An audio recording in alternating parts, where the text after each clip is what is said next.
Part 2. Part 2.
Colleagues, we will start in a minute or two.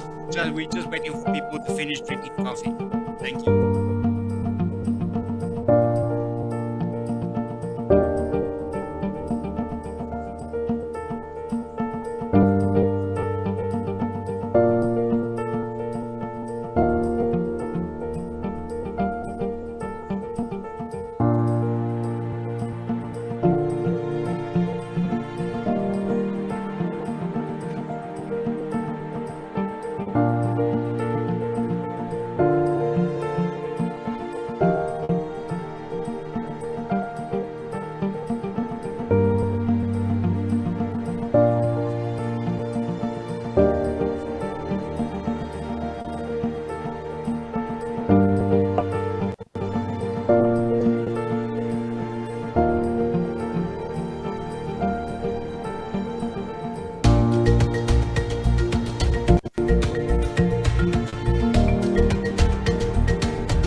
South Africans to say good morning. So I will start with the evidence. Good morning. You're welcome to say good morning back. Thank you. And then goeiemorgen. Tobe. Buenos dias. Okay, and guten morgen. Okay, great. Making progress. Sawubona for the Zulus. And then for the Swedish, God morgon. And then for the Xhosas, I hope I get this right. Holo Ngalensesa. Something like that. If I murdered that, I'm sorry. And then for the Kenyans in Swahili, habari za asubuhi. Okay, that's close enough. And then for the vendors speaking nda. Great. Thank you. Thank you so much for joining us. This will be a brief welcome. We have a lot on the agenda. Can we just get an idea of the teachers in the room? You're the most important people here today. Can you just raise your hand if you're a teacher or a principal or at a school? I'm so glad you're here, and thank you so much for joining us. Any academics, and don't hate us, any academics or researchers? Luckily, there's more teachers than academics. That's a reason to have hope. Anyone from government or the embassies? We're expecting the Mexican embassy. Thank you very much. Buenos dias. And the German embassy said they will join us, as well as the Argentinian embassy. They're not here yet. So with all protocol observed, my co-chair for the day is this man with a new hairstyle, Denzel Chetty. So we will co-chair today. Denzel, thank you so much. We will do the official thanks later. So just a brief overview of today. So there's two things in South Africa that's very important. That's electricity. So we really appreciate if we have electricity. And the other thing is Wi-Fi. So that's a Wi-Fi password. And then, colleagues, if you haven't registered for the workshops for tomorrow, they're free. There's lunch, there's tea, and there's wonderful presentations. Please scan the barcode and just select which workshop you want to attend to. I'm going to leave this on the screen for just a while. So workshop 1 will be by Isabel Tarling. Isabel, won't you wait for us? She will do a workshop on unpacking and redefining digital standards for the basic education sector. So that's workshop 1. Workshop 2 is hosted by the Kenyan trio, Maxwell Fundi, Patrick Ngore, and Michael Mumbe. They're sitting here. Sorry, Patrick. They're doing amazing work in Kenya. So the workshop is on offline tools for ICT integration and teacher development. That's workshop 2. Workshop 3 is by Felicitas McGilchrist. Designing for justice, designing justice. How do we create classrooms that are dedicated to justice? Workshop 4 are the wizards, Thomas Heumann and Svea Kiseveta. They did an amazing project in South African schools and schools in Mexico, Argentina, Sweden, and Germany on tracing data bundles and the lapse in time, and to discover the inequalities in internet access. So please join them tomorrow in workshop 4. Workshop 5, Federico Williams and Felix will be joining him. For all the researchers, they did amazing work in schools on using visuals and doing ethnography research using children's drawings. So please join them in workshop 5, workshop 6, and in no particular order, Ines Dussel and Patricia Ferrante. They're doing a workshop tomorrow on YouTube videos for teaching and learning, uncoupling knowledge practices in and out of schools. Another amazing workshop. So please feel free to register for the workshop, and the workshops tomorrow will be in the Chorong building when you enter the campus, that big round building, and there will be signage. So I hope to see you tomorrow. Overview of today, that's just the brief overview and welcome. Then our first keynote will be Ines Dussel from Mexico. Our second keynote will be virtual from the University of Cape Town, Laura Czarnowicz. Then we will break for tea and coffee. And then we will have a very interesting panel discussion on global perspectives on datafication, education, and inequality, a report from Mexico, Argentina, South Africa, Germany, and Sweden. That's going to be amazing, and you have the names on the program. Then we will have this panel discussion between Ines, Laura, Felicitas, Mr. Matzena from PHL Morake Secondary School, and Ms. Garland from Richards Bay Secondary School. Then we will have lunch, and then we will listen to Isabel Tarling, then we will listen to the Kenyan trio, and then we will have a panel discussion on making sense of the potential of technology in low-tech environments, moderated by Denzel, and then Isabel will be on the panel, as well as the Kenyan trio, and Thomas Human from the Red Project, and then Mrs. Zulu from Esalakeni Secondary School in KwaZulu-Natal. And then by 4 o'clock, we have listened and we have had a lovely day, and then you are welcome to join us for a cocktail in the foyer.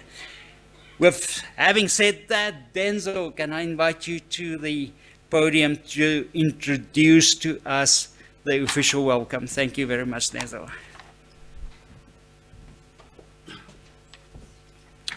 Thanks, Paul. Very good morning. Good morning. Especially in this building, if you don't say morning, we don't start the program.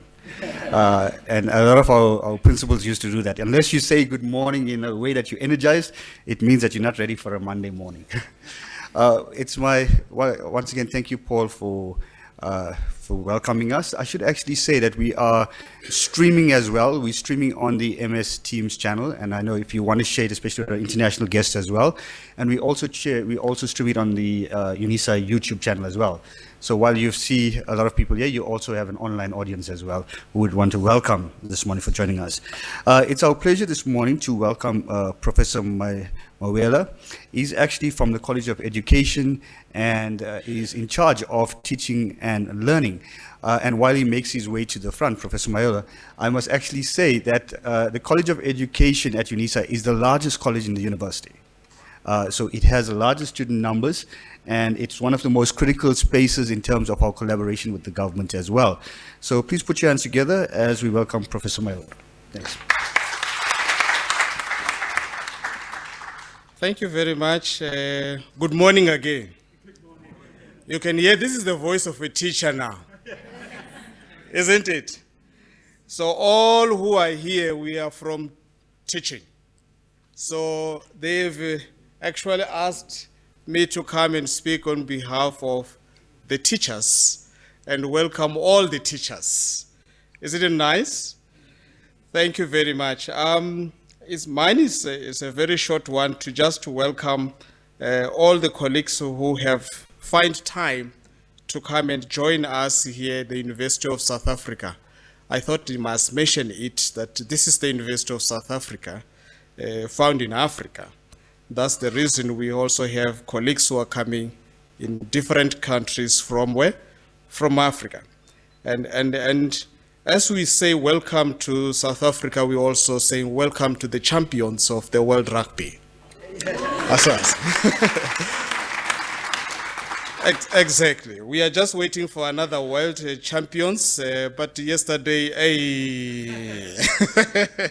it was not that good. We have colleagues who are coming from Mexico. If they can just show their, by means of raising up a hand, and we just clap for them. Mexico, please. Thank you. Welcome, welcome, welcome. This is the warm heart of Africa. They say this is Malawi, but no, it's South Africa. We have also colleagues who are coming from Argentina. Wow, Argentina. The moment we speak of Argentina, now we know that, hey, football, the home ground of football. Germany, oh, thank you very much, Germany. I was in Germany in 2017. It was very nice. Well, it was a nice country. Thank you very much for joining South Africa. And Sweden. Wow. Thank you very much. I've heard a lot of research has been conducted in schools. I would really love to hear what are you having for us. And the other colleagues that which we say all welcome. These are my brothers. I was just talking to them and says, I speak Swahili also. From Kenya. Can we welcome the colleagues from Kenya, colleagues? Don't I look like a little bit like a Kenyan? Some of you will say, yeah, yes. And African suits everywhere. If you say Ghana, yeah, you will see me fitting in Ghana. Yeah. So, colleagues, I'm not sure if there is another country, but I think these countries that which are mentioned here, they are very much welcome. But I also have the colleagues who are school principals. School principals, ndabo madzen. Ah. Thank you very much. When we see school principal, we salute. I've been also a school principal for some years back, so I really respect school principals. They are doing a good job. Our enrollment is increasing because of school principals. So let's welcome them. School principals, UNISA, all the students. From Richards Bay, Ntate Garland, where is I was in Waterloo, and I have met so many principals there, and I was expecting to see you there. I didn't see you. So welcome. Thank you very much from Richards Bay. Colleagues, let's just welcome all the principals. I'm not sure about, Ntate Zulu. Sanboda, Ninja. Thank you very much.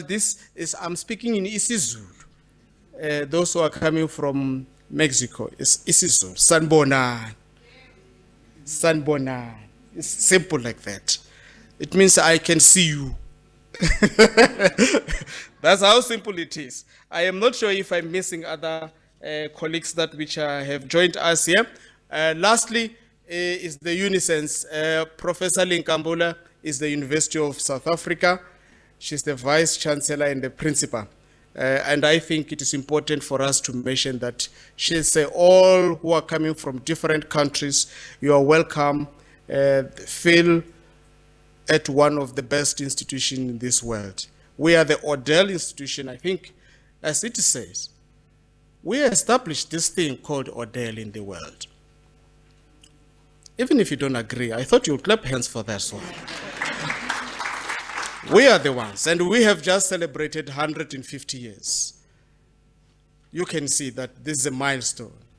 And we are saying that as you join us, remember that you are joining one of these best institutions, not only in Africa, but in the world, which says we have started, and we are now saying comprehensive open distance e-learning. Can you see we have made it very serious now? It's comprehensive. So welcome to the University of South Africa and to this conference, and everybody, I believe we are going to share knowledge and understanding, and we'll walk out of this place saying, yes, indeed, it was a fruitful one.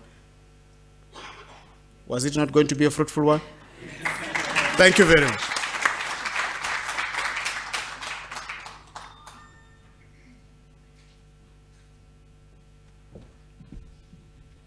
Colleagues, so today is happening because of a research project that started. I think the application went in 2020, Felicitas. 2019, and then it was awarded, and I remember going for my afternoon walk and checking my emails, and I think Felicitas sent an email to say we got the grant, and I think the grant was 24 million South African rand. And it was spread among the countries, and I was not sure whether I should laugh or cry because we were all scared. Suddenly we had this research grant.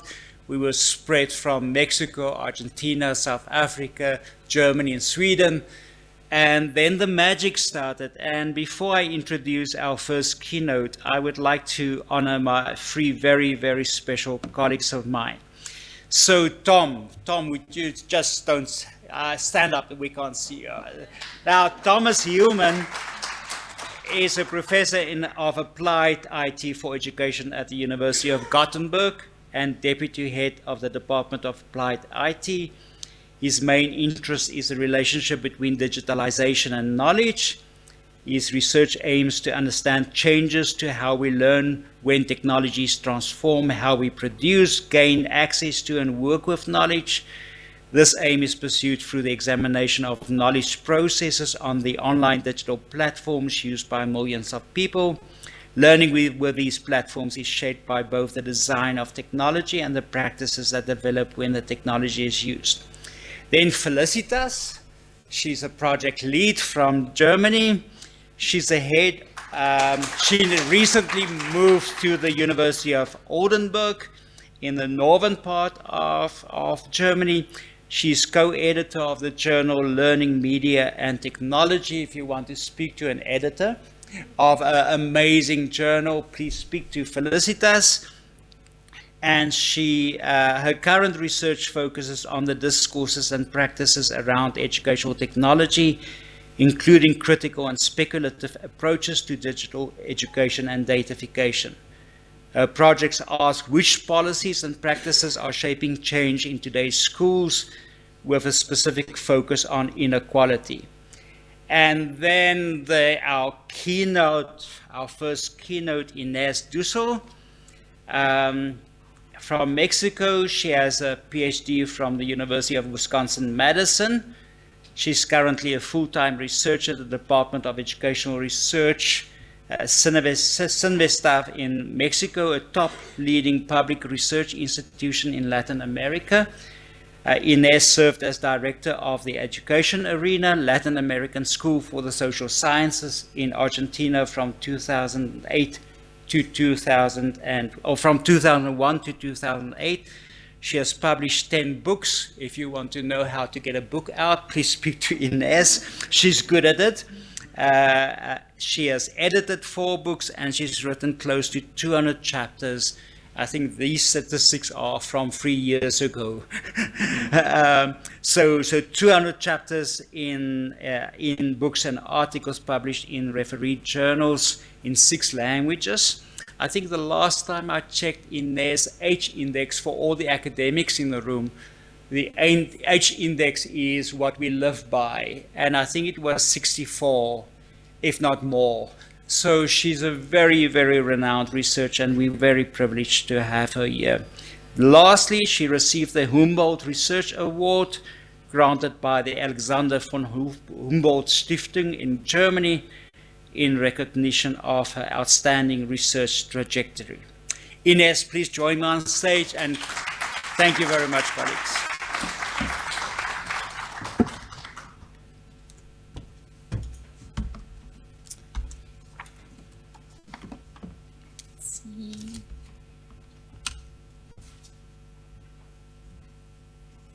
So let's see if you can see this.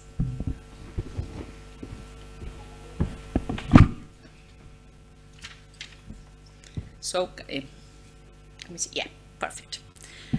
Okay, good morning then. I have to say that, apparently.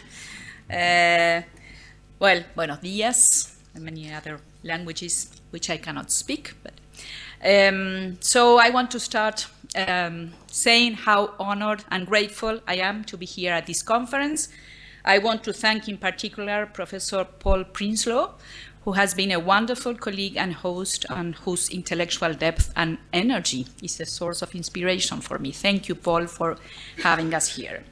I come from Latin America, and I thought a lot about what I would like to share with you about our work, but mainly about what would be of interest to you. We are so distant, so different in many ways, and yet close in some other ways. We are part of what is called the Global South, a term with which I am increasingly uncomfortable for its overarching aim to put together many contexts and dynamics that I think many people don't even take the time to try to understand. In the years after the fall of the Berlin Wall, that is the post-Cold War world in which we live, the Global South emerged as a new category that would provide a different realignment for talking about poverty, old and new empires, exclusions, frail democracies. My uneasiness about this concept is related to the fact that it has become sometimes a euphemism, a one-size-fits-all kind of category in which we lose analytic depth and rarefying situations that would demand closer scrutiny and many more nuances. So I would like to present some reflections on research we, and I use the we not as a royal we, but as a way to acknowledge and honor the work I'm doing with lots of colleagues, many of whom are here.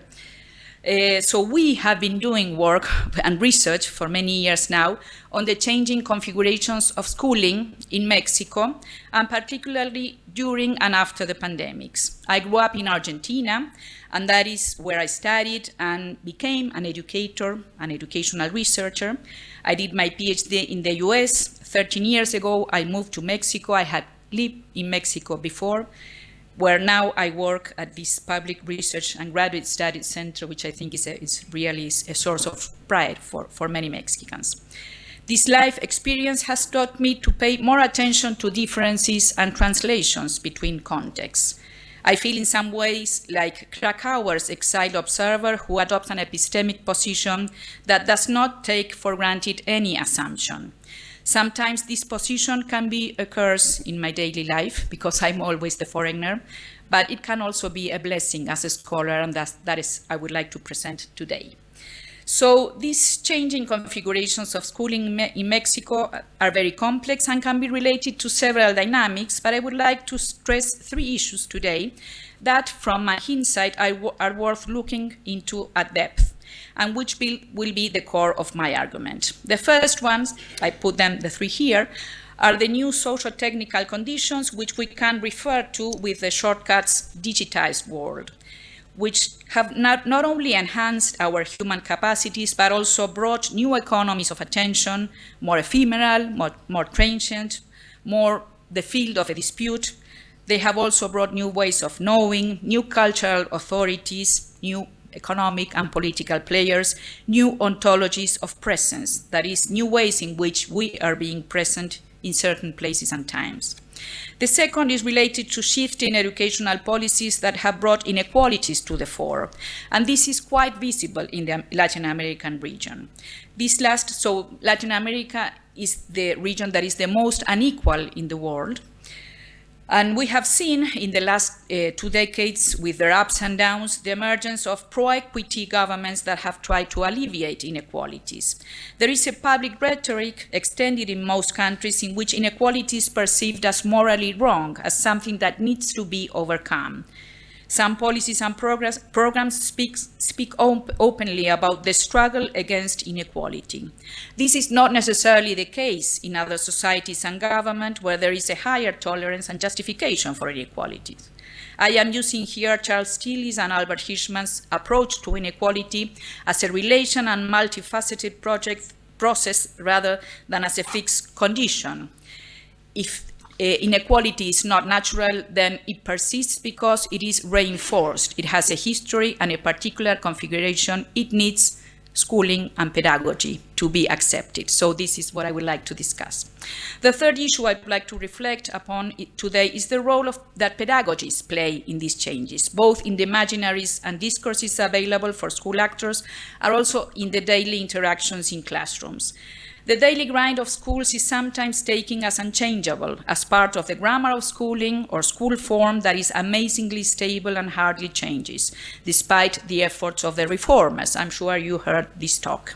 I would like to contextualize the pedagogies in which and through which schooling takes place, following Basil Bernstein's approach to pedagogical discourses and practices, and thinking about how pedagogies produce some orders, make some actions visible, others invisible, distribute content to different groups and in particular sequences.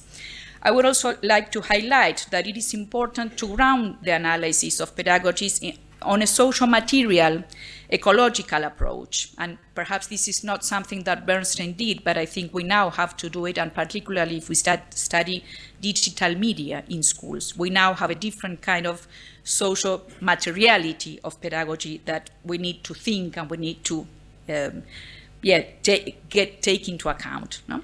So these assemblages between humans and non-humans are important. They have always been.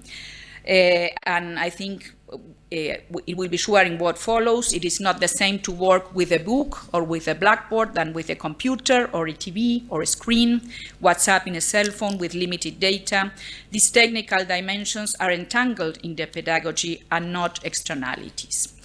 So I will now move to talk about very brief characterization about Mexico, where I'm located and where my main research is located. Mexico is a huge country with over 126 million inhabitants, of which 30% are under 18 years old.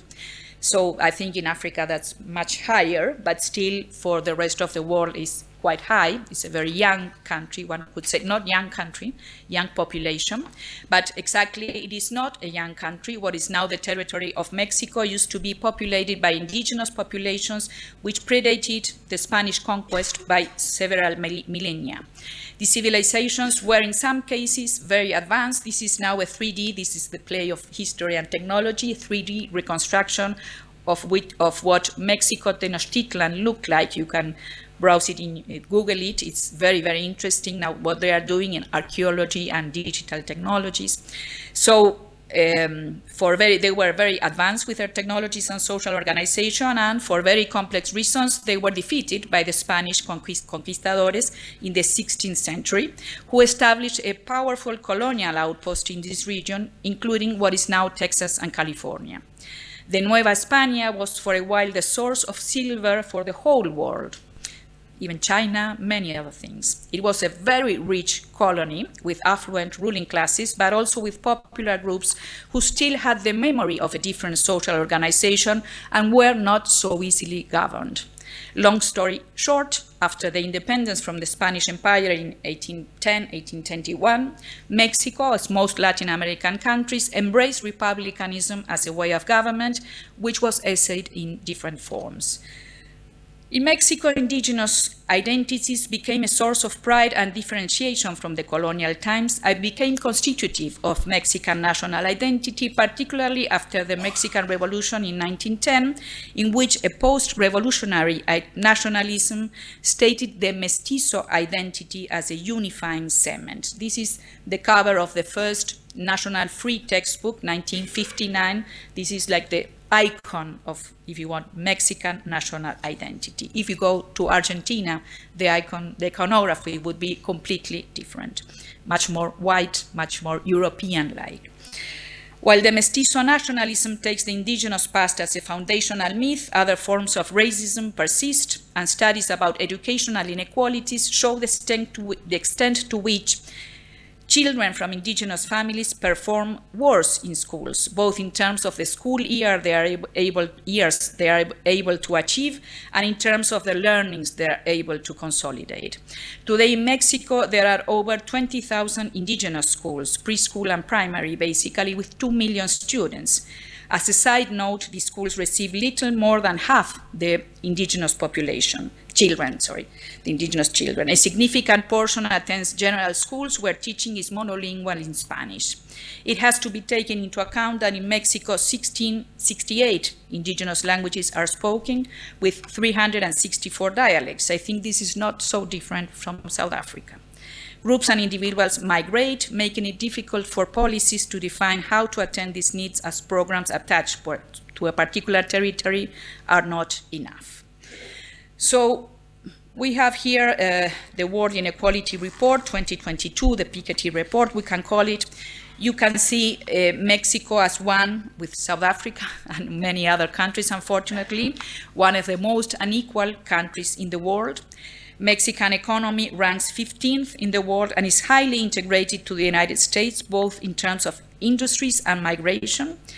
These last decades have been the stage for a dramatic change in terms of the ruling power of the Mexican state, increasingly inscribed in a transnational economy, closely associated, as I said, to the US, but also weakened by the illicit economy of drug dealing and local and regional mafias, and by the informal economy from which half the country survives. Partially related to this are the high levels of violence associated with urban poverty, which have become a major problem for educational policies today. 43% of the population lives below the poverty line. You can see there the relationship between the 10% rich, wealthier, and the 10% poor is 1 to 31. So it's a huge. In Argentina it's 1 to 13, in France 1 to 8, South Africa is 1 to 63, I understand. So you know what I'm talking about. Also, patriarchalism runs deep in the culture, and violence against women is particularly serious for young women and poor young women, much more. So we can see here the diverse problems that educational policies concerned with inequalities have to respond to. And then came the pandemic, no? So if it rains, it pours, or something like this, no? So you have a very difficult situation, and then the pandemic came. As in many other countries, in Mexico, the COVID pandemic brought the closure of school buildings. It was one of the countries in which it lasted longer. Over a year and a half, schools were closed. So to ensure the continuity of schooling, public policies relied heavily on TV, radio, digital learning platforms.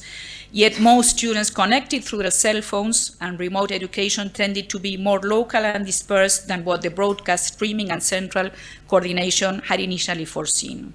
While these local arrangements were linked to complex social dynamics of state institutions and social configurations that predated the pandemic, we would like to argue that during the pandemic, some significant shifts took place which deserve further scrutiny, such as the intensification of trends towards the individualization of schoolwork, what can be called the bureaucratization and taskification of pedagogies, and the weakening of the public dimension of schooling. I think this is crucial for our understanding of digital technologies, pedagogies, and public policies.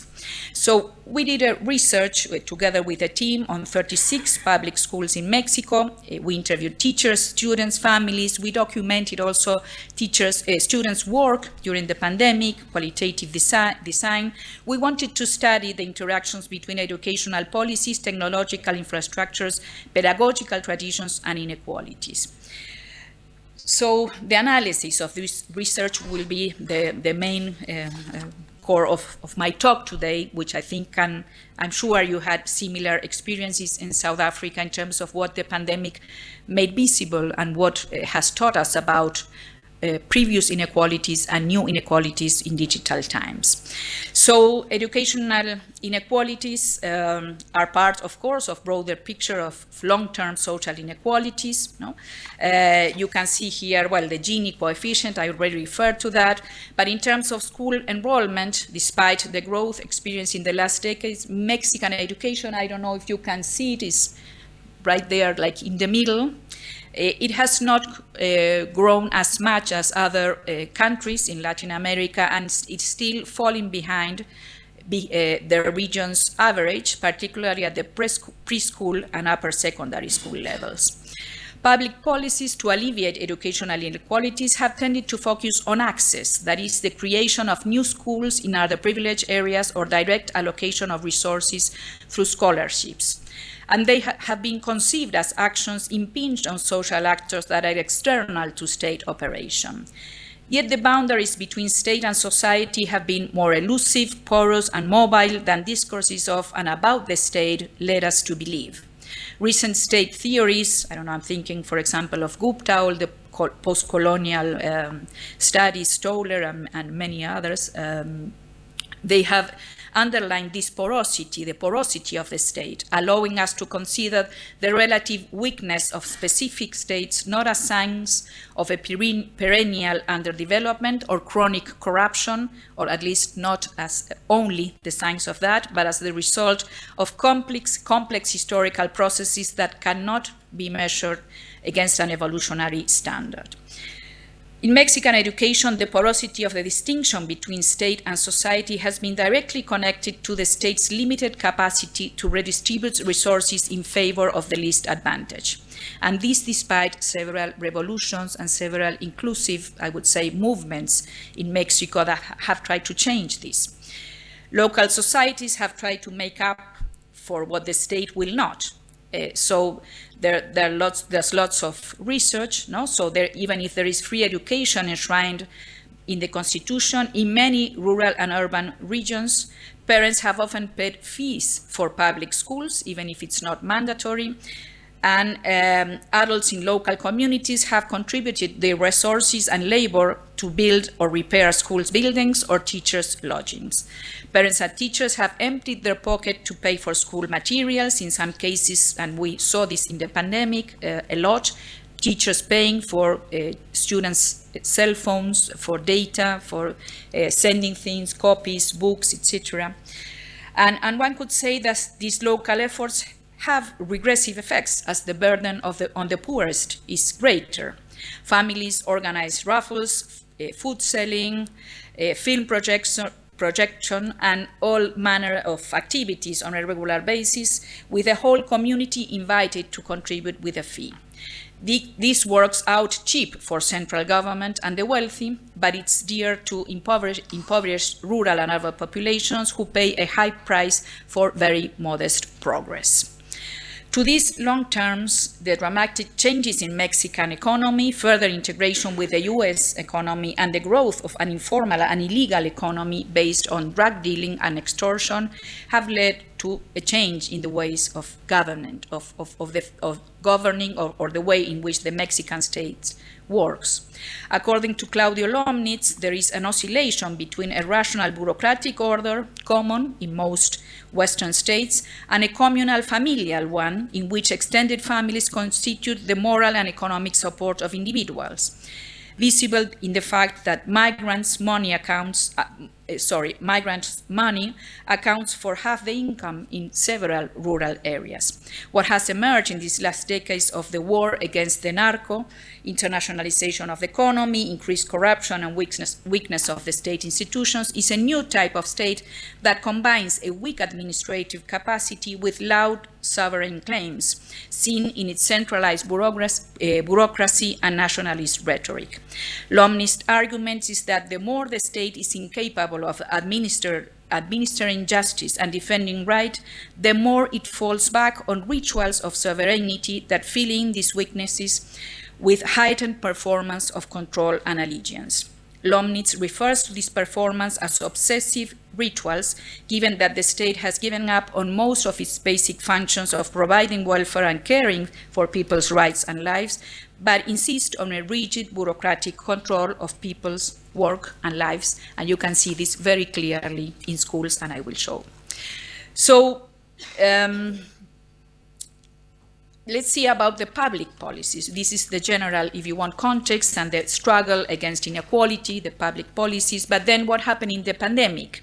The Mexican state was very quick to react, I would say. It launched a series of policies to address the pandemic. The major program was called Aprende en Casa, and the idea was that as most people don't have internet, then we have to rely on TV. But what they didn't understand is that TV now is also digital and also is very expensive, and it doesn't get to rural areas. So actually it was not necessarily the best of the decisions. No, Aprende en Casa was a very important offer. It produced over 175 programs a week for all the school levels, radio programs, digital materials. But also what the Mexican state did is sign an agreement with Google and Microsoft to create Google account and to be able to use Google Classroom. No? So 50% of the teachers, 30% of the students, we're talking about millions of people, created new emails account in these platforms.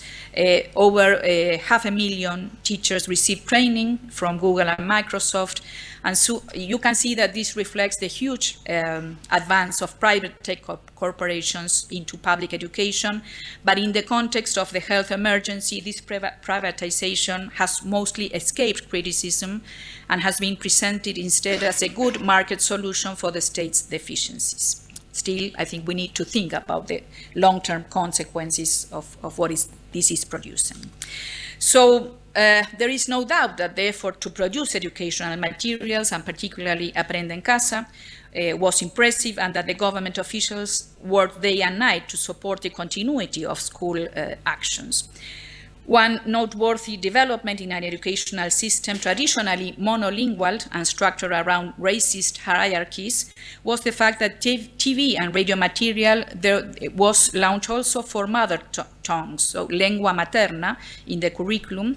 It was translated to 32 indigenous languages. Impressive work. I mean, you have to account for that. I mean, the work with community radios in indigenous languages was also remarkable. However, these strategies were not as successful as their designers wanted them to be for reasons that show the entanglement of infrastructures and pedagogies. One important limitation, as I said before, was that the technological infrastructure was insufficient, unequal, and in several cases obsolete. People had TV, but it was analog TV, and it didn't get the signal of digital TV. Connectivity was limited, it was not affordable several times, and when it existed, it could be unstable or simply lost to power cuts, as we also know. Figures show access to computers and connectivity in Mexico is lower than in some other Latin American countries. But also connectivities and the type of digital devices. I'm not sure you will get this, but the blue percentage, or the kind of greenish or whatever, is cell phones. You can see cell phones where people could follow the classes. No? So you can see here digital inequalities are not a clear-cut gap, with some fully included and others completely excluded, but you can see there are multidimensional processes with a dense topography. No? So this figure shows, I don't know, school-age children, smartphones accounted for 70% of the devices available for primary and secondary school students. Laptops, netbooks were the dominant media only in higher education. Even if they had a TV device at home, just 6% of primary school students reported to use TV as the main medium to take classes. Additionally, the percentage, another very interesting figure, is that the device they have was shared by the whole household. No? So I think the same thing happened here. So again, you can see, and when you look at the dropout rates, it's not a coincidence that from secondary school up, it was much more difficult to follow your classes in a cell phone that we were sharing with the whole family. The characteristics of domestic spaces directly impacted remote education, school at homes. So you share rooms with siblings, parents, even relatives. In Mexico, it's very common to live with an extended family, so uncles, grandparents, etc. Teacher reported several cases in which families were interrupting lessons. Children felt ashamed of speaking out because they were heard by the relatives. The lack of privacy and cramped spaces made it difficult to achieve the kind of attention and focused interactions that school work demands. These diversities increased the workload for teachers, who became the human agents of interoperability between platforms and between non-platforms, if you want. One teacher at a rural school in Guerrero, southwest of Mexico City, told us that he would get 80 pictures of school tasks from his 15 students each week, which he downloaded in his personal computer, organized, evaluated, and returned the following week, while sending them to his school principal as evidence of his work and his students' work. Other teachers had to navigate 5 or 6 platforms to meet their students and adapt their teachings to what students' devices and data allowed.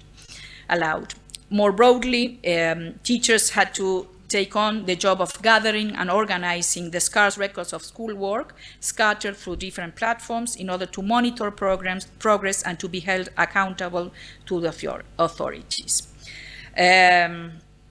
Teachers reported doing this task late at night in a 24/7 time of almost continuous operation with little or no pause or boundaries, and share feelings of acute stress, fatigue, and depression. In our research, teachers, students, and families say they mostly use social media to connect. One teacher told us, "I was 100% WhatsApp." Most of them reported that they could not follow the TV programs because of they were very lengthy, they had complex languages, they attempted to cover too many contexts. So you can see here that there was an intention to a central coordination, but still there were several local and diverse arrangements between the authorities and the families, the school authorities and the families, both in terms of resources and support and of pedagogical configuration. So moving to the final section, the effects of these technological infrastructures for school work. No? I am following here Anne Barrère. She's a French sociologist of education, very interesting. She has, and I like this approach to inequalities in relation to what is actually done in school and which kind of work, which kind of knowledge practices are there in school, which kind of activities do we do with learners and learning, which kind of knowings we privilege. So she says very interesting things. I put some things here. But one thing for me is very important is this idea that in the classroom you have to coordinate, teachers have to coordinate individual work time with collective work. For example, dictation involves a particular choreography of gazes and hands that move from hearing to writing to confronting one's individual production with what is written on the blackboard or on a screen or on a peer's notebook. Maybe you are copying, peeping there, but still there is some kind of coordination that is central to the type of work with knowledge that is promoted by schools, and one that is simultaneously individual and collective or public. This public validation of knowledge is what turns schools into particular learning sites. We learn many things in many places, but the validation of what we learn is very particular of what schools does. And you do that through, again, this kind of school work. So the public dimension of the working classroom was particularly affected in the pandemic. Given the infrastructural limitations, the class was broken into several individual threads that took place in different platforms or supports that did not come together except as discrete records that were conjoined by the interoperability between platforms performed by teachers and the scattered circumstances in which class groups could get together. But even in synchronic group meetings, teachers found it very hard to ignite conversations or debates within their groups. The individualization of schoolwork and feelings of isolation were visible in the writings and drawings made by students for our research, in which they depicted themselves alone, equipped with devices, with screens, or with notebooks and pencils, and spoke of loneliness, sadness, stress, and frustration. You can see this for me is one of the most interesting drawings we got. You can see here the notebook, no? The pencil like falling upon the head, and the students like feeling, no, like aback. I don't know how to say it. No, it's like it's very strong, very isolated, very lonely. No, and the schoolwork is like coming over her head. No, similar things we found in other drawings, no, and writings. We asked students to send us whatever they could, drawings, short videos, audios, writings, no, and we got, as I said, lots of documents from students. One primary school student from a northern state, she said that he learned how to do his homework alone, as he was ashamed to ask for help because he says, I'm in 6th grade, I'm a grown-up, no? And he said, if I don't understand something, I search it on the internet. No? And in a way you can say, well, he had these strategies, but again, no? What was he learning and where could he discuss this with whom? Autonomy was understood as completing school's task on their own and not as an expansion of one's own intellectual or affective possibilities for self-affirmation. No? Also, these are very beautiful, and this is something we noted.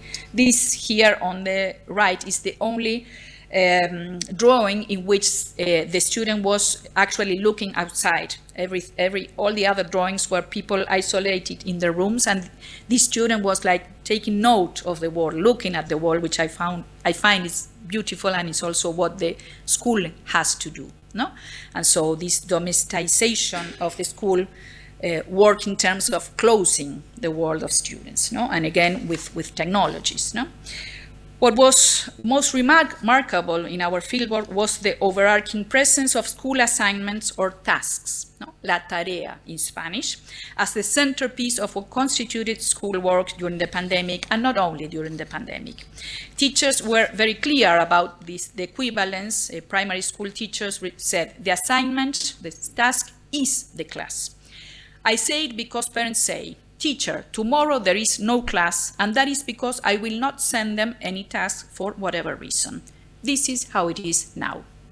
The pandemic seems to have reinforced some trends already present towards the taskification of schooling. That is, a reduction of teaching and learning to managing a discrete amount of assignments or exercises that are to be performed individually. Taskification appears as the right word to describe the simplification of educational processes to sending and receiving assignments, although we would like to nuance sometimes. No, this is not a relative development only related to digitalization. I think taskification was present before in this deeply ingrained assumption that a good teacher is the one who gives out several assignments, lots of work, no? In conjunction with the spread of the so-called child-centered or progressive pedagogies that put activity and this kind of activity at the center. In that respect, it can be said that classroom activity was already organized through tasks or activity that were to promote students' learning. During the pandemic, this became even more dominant. Assignments had the goal to keep students busy, this idea of the busyness, no? Not business, but the busyness, the business of busyness, if you want. And also verify students' learning, even if teaching had not taken place. No? There was no teaching, actually, but just sending assignments, no? Or was severely constrained by the technological infrastructure. Some school principals reported that they reached an agreement with families to send assignments only once or twice a week and give 1 week for their completion. In several secondary schools, parents asked teachers from different subjects to send their tasks on a particular weekday to avoid overwhelming the students. In both cases, families seem to have acted as speakers for children's well-being, but mostly bargained the workload, considering their own possibilities to help their children with school homework. When possible, whole group lessons took the form of pre-recorded videos or short synchronic meetings in which there was no time to discuss how the assignment were resolved. One secondary school teacher from Baja California, close to the frontier with the United States, said she almost felt like a YouTuber recording 3 classes on a row. The time boundaries of the class changed from the pre-established temporal sequence with beginning, development, and closure of physical classrooms to a continuous loop of tasks to be completed, which could be done at different rhythms. In the interviews, it was not easy to get teachers to discuss the content of the tasks. What mattered most to them was that tasks were sent and returned, properly stored and forwarded to school principals as evidence of their own work. Feedback to the students frequently took the shape of motivational stickers in WhatsApp conversations, but that some teachers also reported sending voice messages to their students, which they thought was a good way to give a more personalized assessment and had some similarity to the physical encounters in classrooms. In the end, what mattered most was that assignments were handed in by students or parents to the teachers so that they could fulfill the bureaucratic demand to gather records. Evidencias, it is called in the bureaucracy jargon in Mexican schools. No? So evidencias became a main theme. This was already popularized by the previous administration, which established new forms of teacher evaluation as a norm for permanence and promotion, and which evidencias were part of teachers' portfolios. These evidencias are usually pictures of school assignments. You can see here, so they were supposed to do in a rural school some planting things, no? Using agricultural things, but they had to picture themselves doing them. No? So in a way you can discuss, well, what have you learned by what these are evidences of what, no? And also multiplied by the huge numbers of tasks and students, they give shape to a hypertrophied archive with no other addressee than an anonymous bureaucracy. At the same time, in our conversation with school actors, we found little or no questioning about the links between the evidencias and the students' learning processes, which have several invisible or unshowable dimensions. These records were detached from working processes that could be nurtured by feedback on what was achieved and what could be done differently. This was lost. No? The kind of knowledge that this combination of pedagogies and socio-technical conditions privilege was one conceived as finished and correct. You can see here, maybe these are beautiful, but still, again, no? What can be said about them? It's not just about a finished knowledge, no? Knowledge that students apparently have to find on their own and with the means they have at hand, with the predictable consequence of worsening inequalities as children and families are left to their own resources.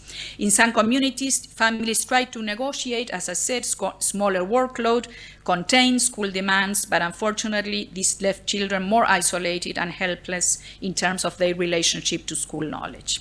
Another consequence of the taskification of schoolwork is that the conceptualization of knowledge as complete and univocal marginalizes the relevance of learning processes and the multiple forms of producing knowledge, and this is particularly important in digital times when we have so many other platforms and digital authorities. And cultural authorities. While there is no doubt that this conceptualization was already present in pre-pandemic classrooms, decades of democratic pedagogies had been challenging this. Whatever gains were made in those struggles to elevate inequalities, to work differently in classrooms, became threatened in conditions where teachers had a high pressure to show results that reduced teaching and learning to what could be recorded and shared by this very weak digital infrastructure. Solidarity was understood as not grading or not making more demands on teachers, students, and families, and of course I can relate to that, but the need to develop new pedagogies to work through complex and difficult knowledge in new socio-technical contexts was not part of the public agenda. So last concluding remarks, it is clear that public policies that seek to alleviate inequalities have to take into account socio-technical conditions and in particular technological infrastructures as they are today, not as we would like them to be, but in the present state they are.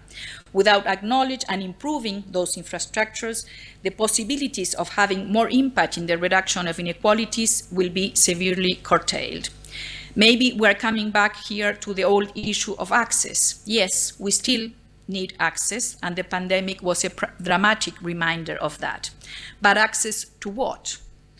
Access to digital devices does not necessarily need or cater to intellectual autonomy or emancipation or to improve learning processes. I have not discussed many other findings we had in the RED project. This will be discussed, presented later today, but it is clear from these years of research in schools that effects of digital media are far from straightforwardly positive. My argument in this talk is that we also need to discuss pedagogies and the pedagogies that have been fostered by digitalization and by the pandemic in particular, which in these cases led to an increased taskification, and if you want, an increased impoverishment of school work, basically. So I would like to stress that we need to intervene into the pedagogies, into the daily grind of schools and of teachers' work and students' work with knowledge, if we want schools to really become significant places in students' learnings and lives and to alleviate inequalities. There is no doubt that teachers are resourceful and creative, and that communities are contributing to sustaining schools in several ways, but most of these resources and energies are kept within local arrangements that depend on the bargaining power of those involved. There are no discussions of curricular justice. What are we doing? What are we learning? What are people in different places learning? Of intellectual autonomy, just complying with the rules, of school achievements, not only in terms of bureaucratically fulfilling the evidencias, but in terms of playing a different social role for the construction of more just societies, and of course, no discussion on data colonialism and who benefits from all this use of digital devices. In Mexico, school actors speak mostly about the reduction of learning to bureaucratic validation and the reduction of teaching to gathering and storing records, shifting away from the preoccupation with the variety, significance, or density of learnings that took place in the pandemic and after the pandemic. Even if gestures of solidarity abounded, they seemed to run in the margins of the institution of schooling and fail to connect to the work that schools should do in relation to knowledge and culture and to intergenerational encounters. It remains to be seen whether these movements that happened during the pandemic, and we still see them today, will stay on the same course or change direction, but the renewal of public policies and pedagogies in order to challenge the current configuration and make schooling a valuable experience in itself is urgently needed in Mexico, and I suspect elsewhere too. This renewal should not perpetuate policies underlying tones of suspicion and mistrust directed at teachers and communities, but instead promote a more complex understanding of how these entanglements are produced, and which meanings are attached to particular practices. Instead of the incessant recording, surveilling, accusing, controlling, school actors could stress reflection, acknowledgement, gratitude, thereby strengthening long-standing traditions of solidarity in and with schools, which have shown they have shown the resourcefulness, but we still need to be much more effectively mobilized towards a greater sense of social justice and ethical responsibility in the education of the younger generations. Many thanks.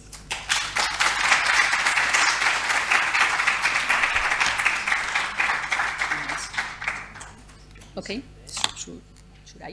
There's water for you. Thank you. Colleagues, we have time for one or two questions. I'm not going to make any remarks on the keynote. I want to give the principals and the teachers and the academics in the audience chance to ask Inez or to comment on something she said. I wish I could comment, but I want to give you the opportunity. Anyone that would like to ask Inez or to comment on something that you find in your own schools, whether it's a busyness, whether it's the fact that no one asks you what you're teaching, as long as you have evidence that you were busy. And I think the academics at UNISA can agree. As long as you are busy and you have evidence that you have attended meetings, you're okay. So any remark or question? There's many similarities between Mexico and what we've experienced in South Africa. Any teacher, any principal, please, you have a microphone in front of you. It should work. I don't see any hands. Oh, Derek, please, if you can press the microphone. Great. Hello. Wow. It works. Thank you very much. Really interesting presentation and does resonate here with South African experience. I'm Derek Moore. I'm an independent ed techie. I'm interested in the choices that we make when it comes to technology in our public education. And I'm interested that we chose television and data and the internet, but we don't seem to be talking much about radio or audio. And to me, if there is one way to get education out in a slightly cheaper way and more accessible way, it might be audio. Was anything done around audio in your situation? It's easier. Yeah, but please join me here.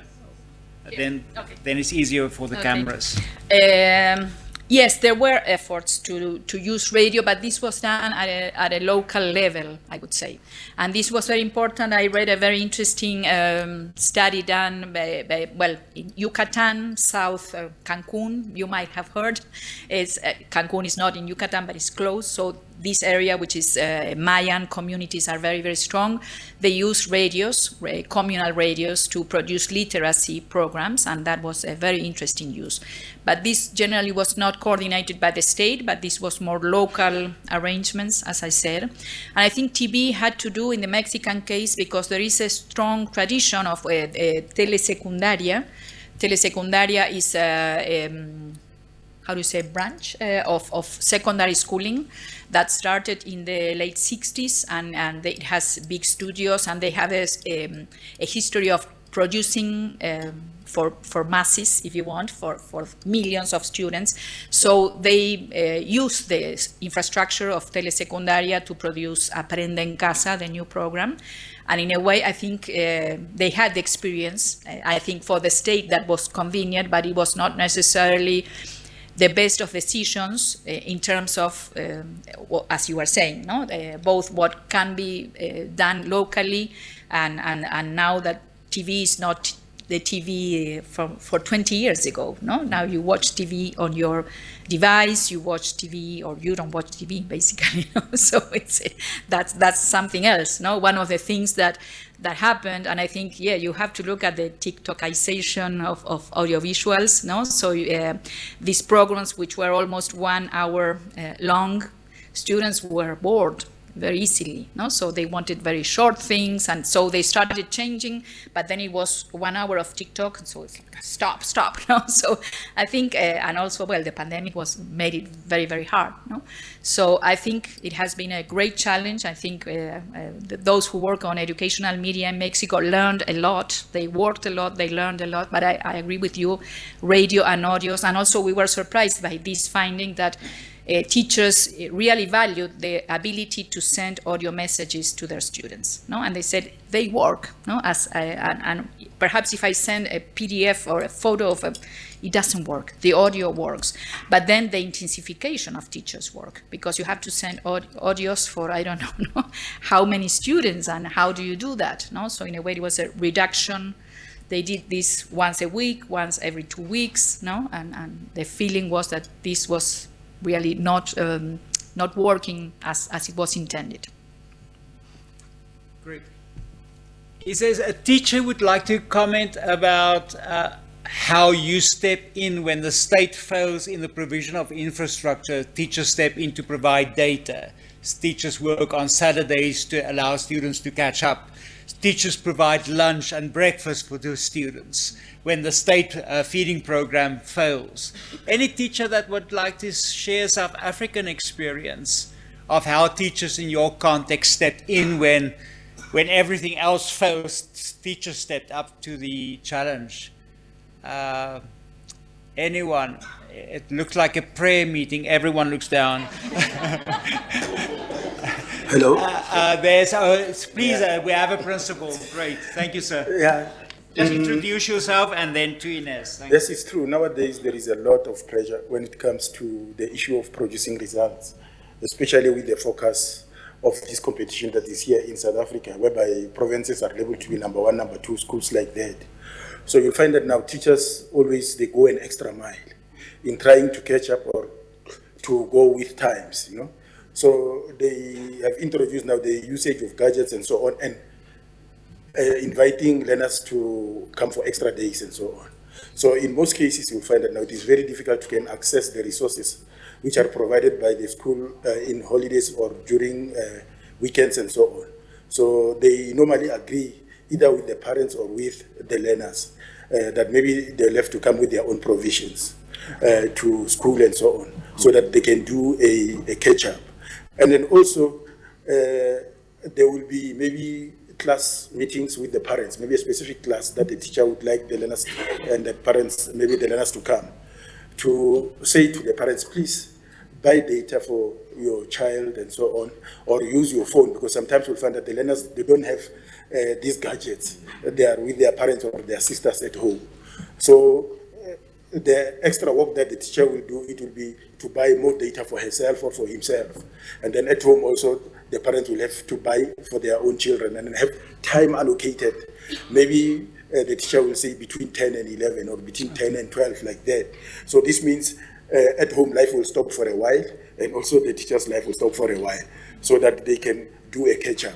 So these are the challenges which are there in our schools, especially in South Africa. You know, but the basis is that everybody wants to become number 1, you know. Okay. So that is a challenge, and it is a stressful challenge, which I think it should be put aside, and then we need to go back to those days when schools did not compete and so on, and yet produce quality results. Thank you very much. Colleagues, we've run out of time. We will have more opportunity to engage with Inez during the panel discussions and during lunch and tea time. Please give a big hand to Inez again.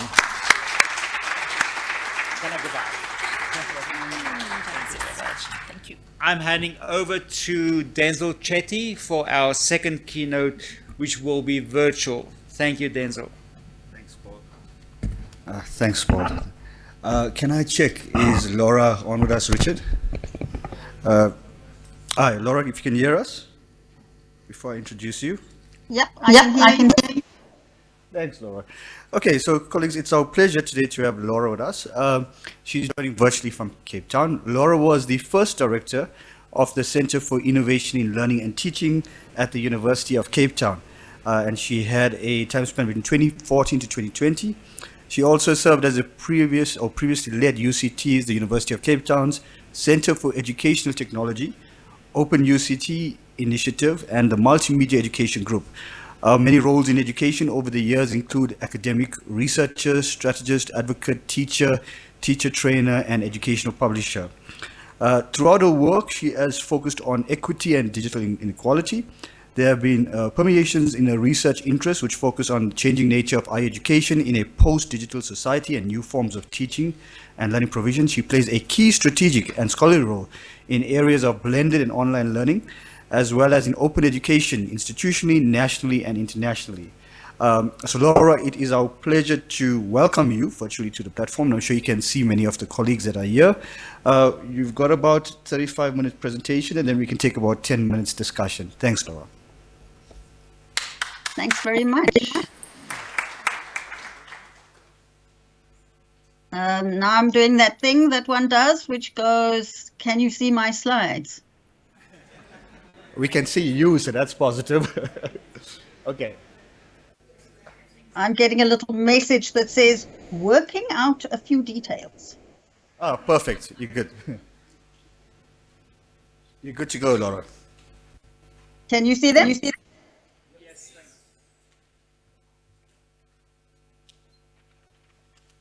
Okay.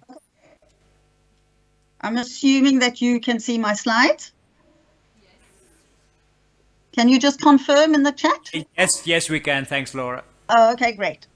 All right, thanks very much. And first of all, a big thank you to Paul and to the RED team for the invitation. I'm very sorry that I'm not able to be with you, that life circumstances intervened.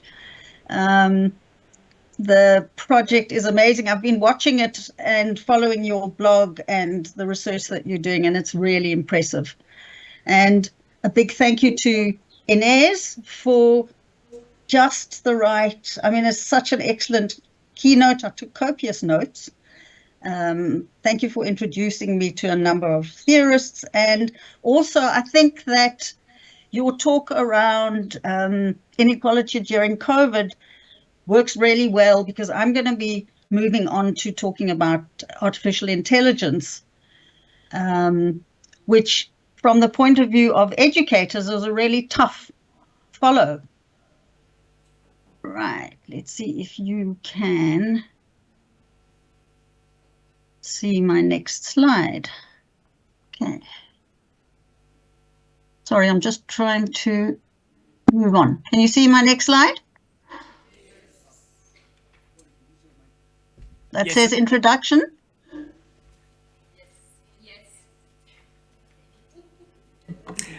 Yes, we can. Okay, cool. Okay, so what I'm going to talk about now is how artificial intelligence just hit the world and education in 2023. And, you know, Inez was talking about the challenge for educators of COVID, and straight after COVID, the sort of notion of reconsidering, surviving, trying to get people's energy back, AI arrived. Of course, AI is not new in education. It has value in education, but it's really difficult to talk about AI in education without talking about broader social concerns. And I'm going to talk about AI in general, assuming that education is part of society and that education shapes society and that AI is an actor, not just a tool. Sorry, I'm just having a funny time moving slides on. I'm hoping you can see the next one on the concatenation of crises. Yes, we can. Thank you. Okay, cool. So I'm just going to assume you can see my slides until you tell me you can't. Okay, so AI arrived in education during the heightening of the climate crisis with fires and floods and all of those things in all the places that the red team lives and in South Africa. Inequality didn't go away. In fact, COVID not only highlighted it and made it worse. Health pandemics, and we can assume there are more to come. Datafication, surveillance capitalism, and Inez touched on datafication of education, which I'm sure we'll come back to. But we can't leave out broader issues like the global loss of faith and hollowing out of democratic systems, the rise in chauvinism, extremism, intolerance, where AI is playing a role. The wars that are very present in our lives at the moment are being fed with AI. So what we're seeing is the blurring of fact and fiction, and then of course systemic racism and coloniality is being amplified. So when I was thinking about how do you talk about AI and justice, how do you talk about AI and injustice, I turned obviously to Nancy Fraser, whose work I've used previously, and a number of people in education have used Nancy Fraser. And she talks about economic, cultural, and political injustices. And those are all really, really relevant to thinking about AI in education. And for her, justice means parity of participation. And addressing injustice means affirmative remedies and transformative remedies. And this is really important. But I found myself thinking that it wasn't enough. Sorry, there's just something strange going on. Okay. And so I went back to look at what Nancy Fraser's been writing more recently and came across her book on what she calls cannibal capitalism. And she says it's something larger. In fact, it's an entire societal order. And she says, if you think about capitalism, you're thinking about a multidimensional institutional societal order whose economy piles up monetized value for investors and owners while devouring the non-economic wealth of everyone and everything else. And I was really struck when Inez was talking about the way that families and teachers propped up the state during the COVID, because that in fact is non-economized wealth that is propping up the failure of capitalism and the failure of state. So it was really opportune. And of course, if you look at things this way, then justice is a counter-hegemonic project of eco-societal transformation. In other words, it's the entire social order that has to be changed. And when you think about the social order, you have to think about it in several ways. And what I did is I developed a kind of a diagram from cannibal capitalism. This is not quite how she didn't ever present it visually. This is my interpretation. And what she talks about is the dimensions of the social order comprising the political economy, which is often the one that we focus on. In fact, historically, a lot of sociologists of education focus on the political economy. And her argument is that that's very important, but these ingest other dimensions. And she argues that the other dimensions are social reproduction, empire and coloniality, and ecology. And I found that a useful way to think about how AI has been infiltrating society and education. And I've used that to try and frame my thoughts, to try and make sense of what on earth is going on. So I'll start with the political economy. And here I think you will agree that you have a capitalist political economy that foregrounds profit-making, markets, growth, efficiency, and expansion across states. These are terms that we hear over and over again. We hear them around COVID. In fact, when people talk about what are the useful things that came out of COVID, people talk about increased efficiency. So this is, I think, familiar to many of us already. Probably the important thing is that this is across states, or the thing to emphasize. So just having a look at the political economy of AI, it's striking that AI investment and development is dominated by the private sector, both globally and locally. And I'm going to actually provide some evidence for that, although I've been able to find quite a lot of evidence from the US and much less from China. We do hear a lot about the US in this kind of tension and conflict with China. So we know it's happening. And the other thing that we know is that most models of AI are proprietary, and that's obviously a huge issue. I'm mindful, though, that so much of the information that I was able to find is US-centric. And it could be that that's because it's so US-dominated, but it also could be that it's more difficult to find other kinds of information. It's hard to know. So just a reminder about surveillance capitalism, which I think we have now all come to accept is the basis of the distributed surveillance economy that we saw inserting itself during COVID into schools. And your figures from Mexico were astonishing. 50% of students, 30% of students, you said, and 50% signing up to Microsoft and Google. That's a lot. And, what's happened to those people and what's happened to those accounts is of great interest. So surveillance capitalism, behavioral data for analysis, sales, profit-making, and influencing.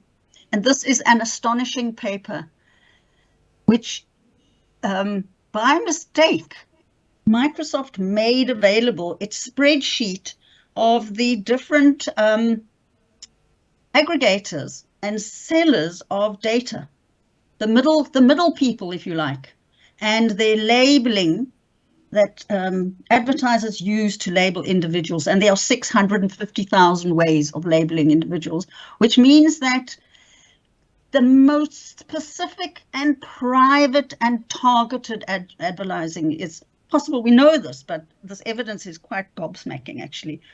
And of course, it's in real time. It's very, very fast. We also know that the most valuable companies in the world are in technology, and these are the ones who have the power and they have deep pockets, so they can afford, look at that, that's Apple, Microsoft, Alphabet, Amazon, Nvidia, which of course is chips, and Meta. And that means they can afford huge fines, the kinds of fines that they've been getting recently in Europe in particular and elsewhere. Very big deep pockets, but also they can afford massive marketization and marketing promotion of their products and so on. And this is the most valuable companies in the world. It's quite sobering. But when it comes to AI, what we're seeing quite clearly is that AI development is in the hands of the private sector. So globally, investment in AI is 340 billion. If you look at the US, which one would imagine had massive investment, US government agencies have 1.5 billion. Now that's a huge amount compared to South Africa or to Mexico, but just compare that to industry investment around the world. Even the Department of Defense, which obviously is going to have an incredibly high investment, is 1.3 billion. The whole of the EU is 1.2 billion. And we don't even know what China's is.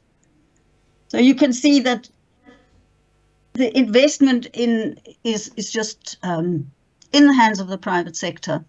And its PhD students are going into industry. So 2/3 of AI PhD students, the research capacity is going into industry.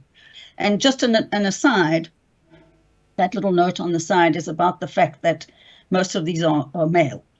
And that's still the case. They're mostly white males and in the States, white and Asian males. So what is a concern is how little is going into the academy. If we look at AI capabilities, what this visual shows is how little of the capability is in the hands of the academy. And I'm stressing this because it is the academy's role to investigate, critique, socially reflect.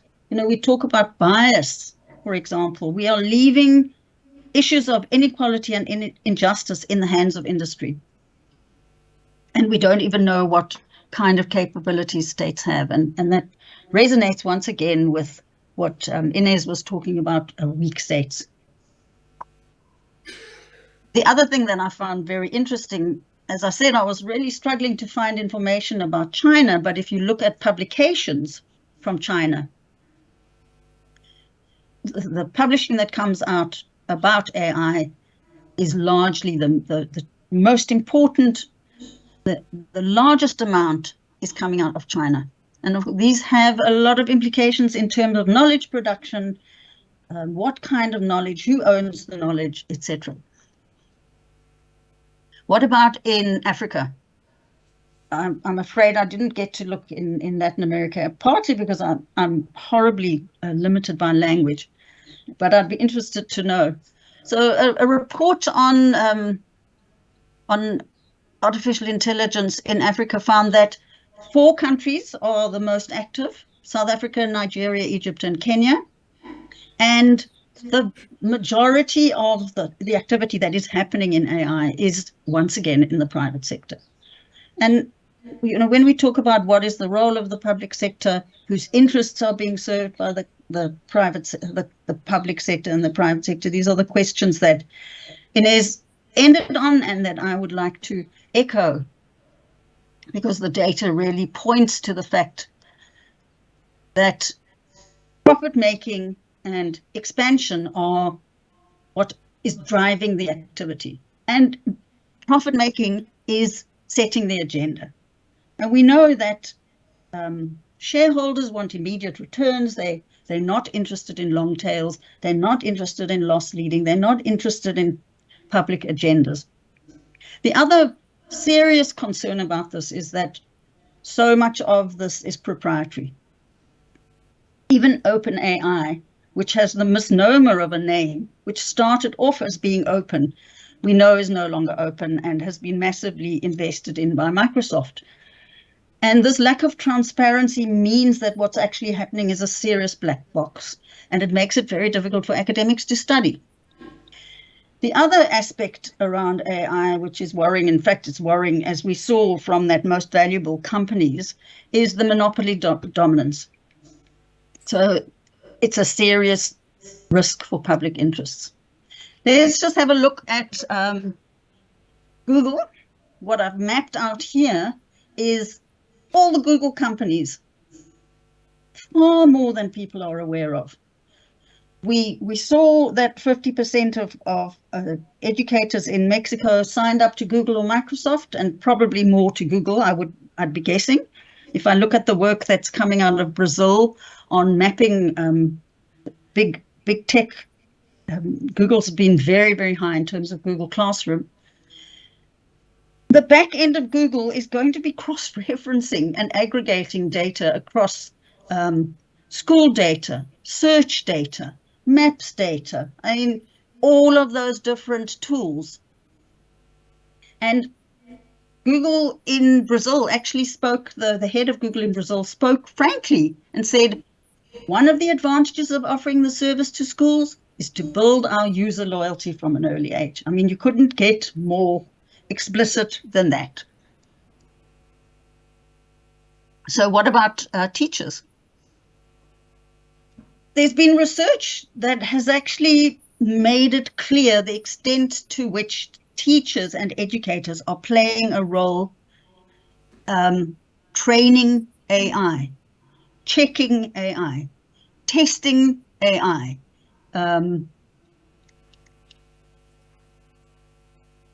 One might say helping AI put themselves out of a job, and I'm going to elaborate on that a little bit more.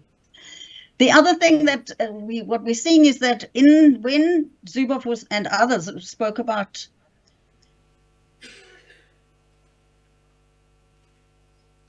We lost your mic, Laura. We lost you. The audio. Okay, I don't. Am I back? You're back. Thank you. Okay, sorry, I have no idea what happened. What I was saying is that only a few years ago, when we were talking about surveillance capitalism, we were talking about metadata. Now we're talking about the body as data.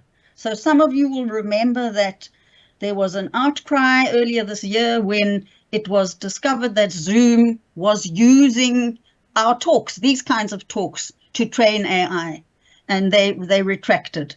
And there's an interesting thing where Mozilla talked about, the Mozilla Foundation looked into Microsoft's terms on whether or not we are training AI, and they have not made them clear. So our bodies, our virtual bodies, are now training AI, and it's a complete invasion of privacy, let alone the room in which we sit, etc. And we're not talking about aggregated, personalized profiles. We're talking about specific individual profiles. We have no control over use. We know that click on this to agree is meaningless. And we also know that this leads to a huge amount of fake truth. It's really worrying. I'm going to see if I can read this. Yesterday, I came across Helen Beetham's latest blogs, and she was talking specifically about the privatization of AI. And she just said it so well. She said the immediate effects of apps like these, and she named a number of apps, is that teachers become consumers of recycled expertise rather than members of communities of practice, which is obviously what we all want education to be. The medium-term effect is that teaching know-how is invested in the platform, so in the technology, and the education funding is diverted to subscriptions and therefore to shareholders rather than for training, development, and so on of teachers. And I'm going to talk a little bit more about the impact on teachers of AI, because from a justice point of view, my fear is that it's really a serious risk. So to sum up, what are the implications for public higher education? We know that the capabilities of AI are being rolled out into existing educational technology tools and apps already. These are boasted about. Microsoft Teams, as we are speaking now, has already got Copilot. We know Turnitin's got AI built into it. We are not, as educated, asked whether that functionality should be switched on or not. And what we're seeing is both endogenous and exogenous privatizations being amplified. This means we're seeing a number of new stakeholders entering into education, and we're seeing the practices, discourses, language, and relations of the market amplified within education. For those of us in countries like South Africa and Mexico, and hopefully not in Sweden or Germany, but for those of us with poor, weaker regulations, what we see and what we have evidence of is easy data markets and unregulated exploratory spaces for big tech. There are a number of examples of those, and they're really worrying, which means that terms and conditions really matter, and educators pretty much never have the opportunity to engage in or have a say in the kinds of terms and conditions of the kinds of tools and apps that are brought into their pedagogy.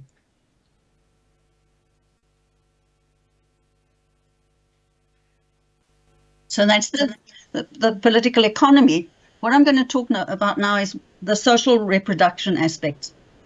I love this image, by the way. It's from the Mail and Guardian in South Africa, and it's such a happy picture. Isn't it going to be great to work with robots? So here we've got social reproduction, as you will remember, being ingested by the political economy. And here we're talking about the changing world of work. We're talking about care work. And here I'm going to talk about changing educator roles. What's happening here is there's a whole lot of things happening at the same time. First of all, educators are already becoming part of the global labor precariat. In South Africa, the numbers of full-time educators on permanent conditions are about 1/3 of the total labor force. So 2/3 of academics in higher education are on contracts. It's incredibly high. And we've already seen over the last few years how roles for educators have become unbundled and rebundled. We're starting to see the augmentation and automation of certain tasks, and we are clearly in an enabling environment for all of this. And it raises a lot of questions about what do educators, what will they do, what's left for them to do, what will the terms and conditions of these relationships be, and who's going to benefit and who's going to lose. Some of you might be familiar with McFarlane's work looking at academic practices. So in people's minds, and still for many people outside of universities, the idea is that if you're an academic, you do teaching, research, and service. It's one person, it's one set of activities, 3 sets of activities, all of which feed one another in an integrated way. What McFarlane did in 2010, which is 13, 14 years ago now, was start to map out the way academic practices are being unbundled. And at that stage, he was talking about into different roles. And for those, so for example, those of you at UNISA will probably be more familiar with this, because I think distance education has always involved a number of people. But in traditional face-to-face teaching, pedagogy has always been embodied in one person. So if you think a while ago, we've become aware of how teaching has become unbundled. And once again, 10 years ago, there's been conceptual work done about how degrees themselves were being unbundled. And I've just put a red block around content, because content is the area that AI has had the most immediate impact on. So I had quite a big search on the changing world of work, on different think tanks, different organizations. Some I might be a little bit more skeptical of than others, but those who've really done systematic thinking, as far as I can tell, around jobs that are exposed to AI. And of course, depending on the writer, some of them regard this as a very positive activity. What's really striking in this particular study, by the way, I do have all of these references. If anybody is interested in them, I can share them with you later, Paul. In this particular study, we see the extent to which post-secondary teaching is considered to be so highly vulnerable to AI. In another study, there's considered to be a relatively low exposure compared to other occupations, but still a quarter. That's still quite a lot, and a quarter exposure, by which it means either the roles or the jobs or the tasks are exposed to risk through AI.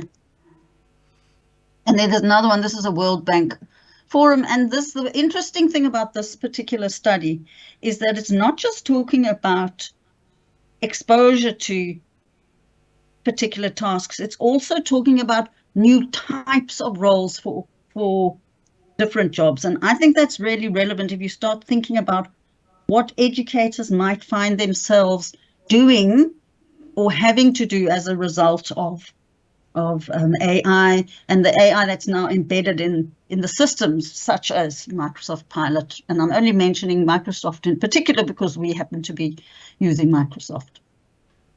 And here, the interesting thing about this particular graph is that a third of the labor is estimated to be automated or augmented. And obviously automated would imply that there's no need for the educator anymore, whereas augmented suggests some kind of relationship between an educator and the technology. So let's just have a little bit closer look at what this might mean for educator roles.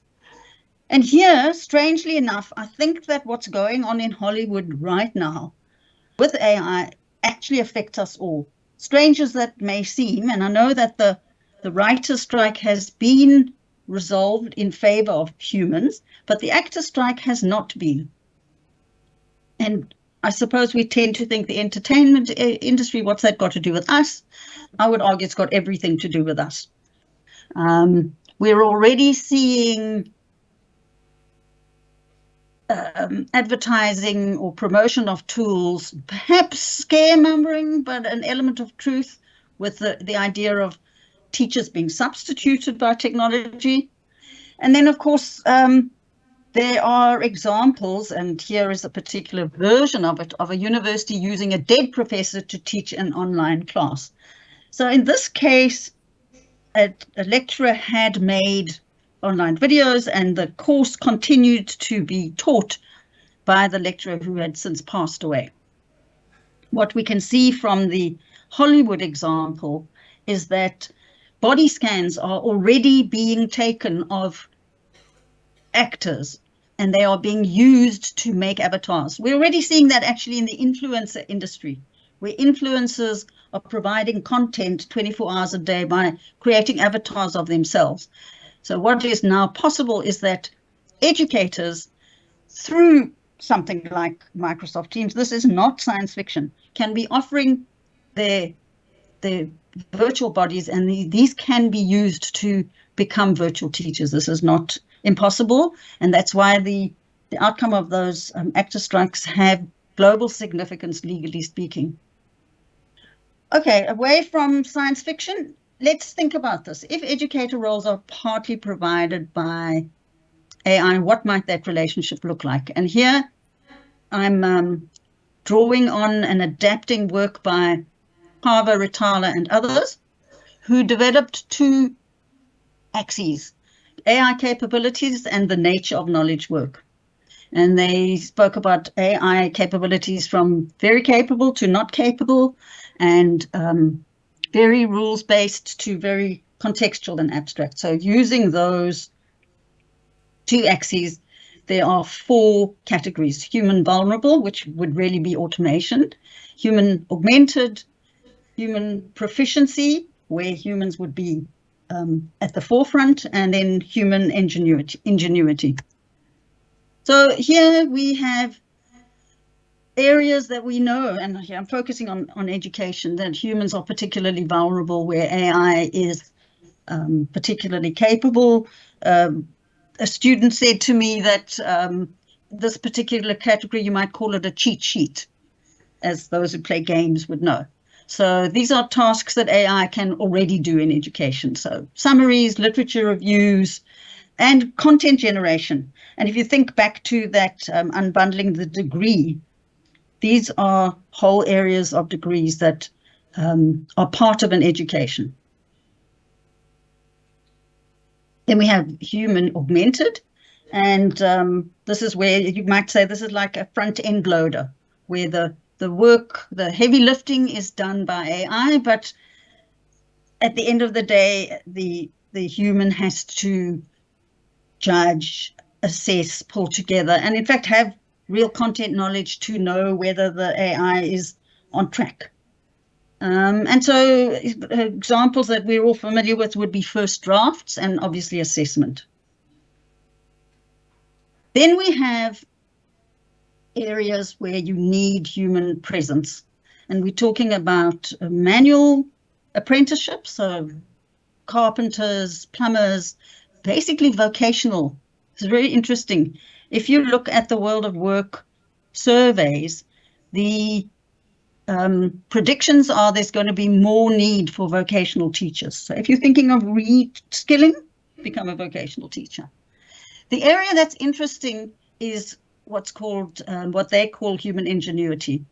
And here, this is what requires creativity and context knowledge. And it's the area that is around creativity and human judgment. And it's the area of closest relationship between AI and humans. And at the moment, it's the area that people, students, educators are the most skeptical of. They're the most concerned about hallucinations. But with time and the improvement of the technology, this area is going to become more trustworthy, and it's going to become a smaller category, actually. So I think this is quite a helpful way to think about these relationships, because there's no doubt this is a relationship that will continue. And just before I start ending off this section, it's interesting if you look at Holon IQ is a private sector think tank which does surveys and asks key stakeholders. And you can see, I think it's interesting that that stakeholders don't consider early childhood to be as vulnerable to AI. And I would imagine it's for the same reason as vocational, because small children need human presence, whereas assessment and higher education are much more at risk. So let's go back to that McFarlane image and think about AI and humans, and what potential roles and how we might see educator roles changing. So tutoring, I'm sure every single person in the room with you has received promotions, visits, advertising for tutor bots, chat bots, educational bots. You might be using them already. Planning. A number of tools set out to either do the planning or substantially help with planning, designing, course developing, and curating. These are either already capable by AI or becoming much better. And where does that leave educators? If so much of what's traditionally understood to be an educator's role, well, it leaves educators doing care and pastoral work. Another issue that Inez mentioned, talking about what happened in COVID, talking about the underperforming state, managing the tech logistics. We did research where we spoke to educators around COVID as well. And one of the things they said is they spent a lot of time trying to make the technology work. And of course, most schools don't have IT specialists like the fantastic people who were helping me earlier today. It becomes teachers' roles. And as we've seen already, AI prompting and training. And then it also becomes the role of the teacher to try and alleviate inequalities. And once again, we've had the rehearsal in COVID. This is not going to go away, and AI is just going to make it worse. So in summary, one interpretation from a justice and injustice point of view is that educators will increasingly join the gig economy, that already most academic jobs are on contracts. Several aspects of educator jobs will become automated and augmented, and more will become automated. Trust will grow and current roles will disappear. And I have to say, perhaps you might think that I'm skeptical or pessimistic, but the trope, free them up to do more meaningful and interesting things, I think is unlikely in a kind of neoliberal climate in education.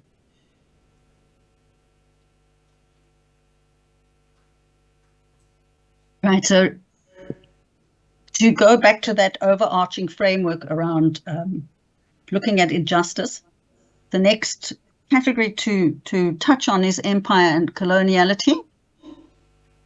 And here we're talking about a continuum from exploitation, which is part of traditional capitalism, to expropriation, and it is a continuum.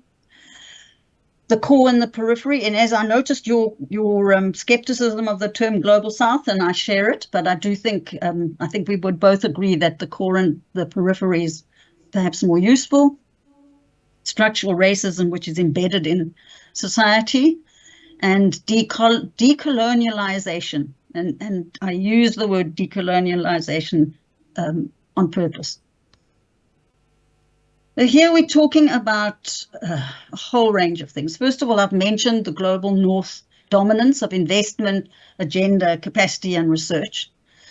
But we also have to think about the supply chain from the cradle to the grave. And here we're talking about conflict minerals mining, which happens to such a large extent in Africa, the exploiting of peripheral workers, and the racialized zones of digital toxic waste, and then the decolonialization of and in AI, as well as what, to use Fraser's terminology again, affirmative and transformative ethics frameworks.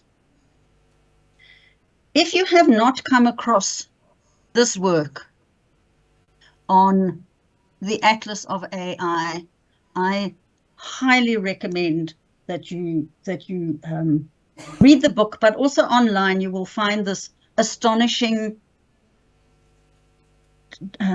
visual description of the anatomy of an AI device. And in this case, I think it was Alexa, but Katie, the book is about AI in general, and it maps in extraordinary detail through visits to a range of sites exactly the types and levels of exploitation and the dehumanizing and extractive practices that make up AI from the cradle to the grave.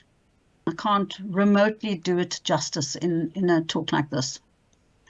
Similarly, there's been a lot of exposure about the exploitation of human beings, because one of the fantasies about AI is that it's all technology, and the technology takes care of itself and machines teach themselves.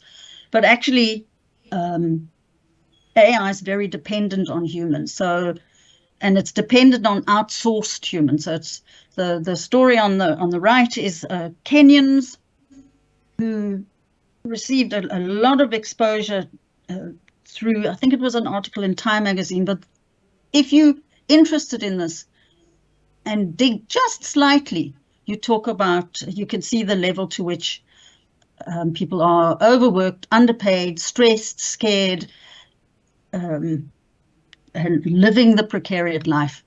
And I did quote Helen Beetham's blog earlier before. She's got one particular posting on labor in the middle layer, which really links to a number of these incredibly powerful and scary resources, providing the evidence regarding the extent to which people from global South countries are exploited in terms of training and making AI work. In terms of the discontents of AI, there's an excellent paper by Rachel Adams, and she sums up two particular positions. One, which she says points out is the predominant response, and this is around bias, and it's something that we hear quite rightly a great deal about surveillance capitalism, which we've touched on, and I'm sure we'll talk about more. And then the arms race, so the kind of US versus China.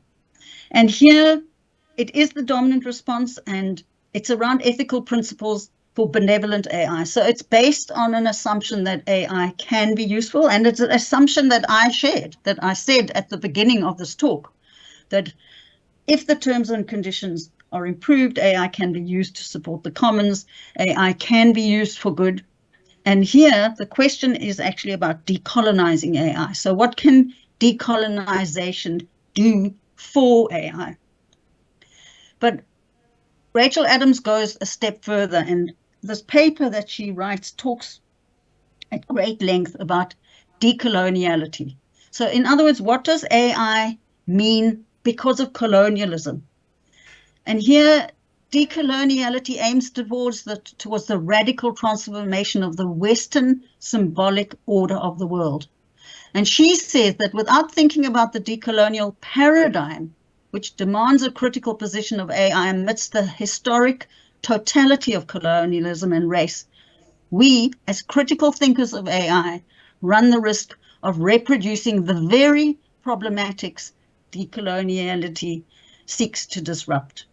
And here she talks a lot about how these forms of AI principles, AI frameworks for good, and so on, entrench colonial ideas of other, and they entrench worlds of apartness. It's a very powerful and important critique.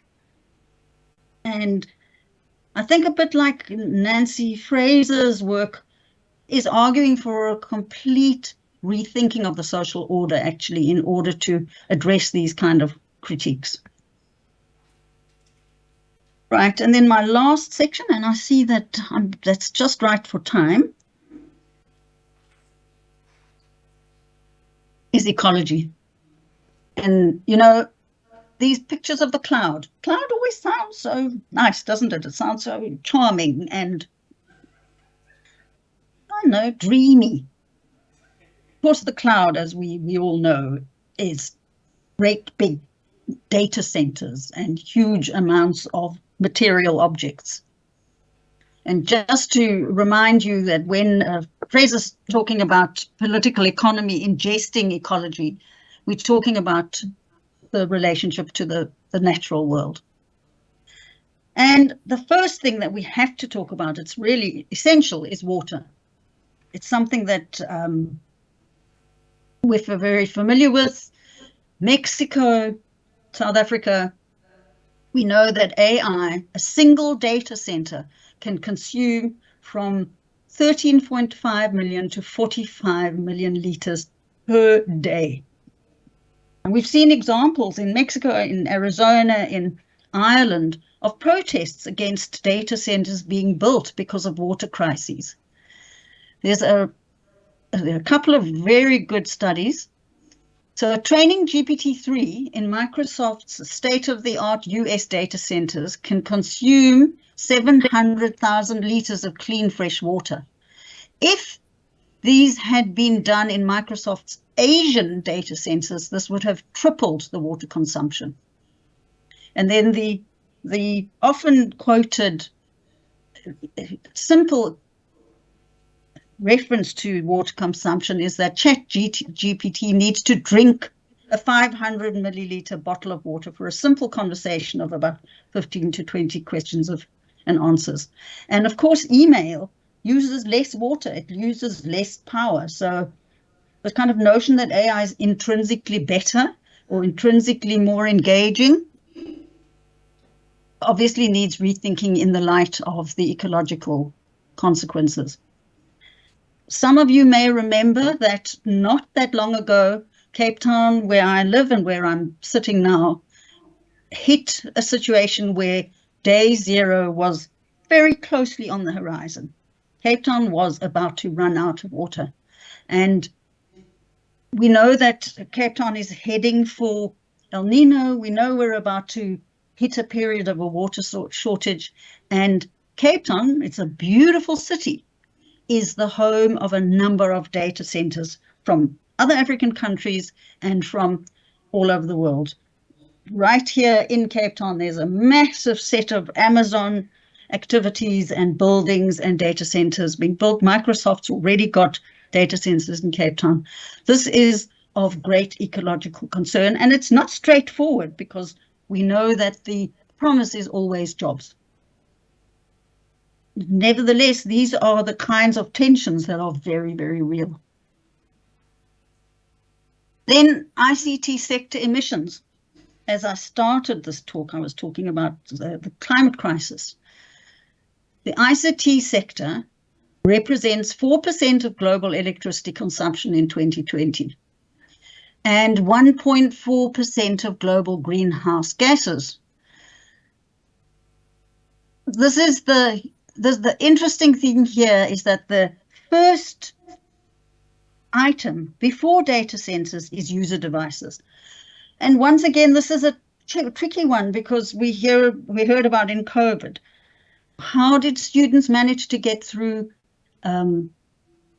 remote teaching with cell phones. Yet cell phones are number one in terms of greenhouse gases. And we've seen over the last period of time how the ICT sector has been increasing emissions by about 5%. Once again, a really tricky tension. There's quite a lot of work that's being done on how data centers can reduce mechanisms and strategies for reducing their emissions. Much more difficult around devices, particularly cell phones, smartphones, and laptops. We've also have a number of studies around the carbon intensity of data centers and the countries which are the most responsible for these what kind of carbon intensities. And here, once again, I can't read through all of these, but South Africa is horribly high. And one of the really big reasons is that the central processing units are so high because of coal and coal electricity powering. So the transition to green energy is very relevant to a shift to AI and to technology in education. The interesting thing is if you compare ICTs with, for example, aviation and shipping, which is where a lot of the media coverage is around flying, and even in academia, academics not flying, data centers have more of a contribution than flying and shipping. So I was looking quite hard, and I put out queries around my networks to find to what extent universities have been thinking about their own carbon footprints. I found eventually something in the UK, and I'm pretty clear and I'm pretty sure that these kind of breakdowns would be much worse actually in places like South Africa, where coal and fossil fuels are still the main contributions to emissions. And I think that this is an area where sociologists and educators and scientists need to be working really closely together. And I hope I'm making the case that these seem like issues outside of education, but the decisions that we make as educators are closely linked. I mean, obviously, if we don't resolve these things, we won't be here to at all. So I'm doing pretty well. Just to conclude, the Luddite movement. I found, in thinking about these issues, that I went back to the Luddite movement, and Luddites are. They portrayed, and they're an insult, they're portrayed as people who are against technology. And of course, this is absolutely not the case. The Luddite movement was against the means of production being put into the hands of private companies. And in those days, in the textile industry, it was home textiles, it was workers owned literally the means of production, and the means of production went into the ownership of factories and factory owners. And so the resistance and the strategies that were suggested, which interestingly included things like recompense to workers, some kind of subsidies and so on, the kinds of robot taxes we are seeing considered now. There's something to be learned, except that, of course, Luddites who fought to maintain the means of production really lost. And I would like to think that the kinds of governance and framework activities that are happening now, we're not quite at the point of losing. Although when you do a summary of the situation at the moment of monopoly domination of the political economy, increasingly insecure unbundled roles, amplified coloniality, and ecological pillage, it doesn't look great. And of course, this is a simplified version. I think Fraser's point about the kind of contestations, and those dotted lines are really to show how porous these areas are and how much tension there is within them, and the extent to which monopolies are actually ingesting all of these other considerations and injustices and commercializing them and relying on them, unpaid labor by educators and so on. It's pretty scary and pretty sobering, and sadly it's not dystopia, it's not science fiction. Which leaves me, it's hard to end a talk like this by on such a negative note. So there are examples of projects, there are some small, relatively small, not so small examples of different kinds of legal relationships, of different types of large language models, which are actually built on commons-based governance systems. There are examples of decolonializing AI initiatives. They do exist. I hope that a talk like this will have made the argument for why we need more of them.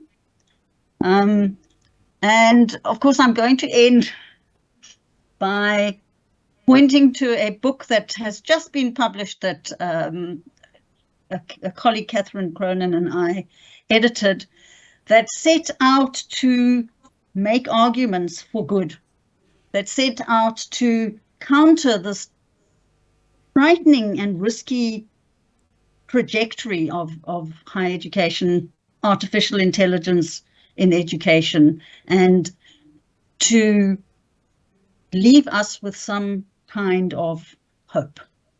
Thank you. Thank you very much, Laura. Thanks, Laura. I think you woke us up to reality, from AI as a dream to AI as a nightmare, and something that we need to engage more critically with. And I love the fact that you've really problematized that for us. Ladies and gentlemen, we don't have time. We actually ran into our tea time. But I'm hoping that as Laura threw an email address on the slide, that you will also be able to engage her with, because I think those are critical issues that you raised up. So once again, from our side, Laura, thank you so much for that, for the time that you took to really unpack that in those three sub-themes, but more specifically to give us a critical response on this.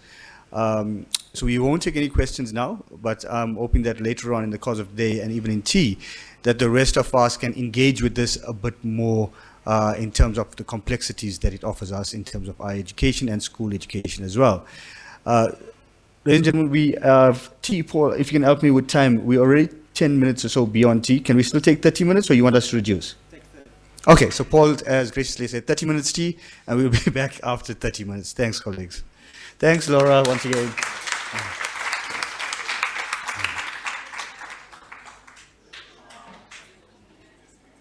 Just 15 minutes, so that's it. No, it's fine. You can do it with lunchtime as well. Laura was stunning. I didn't want to bring, because I mean the last one was critical, the ecology part. I mean, what? You must try to get all of that book. Oh, the Atlas. Yeah. Oh, you got it. Okay. You must try to get all of it. Should I use my computer, or do you have a? No, you can use yours. Yeah. I actually have HDMI on it. You do? Yeah, but it doesn't always work. Let's connect you then. Yeah, let's see what. Let's see if it works. I have an adapter in case it doesn't work. It's on this side. Okay, perfect. Let's just.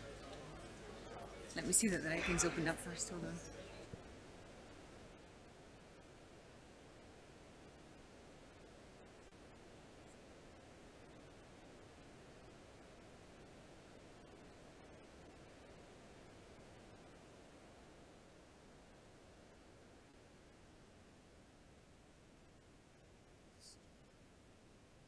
Test the screen.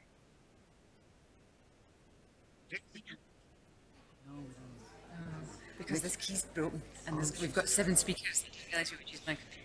Oh, can we use your mouse? We can use this one as well, but they're not going to think of it without. Okay, we check it. Okay, so I'm just going to introduce you, and you can just introduce this. Okay, yeah. I have a slide further down where I introduce them together. let's welcome you and introduce yourself. Yeah, there's too many to introduce. Yeah, Otherwise. Good, thank you. Great. Looks good. But I'm going to close it for the break. Just close it for the break.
James, speakers are open.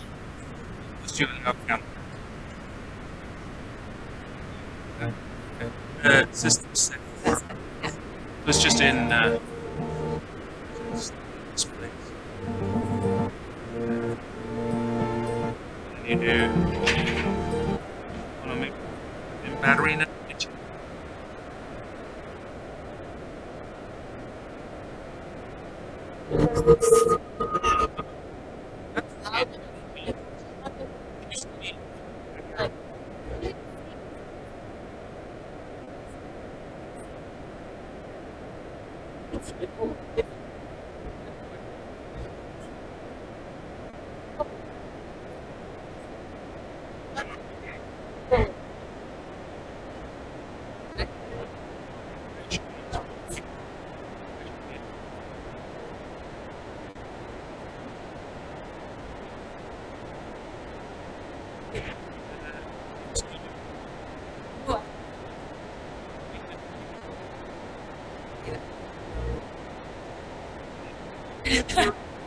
Thanks.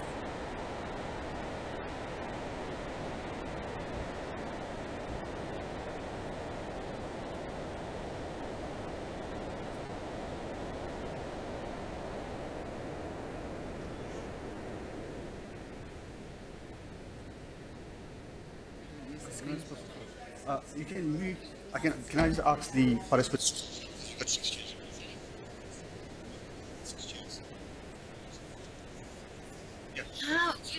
Oh, Or else they're going to keep. okay. Let's ask them. Yeah, we had a say. That's perfect. There's 4 here, and then there's 2 this side. Yeah. Yeah, I'll ask. Okay, thank you, colleagues. If you can just settle down.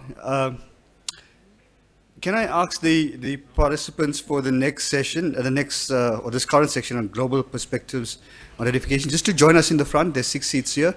So if you can join us in the front, it'll make it easier for us. So please, if you are in the next session, please join us in the front.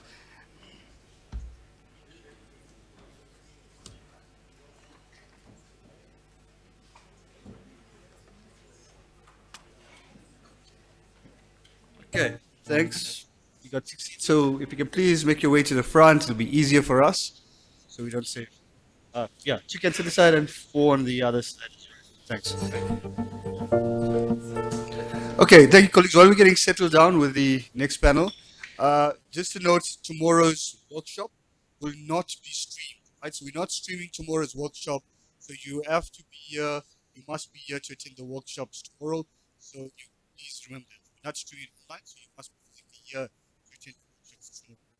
Okay, colleagues, as we settle down, the next session on our dedicated global perspectives on edification, education, and equality. A report from Mexico, Argentina, South Africa, Germany, and Sweden.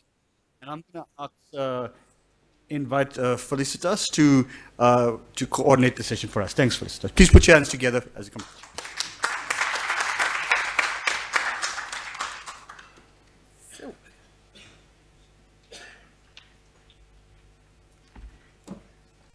Yes, thank you. I'm shorter. Good morning. I can just about still say good morning. I have 15 minutes left to say good morning. Thank you so much for attending this session and joining us today. Thank you also very much to the organising team. Thank you to Paul for putting all this together. Where's Paul?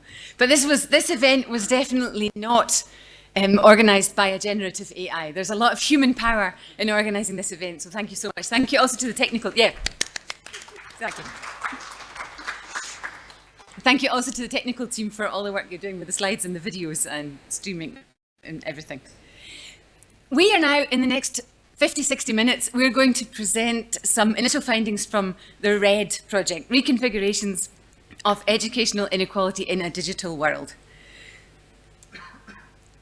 Basically, we start with the observation that how to design, regulate and use digital technologies is one of the most pressing challenges facing our world today. In education, there's a tendency to be hugely interested in what's new.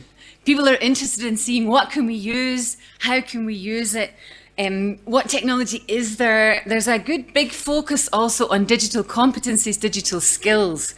But these technologies are also intimately tied up and implicated with questions of equality, inequality, justice, injustice. So in RED, we particularly draw on scholars who look beyond the question of digital competencies, digital skills, to see what's happening with the question of digital inequalities in schools today. When we're talking about equality in education, though, there's no doubt that quality education is the key to an equitable future. The question is now, who decides what counts as quality education? In the past, traditionally, the state has decided. Curriculum designers have decided, teachers have decided, school leaders have decided, policymakers have decided. Students and families sometimes less often. But today we see increasingly that technology companies are also deciding what counts as good education. We heard some of this in the two keynotes already this morning. We have today Google certified educators. We have governments who call on Pearson to advise them on how to make decisions about curriculum and instructional questions. We have Apple offering a huge suite of devices, hardware, software, in order to invite students and teachers and school leaders to behave in a certain way. But it's not only the big tech which is pictured here. We have a host of local platforms and local systems which also invite students and teachers and school leaders to act in a certain way, to relate to one another in a certain way, to communicate in a certain way, to teach in a certain way, to learn in a certain way. And we also have, of course, lots of data collected about students. This was also mentioned in the first two keynotes today, turned into data to be collected, aggregated, and monetized. And this is where the RED project hopes to intervene. In RED, we ask, firstly, how do policies and data infrastructures for digital education address inequality? And how do privileged and disadvantaged schools, different schools in different positions of the opportunity structure, engage with digital technology and thus create or recreate or contest inequality? Over the next, now slightly less than 60 minutes, I'm going to give an overview of the project. Then we have local insights from our partner schools in Mexico, in Germany, in South Africa, in Argentina, and in Sweden. We're going to present infra-reveal and some initial findings on the data profiles. And then we're going to end with a few key findings which look overarching at global similarities and local specificities. I have the privilege of giving an overview of the project and first to introduce the team. The team is coordinated, it's funded by Sweden, Riksbanken Jubileumsfond, is coordinated at the University of Oldenburg, where I am. I'm Felicitas McGilchrist, and my local team in Oldenburg. We also have Paul Prinsloo, of course, here at UNISA and his team. We have Patricia Ferranti at Flaxo in Argentina. We have Ines Dussel from Sinvestav in Mexico, and Thomas Hillman from University of Gothenburg in Sweden. And the large team. 7 of us are going to present over the next few minutes. The rest of the team is also here. Please feel free to address any of us in the breaks, in the lunchtime, or in the afternoon, evening last final section to find out more about the project, to give your feedback, to ask questions. We're all, and all the team here, are all happy to talk about it. You may recognize some people. Photos are always slightly different from how we actually look now, but you may recognize some of the people walking around and in the coffee breaks. So, RED explores how education is being reconfigured with digital technologies and how this is related to increased inequality or moves towards greater equality or more justice. To do this, we combined 3 sets of methods that you can see on here. One thing we asked is about policy profiles. We have analysed policies in each of the partner countries, especially looking for global similarities and local specificities. We conduct ethnographic research in schools. We have 3 to 4 schools in each partner country. And our goal here is to provide rich descriptions of digital practices. We say we want to hear what the teachers and what the students are saying in each of these places so we can tell, in a sense, real stories about real lives behind the statistics of what's happening with equality and inequality. You'll hear a lot more about this aspect as we go through the presentation today. And we also generate data profiles for the schools that we're working with. We've developed InfraReveal, especially Thomas Hillman and the team in Sweden, Svea Kiesevedt and the others in Sweden, have developed InfraReveal, which produces visualizations of the data traces in each context. And with InfraReveal, we've done about 40 workshops with students in about 20 schools, more than 40 workshops, more than 20 schools now. And Thomas Hillman will present some findings on this later today as well. The shared conceptual framework that we work with as a baseline to bring the different teams together includes inequality, data colonialism, data sovereignty, and practices. So for a baseline theory of inequality, we draw on Göran Therborn's tripartite lens. He understands inequality, he describes it himself as not only the size of our wallets, not only the economic dimensions, but as a whole socio-cultural ordering. And so this sensitizes us in the team to look at vital inequalities on the one hand, health and lifespan, for instance. We know the quality education and the amount of education correlates with the length of a lifespan. We look also at resource inequality, so access to digital technologies and what kind of technologies people have access to, looking specifically at that aspect. And also existential inequalities, autonomy, dignity, freedom. This is particularly important for the RED project. Whose experiences of education affords them dignity and whose does not? Whose experiences afford them freedom and whose less so? Data stand at the core of the project, so we draw on data colonialism as one concept to say, to investigate whose data are exploited and monetized and whose are not, who experiences a feeling of data sovereignty, a control over their own data, and who less so. And practices, of course, are crucial for us to explore what's happening in classrooms. So we draw on practice theories as they are also used in media history and science technology studies and platform studies to explore the socio-material assemblages. This was also mentioned in Stussel in particular in the first keynote, the sociality and materiality combined. The digital pedagogies and the data practices, what's happening as increasing information about students, about learning, about teaching is turned into digital and numeric and other forms of data. So we're interested in the epistemic, the political, the cultural, the affective implications of these practices in schools as they play out. I want to show graphs once, because when economists talk about inequality, they always show graphs. There's rarely a talk about inequality which doesn't show some sort of charts and fields. So we can talk here, we can talk about vital inequalities with a Gini index. We can talk about access inequalities with data on households with internet access. We can see how they change over time, but so much is lost if we orient to statistics, and especially if we orient to statistics at the level of country comparisons. So in the RED project, we specifically want to explore the nuances, the affects, the pressures, overall how educational inequalities unfold in local lived realities, where, as I said, increasingly realities and information are turned into digital and numeric data. And so, to these, I'm looking for the next speaker. To these inequalities, these lived realities, we will now turn, and we start with Federico Williams, who will present about Mexico. Then we'll turn to Felix Buchner, who will present on Germany. Then Philip Ahiako, who will present on South Africa. Patricia Ferrante will present on Argentina. And then Maria Moden will present on Sweden. So, and with that, I turn to Simislav. Thank you. Well, thank you, Felicitas. Well, these are 5 minutes presentations, so there will be an overview on the Mexican schools that we've been working on. So, for a start, I will want to, Inés already started giving you some insights about Mexican education system, but first I want to say that Mexico has a population of 131 million students, inhabitants, and the education system has 34 million students from preschool to university.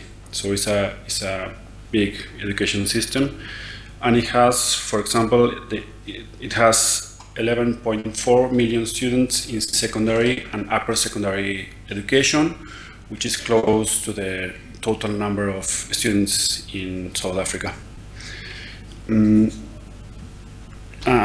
Sorry, I thought it was changing. Yeah, thank you. Well, as I was saying, this is the amount of students, and other thing is there are major differences between private and state education, both in terms of access to basic services and to digital media. For example, 61.2% of students do not have access to a computer, and 80% of students do not have access to the internet in their homes, although these numbers are changing because due to recent policies from the current government to provide more connectivity to schools and families. Now I would like to present 3 insights into Mexican education policy that are closely related to inequalities. The first is the National Free Textbook Commission, which was established in 1959. This commission is responsible for the design and delivery of free textbooks to all primary and secondary school students in the country. Every year, between 160 million and 180 million books are distributed for children freely, without charge, to the whole country. The second one is distance education system that uses television transmissions and other technologies for the provision of education. Inés already talked about this on the keynote, on the questions.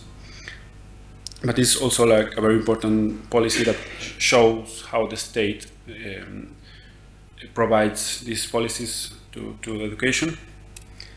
And the third mention has to do with the current government that has a poor people first rhetoric and is implementing policies to reduce inequalities since the last 5 years. So there have been changes lately in the country. For example, scholarships for students, free internet in communities, and more funding for school infrastructures. I wanted to show you the schools that we've been working on. Are 4 schools, one in the state of Tabasco, you can see it's the south of Mexico, 2 in Mexico City, which is in the center of the country, and another one in the state of Mexico. We work in 2 rural schools. One is public general secondary with 500 students. This school has computer lab and mini labs. There's no Wi-Fi for teachers for learning purposes, and they don't use any LMS. The another one, the one in the state of Tabasco, in the south of Mexico, it's a public telesecondary. These schools that works with TVs and digital technologies. They have no computers, no computer lab. They have Wi-Fi only in one corner of the schoolyard. Maybe this story is interesting to think of inequalities, like when there was a mission to give them free Wi-Fi to the school, but the day they went there to the school was closed, and the people that had the key of the school was not there. So the people from this commission, they put the antenna, the Wi-Fi antenna, in a different school, like across the street. So they have Wi-Fi only in one corner of the schoolyard.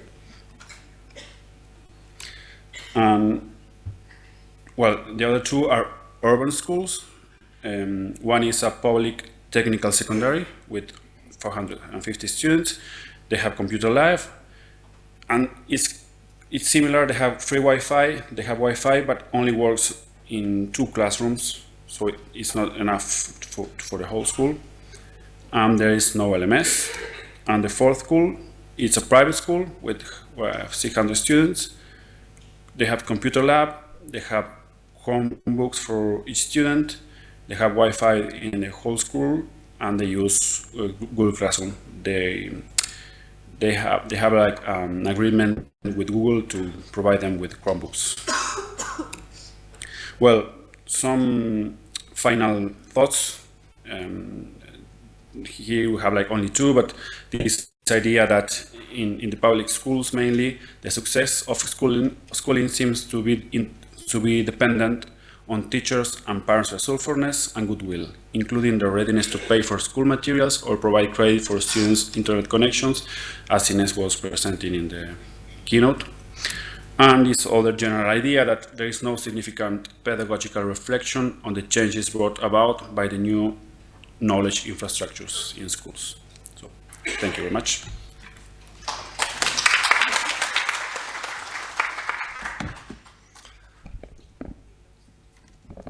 Yeah, hi everyone. My name is Felix Büchner. I'm a research assistant at the University in Oldenburg in Germany, and I present on behalf of the German team, which also includes Felicitas McGilchrist and Lydia Heydrich, who's in the audience. So I want to quickly introduce you to the German education system because it's quite a controversial one, even within Germany. And some of the inequalities we will talk about are inscribed in that system. So what happens is basically after primary school, so the first 4 years of schooling, students are evaluated and sorted into different types of schools based on their academic performance during these 4 years.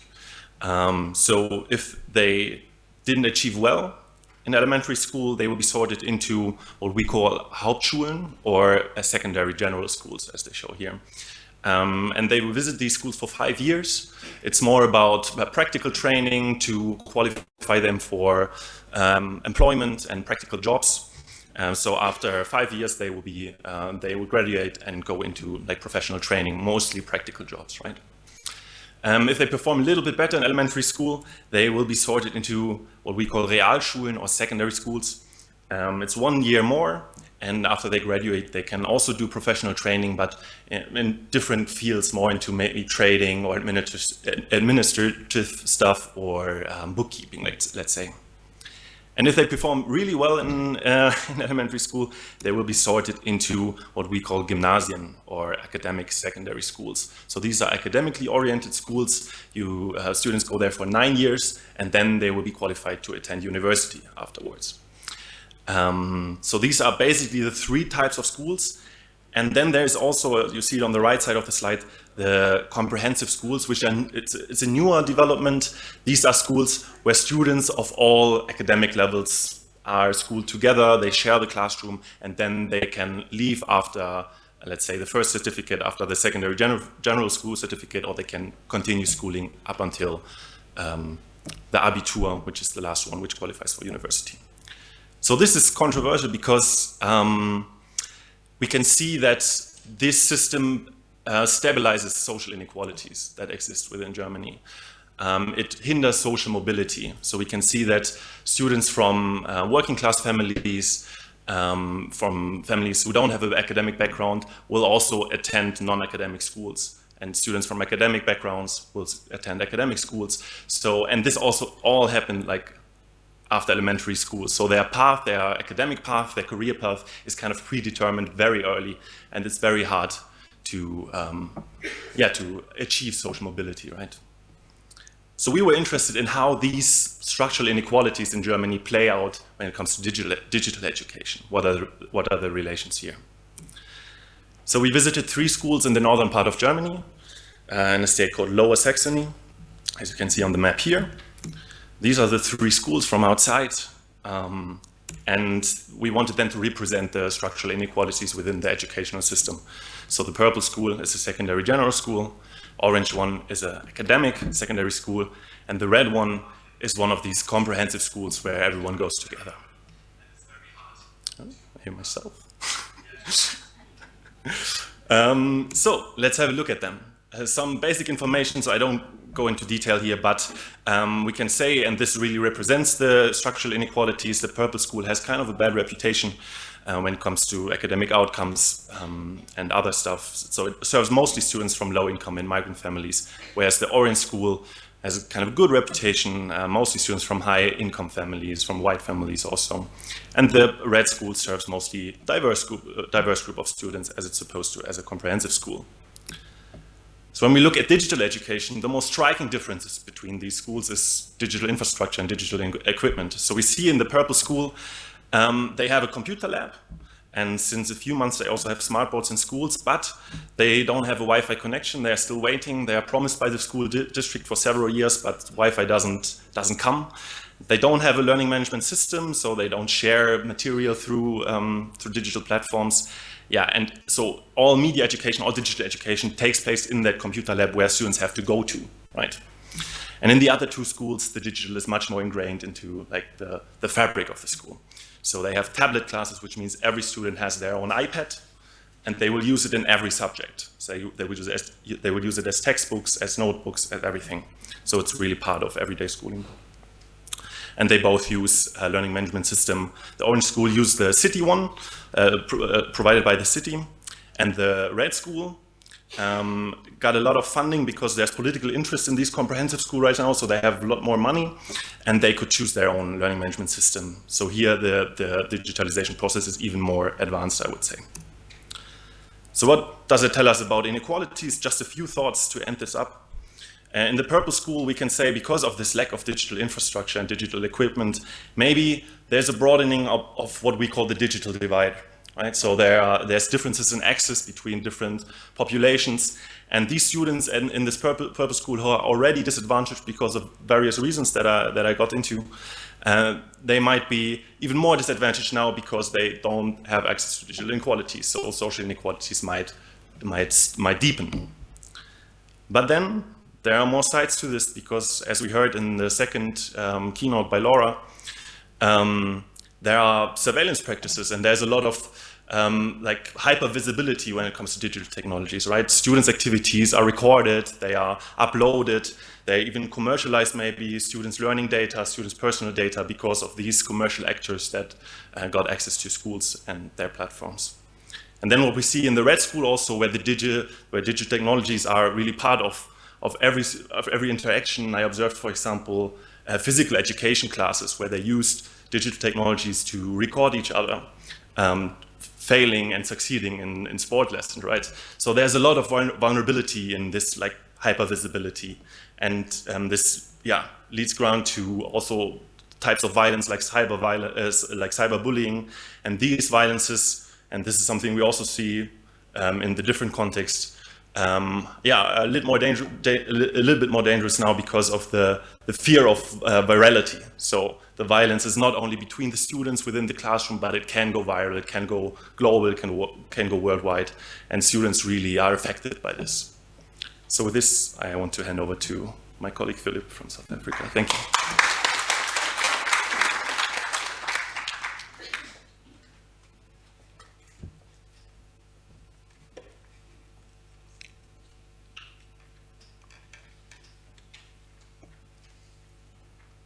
Yeah, so my name is Philip Anyaku, presenting on behalf of the South African group. our story is not quite different from what others have stated. With a brief introduction, South Africa went through a 30 years democratic educational reformation. And basically, what the system is saying is that there should be quality education for all students, regardless of your sex, your tribe, your race, and your religion. They also went on to look at the integration of schools involving races. I only have 5 minutes, so I didn't want to go into much of this because we know the history of the background of South Africa already. Improving infrastructure is one of the hallmarks of the new system, and then the development of a new curriculum. So the curriculum went through a lot of development over the 30 years. Currently, we run what we call the CAPS. Now, the South African school system is classified. The classification itself is a connotation of an inequality. Now, schools in South Africa are categorized into 5 quantiles. We call them quantiles. We have the quantile 1, 2, 3, 4, and 5. And these are all based on socioeconomic status of the community where the school is located. It's also based on the geographical location. So you can have a rural school, and then they're also based on the literacy level of the people living in the area. Then in quintile 1 to 3, these are non-fee paying schools. Students go to these schools freely without paying anything. In some instances, they are fed once a day. And then in the quintile 4 and 5, they are fee-paying schools. They pay schools. I know the fees vary from the quintile 4, they pay less, and the quintile 5, they pay more than quintile 4. Now, like I said from the beginning, one of the roles of the new educational system is to improve schools using technology. So there was establishment of technological infrastructure, such as the Wi-Fi and the internet connectivity. There is an establishment of digital infrastructure, equipment. Some schools were provided with desktop computers, laptops, tablets, projectors, smart boards, and document cameras. Then there are also digital infrastructure in some schools, including Google Classrooms, WhatsApps, and YouTube. Now, the reality. Now, the schools we visited 3 schools. One is quintile 5, quintile 3, and quintile 1. We want to see the differences. Now, in most quintile 5 schools we visited, you find out that the quintile 5 schools are endowed. They have more digital equipment than the quintile 3 and 1. But again, there were 2 quintile 5 schools.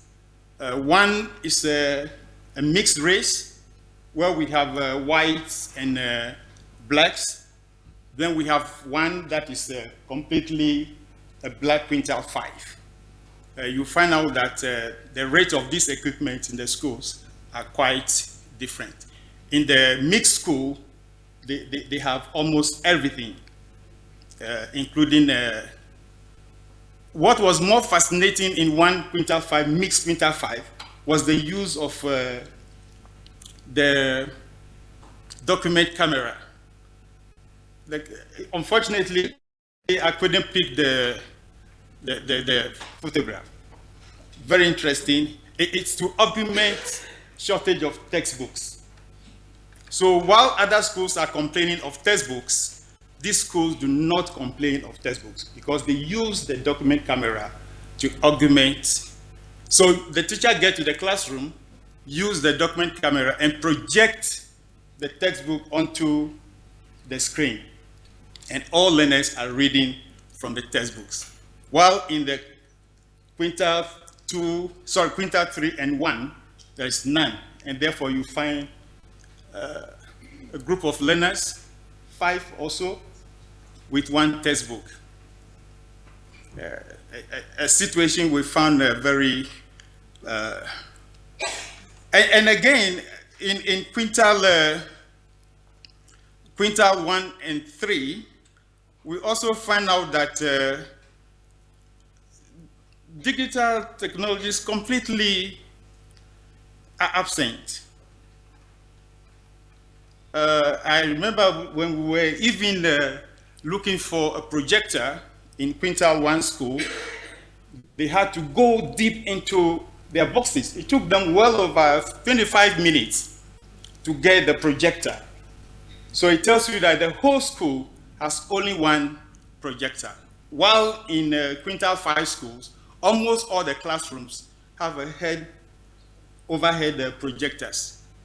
So that is a great inequality found in most of these schools. And so that is the situation when it comes to digitalization and inequality in South African schools. Thank you.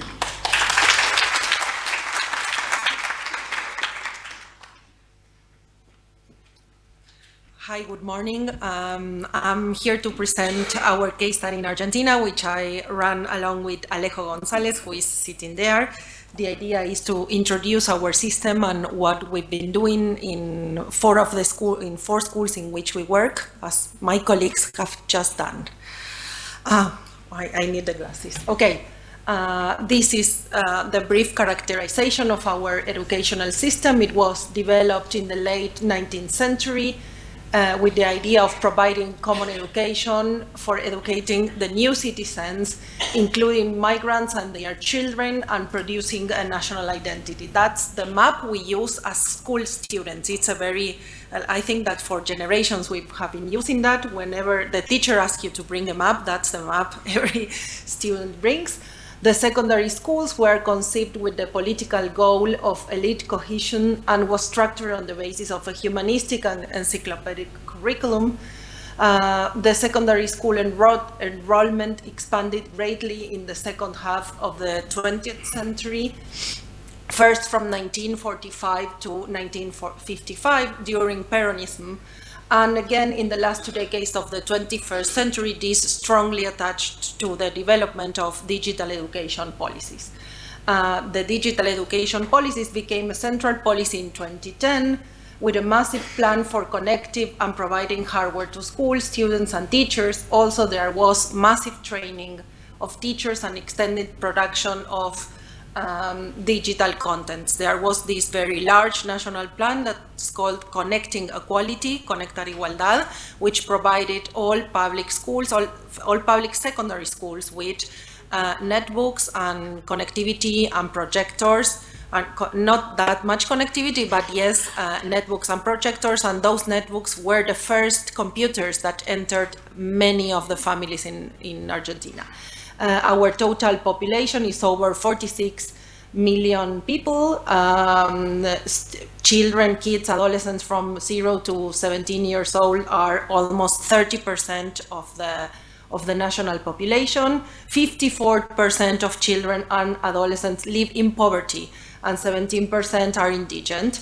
13 million students are enrolled in the educational system. Almost 4 million attend secondary school. 71% attend the public system, and 79% of the schools have internet connectivity, though this varies greatly according to the territory.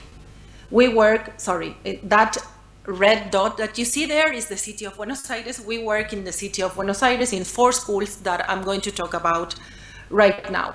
Our first school is the poorer one. It's a public secondary school. It's situated in the poorest district and serves students from nearby neighborhoods that are called asentamientos or villa miserias or shanty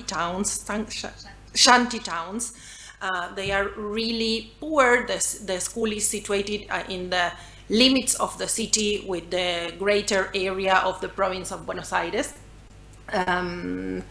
The school provides internet connectivity and a netbook for each student under the Plan Sarmiento. All the public schools with which we work in the city of Buenos Aires have this Plan Sarmiento, which is it was designed in 2018, I think, or 16. I don't remember that, but it's a local plan to enhance digital skills in secondary school students. For school management, grading and attendance are handled both digitally and on paper, with paper serving as a backup. All public schools in the city of Buenos Aires are use an institutional platform that's called Mi Escuela, in which every teacher has to upload grades and the school management has to upload attendance, and it's compulsory for them to use this platform that has a lot of associated problems. So in this school, teachers are very careful to also register everything on paper as a way of backing up the information they upload in the platform. The school enacts policies and pedagogies of care, including the teaching of sexual education, that's called ESI, integral sexual education, mostly to prevent early pregnancy. Historically, this was a school in which the rate of women pregnant students was very high, and so they are very concerned about providing ESI. Most teachers at these schools are highly committed to their work and to serving their community. They propose digital activities despite the absence of an ICT teacher. All students receive at least one social plan with the direct money. It's a direct money transfer that is attached to school enrollment and school performance. The school faces challenges regarding reading and writing, as well as violence and drug-related problems, predominantly among boys older than 15 years old. Almost all the students have a mobile phone, but with limited data and lack a computer or internet connectivity at home. That's why many students remain in the school for the whole day, because they want to be connected. And it's a place where they can get good quality and free internet. Our second school is also a public school. It has an art orientation, is situated in one of the city's wealthiest districts. It serves students from the local neighborhood and nearby areas because it's really close to a train station.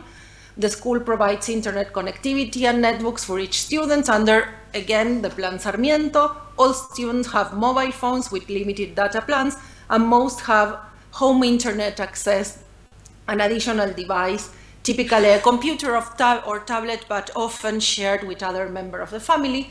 Teaching with digital devices is common across all the subjects. The ICT teacher plays a very significant role at the school, working closely with other teachers to recommend software and assist in producing digital content with students. This profile, the ICT teacher, was very important during the pandemic because in many cases, in this case it's a woman teacher, she opened a Google Classroom for every subject and trained all the teachers how to use Google Classroom, how to upload content, and how to produce content, digital content.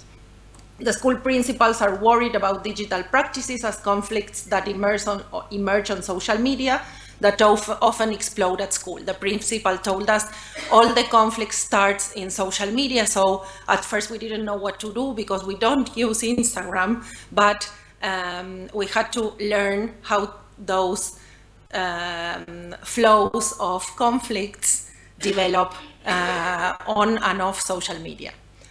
Our third school is also a public school. She's Bea, who's sitting there doing the infra reveal workshop.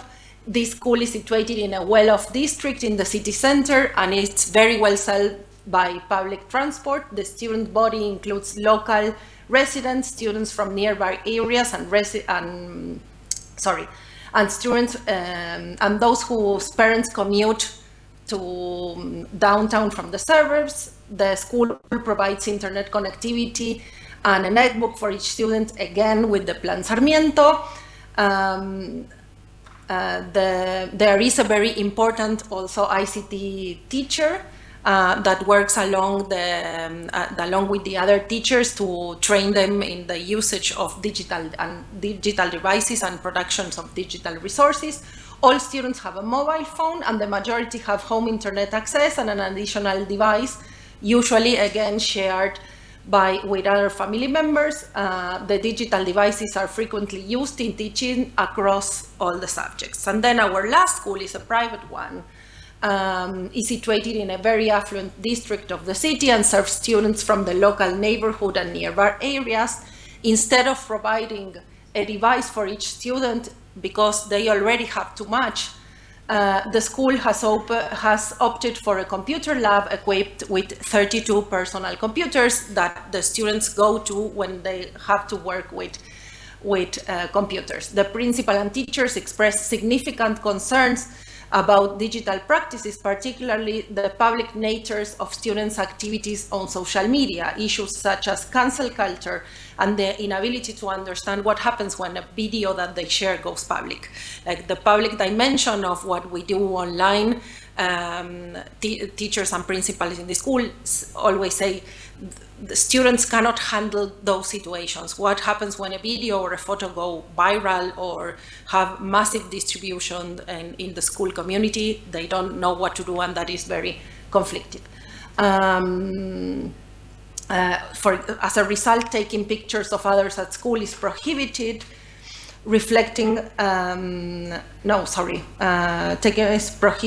is prohibitive, reflecting an aim to unplug students. This school seeks to unplug students. They also make them play ping pong or metegol, and they started providing yoga lessons because they are very concerned that students are maybe over-connected. All students have a mobile phone with unlimited data plans, at least one additional personal device, and good home internet connectivity. However, the use of mobile phones during class has been banned since the beginning of this year. Teaching with digital devices is common. Oh, I lost it.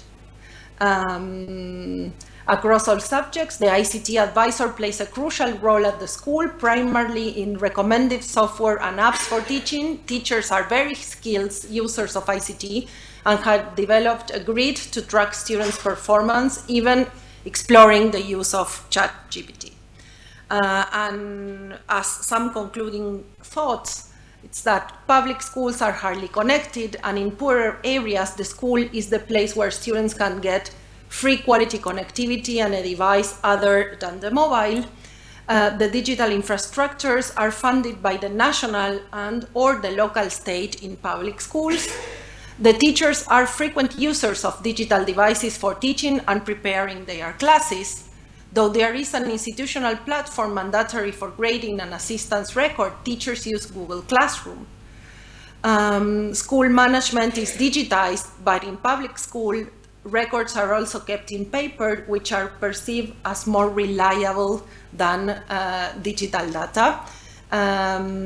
Most students know how to search contents online, though teachers think they rely on the first results they get, sometimes not even opening the links from the search results, which provides new challenges for digital literacy. So now I'll let Marie talk about Swedish school.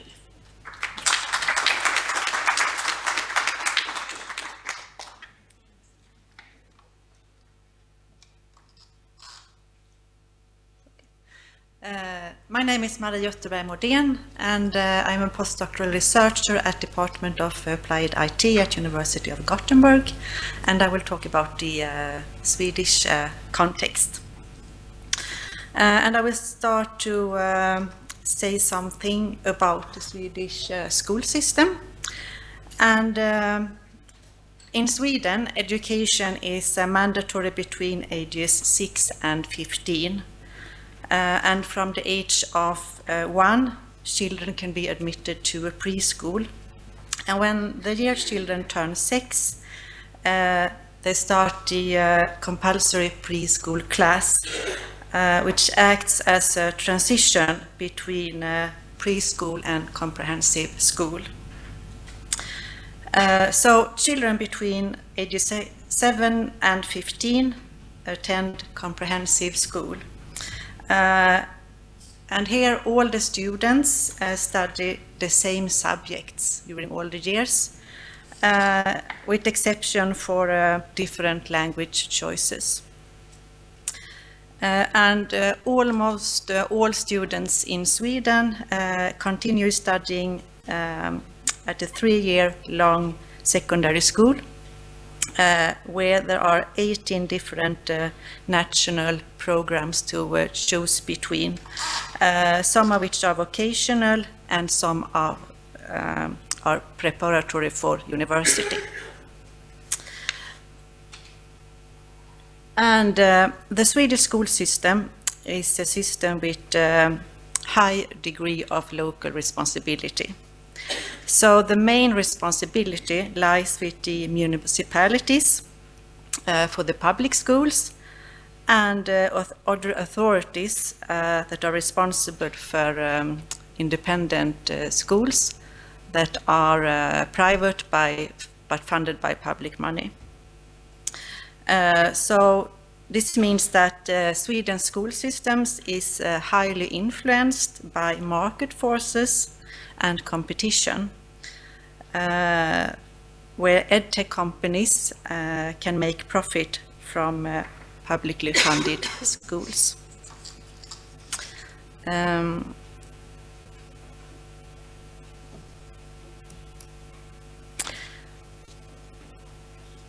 If I turn to inequality or equality, equality is regulated in the Educational Act. And in Sweden, the concept of equality contains the aspect of equal access to education, equal quality in and of education, and the mission of schooling should compensate for different conditions that individual students have. And this means that equality in the Swedish education is understood as providing similar educational opportunities to all, regardless of disabilities, gender, family background, or socioeconomic status.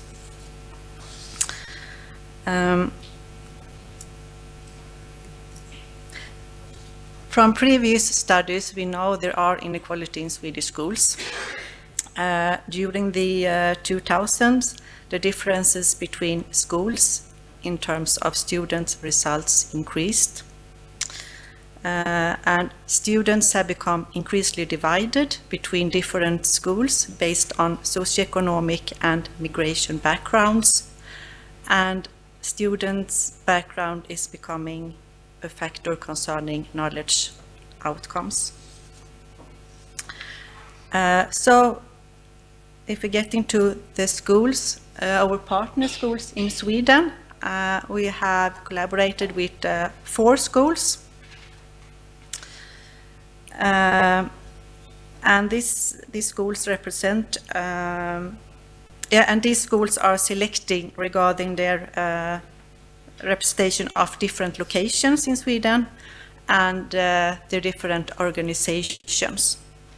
So these schools is one public upper secondary school in a small town, and we have a public lower secondary school in a small town.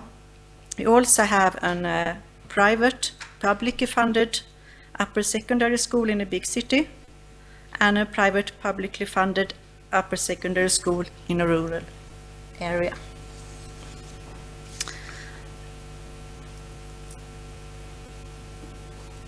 So when we were visiting these schools, we saw that there is a lot of technology. In all these 4 schools, each student has one laptop or a tablet. And you can say that the teacher's work is centered around 3 kind of platforms. One that is for attendance and gradings. One platform is for assessment and communication with parents. And these 2 are mostly national platforms. And then there is international platforms like Google Classroom, for example, that help to organize learning resources and students' work. So the students are provided with technology, but we also saw that they brought their own technology to the school.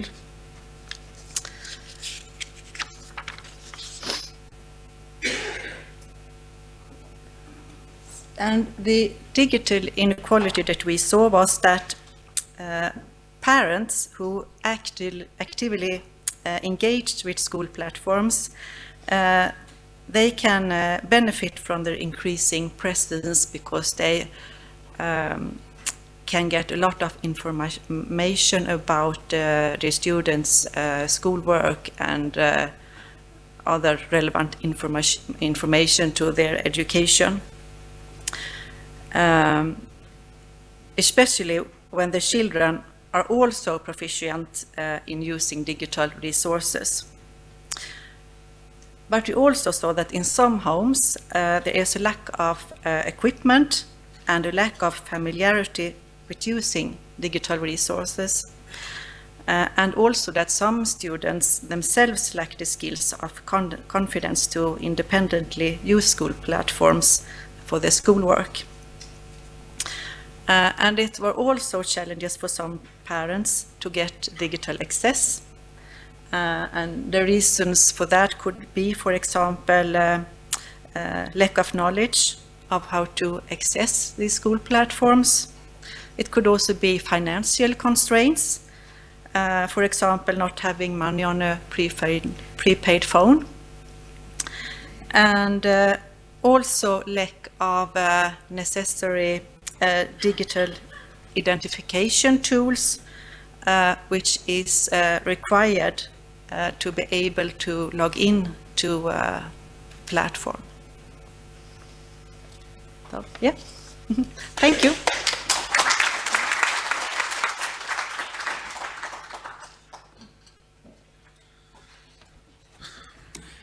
Okay. So I'm going to talk a little bit about the data profiles we've been producing. And right. So I want to ask, my name's Thomas Hillman, by the way. I think Felicitas introduced me. I should say good afternoon at this point. So I'll try to go quickly. Does school digitalization look like this? Well, yes, it does. And we've just seen from several countries that it does look like that. But it also looks like this. And this is something that Laura talked about earlier today. School digitalization also looks like massive server halls and enormous under-ocean cables where internet traffic runs. And so as part of this project, we've been interested in these kind of behind-the-scenes infrastructures that are required for school digitalization to take place. So a little bit of a lesson here. All data traffic that moves over networks, like the internet or networks within a company or school or within a house, they function in this way. That data is broken up into little packets, little tiny packets of about 750 words of space, you can imagine. And each of these packets has an address label on it. And this address label says where the packet should go, who it comes from, what it's about, and what's inside it. Is it a text or an image or a video? What is it? And so when those packets come back to a computer or a laptop or a telephone, they're reassembled to make the things that we see. So even though we download a YouTube video or stream a YouTube video, what it actually is thousands and thousands of little tiny packets that make their way over the internet. And that's regulated by a convention called TCP/IP. It's the basic internet protocol. It's the way that things work on the internet. If we didn't have TCP/IP, it would be total chaos. So it's the rules. And the rules say that each packet should be around 1,500 bytes, that's about 750 words, and that those labels should be formulated like this, with IP addresses, that's your digital address on the internet, for who you are, where the thing is going, what program you've been using, and what kind of information is inside it. And so what we've done in this project is to build a system to do so-called packet tracing and visualize that data and allow us to see what's going on behind the scenes as these data packets move around when people use digital platforms in schools. And from these addresses, from this label data, we can't tell anything about the data that's inside the packets. So when we look at the students and the teachers' data, we don't know anything about what they're writing about, what they're watching for a video, but what we do know is where those packets are going, and from that we can figure out where that is in the world. We know who they're being provided by, we know what kind of applications they're using on their systems, and we know what kind of data it is. But it's good to remember we don't know anything about what's inside the packets. And so we built this system, Info Reveal, that you can actually come and see tomorrow during the workshops and play with a bit. And what it does is it visualizes the most prominent servers, that's the computers. You know, the joke is with the cloud, Laura talked about the cloud being very clean, the cloud is just other people's computers. So it shows which computers or servers are mostly being talked to at that particular time. The data volume over time, you can see in the timeline at the top. It shows basic statistics like the number of packets, the amount of data that's being transferred, how long it takes those packets to move, and how far they're traveling in the world. And it shows categories, like which companies are involved, what kind of services are they doing. And the middle main part is this live visualization that shows where those server data farm data center locations are and how the traffic is moving. And at the bottom it shows the server contacts, like the actual live. And you can see all this in live in real time, and it's easier to understand once you've seen it. But from that, what we can do is we can start to do analysis on what's going on. And you've heard we've done this in schools all over the world. And so, for instance, looking at the percentage of servers which are international, outside the country in which the school is in, and the number of servers, the percentage of servers that are so-called GAFAM servers. And that's what Laura was talking about. That's Google, Amazon, Facebook, Apple, and Microsoft. That's what we call American big tech. And so we look at the percentage of servers that are American big tech. We see some interesting global similarities that don't fall out the way I thought they were going to fall out. For instance, that we did schools in KwaZulu-Natal and in Gauteng, and they're very similar to Germany in terms of those profiles. A lot of national servers and less influence of American big tech than we have in the other countries. And then you see that Argentina, Mexico, and Sweden, although I should say we've only done one school so far in Sweden, so it's quite limited for the Swedish case, they're quite similar. A lot of international, almost no national servers, and mostly big American tech doing the service provision. So that's a similarity that I don't necessarily think I would have imagined before I started this project. But within that, we should also understand this is the schools in KwaZulu-Natal that we looked at. Just looking at dimensions like the distance to the average distance the data travels, or the amount of international data exchange, or the proportion of data shared in the sense of how much data is uploaded versus downloaded. And we can see that each school has a very different profile. So although we can look at it at an aggregated level, the situation is actually quite different in different schools, even in the same area. And we can also drill down and look, this is one of the schools in KwaZulu-Natal. We can see here the actual, I mean, you totally can't read that, but if you want to ask me about it, we can look at it. What we can see is the particular services, because when we access something online, there are hundreds of services and hundreds of companies doing things that we don't know about, that all work together to make the thing we're doing work, but we never get to see because it looks like one website or one platform when we're using it. And behind the scenes, we can see all these different services taking place and where they are. And you can see that Google in the United States was dominant in that session. Google is dominant in almost everything in every country. And that's because Google search is so ubiquitous. And you can also see that the blue parts of the lines are uploading and the red parts are downloading. You can also see that Google is responsible for taking the most data out of the schools in almost every case. So these are some interesting things, and you can just see there from the KwaZulu-Natal example, the red dots are representing the amount of data in the data centers, and there's that famous Cape Town data center, or one of them that Laura was talking about earlier. But also, interestingly, a very large growth of the server industry in Kenya that we were talking about yesterday, and we actually see in our data as well. But when we've done these sessions in school, and there's Svea again, this time in an Argentinian school, I think, doing one of these sessions where we guide students through this and we show them what's going on and we have them try to elaborate with the map and try to make things show up in different places and try to learn about that digital infrastructure. When we've done this in different schools, we've noticed quite a few things. And one of the things that I think is really interesting to note is that lower local digitalization does not necessarily mean lower digital literacy in terms of these kind of infrastructural knowledges. And part of that is that we've seen in almost every school that students have a really strong awareness of data ownership and geopolitical issues. We've also seen that a lot of digital infrastructure is fragile, but that fragility is in some ways an opportunity to get in touch with the infrastructures. If you look in schools where things work seamlessly, there's no reason to get in contact with the underlying infrastructures to figure out how things work. So in actual fact, I mean, I don't have any actual data on it, but you could say that the digital literacy might be different in a school that has much more fragile digital access than in a school that has very strong digital access because of the need to manage that fragility. And I think I'll leave it there.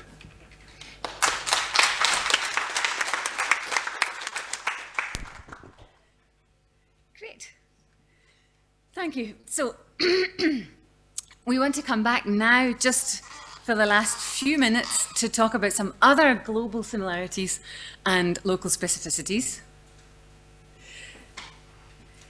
We have written some things about from the various contexts already, which show some of what you've heard today in these different in the different talks. Everything is on the website, which is linked at the top, which we invite you to have a look at. We're not going to talk about all of these just now. We're just going to pull out some small aspects. The first thing, just 2 ideas about the policy analysis, which was overarching. And in all the policies across all the different countries, we see a strong orientation. Technology is progress, technology is solutions. And I think you can hear from from your own experience, and you've heard from the examples today and from the insights from the local schools, technology is not always progress and technology is not always a solution. It depends on how it's embedded into local contexts and how it's embedded into different economic, political, etc. things. What we did also notice, though, when looking at the different policies, they all have an overarching solutionist orientation, but the solution in each of the countries, and looking at policies as a country level, the solutions they offer are slightly different. In Sweden, for instance, the solution is to become more democratic and to have more participation. In Germany, in Sweden, it's to become more democratic and to increase individual knowledge. In Germany, the solution is to increase participation. In South Africa, the solution in the policies is about repair. In Mexico, the solution is about innovation, and more recently also about inclusion. And in Argentina, the solution was much more explicitly about increasing access and about reducing inequality. That's all we want to say about the policy at the moment. And I will hand over to Pato again for some more insights on the practice. I will read from my computer, and so I don't look up. Thank you, Felicitas. And these are our first initial comparative findings in terms of practices. It's been and it still is a challenge to compare what we are going to compare, how we are going to compare equality and inequality in such different countries. As Felicitas said, solutionism is a common approach because, again, policies present technology as solutions, while practice shows technology as friction, as we have seen. Access is still a problem. Access to hardware and connectivity is still a major problem in many countries, even in mind to high-income countries, as Marie have shown talking about the Swedish schools. Mobile phones are the main devices used at school for educational and non-educational purposes, and this also brings the challenge of thinking which pedagogies and which educational practices unfold when the main device is a mobile phone, which are the limits also for that. As Ines said in her keynote, access for who and for doing what is also still unclear. Then what we call the sneaker net. In some cases, network data practices in everyday schools are supported by many non-digital practices in paper technologies, such as diaries or logs, backup copies, and physical reports for students and families. I want to show you this. This is of course, handwritten log from a teacher in Mexico that registers everything in a diary. Ines and Adriana, our colleague from Mexico, are writing a paper about this, how paper technologies are kind of supporting the digital registering of educational data. This teacher, as you can see, has written down like the whole address or where they have to log to, the link in which they have to log, and then send a screenshot of what they are seeing. So there are lots of non-digital practices that are supporting these practices. We call this sneakernet. Also in terms of ownership, the corporate ownership of servers and concentration of data centers configure a particular global map that Tom has just shown in his slides, which is mostly unknown for students and teachers and raises many questions. One great thing about the infra reveal workshops was that students were immediately surprised that why is everything in the same place? Like, why is everything concentrated? What happens there? What happens in the West Coast, or at least in Argentina? That was the question. What happens in the West Coast of the United States, that every data goes there and comes from there? Then care and control pedagogies. Care is differently linked to control across the field sites. In some schools, more control enacts teachers' care for students and enables equitable practices, while in other schools, less control enacts teachers' cares for students. I want to share little stories about these care and control pedagogies. For example, in Argentina, in the poor school in which we work, teachers know they don't register absenteeisms of girls during the days they have their period, because these are girls that cannot afford hygiene products, menstrual hygiene products. So they know they are not going to come to school for 3 days in a row at least. If they register, they are absent. Maybe these girls are at risk of losing their social plan. So not registering absenteeism is a way of caring about them.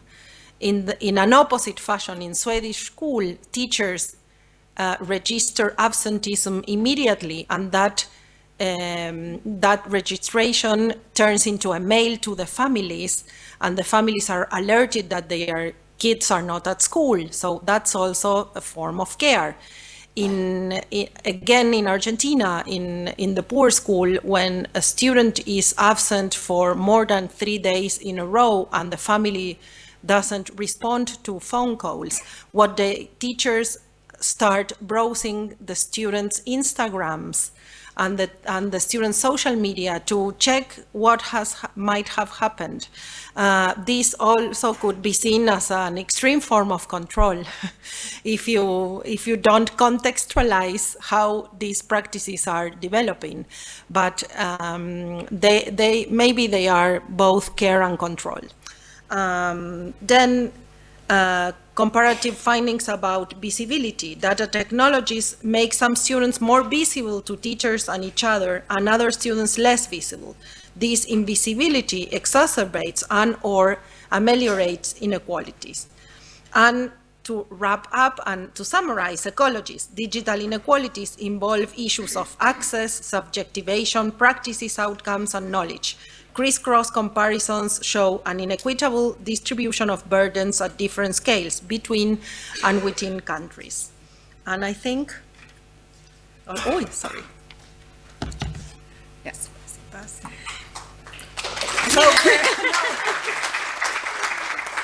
Just one final word. You can see there's no simple technology is not a simple solution. There are no simple country differences. Our approach in the project is to look in more complexity or look more closely and to identify the tensions in these different dimensions. We thank you for your attention in general. There is more about the project on this website, and we would invite you to have a look there if you would like to. And we are all here for all the breaks to talk further about the project. So thank you for your attention.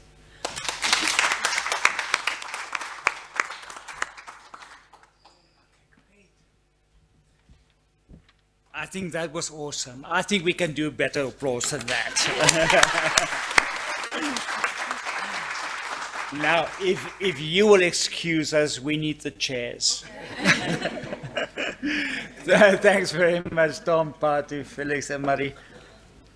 I invite Ines, will you join me up in front? Can technology just make sure Laura is online? She should join us. I am here. Paul. If it was a better phone, I may have taken it. Who misses his or her phone? Oh, we have a prize to give away during lunch.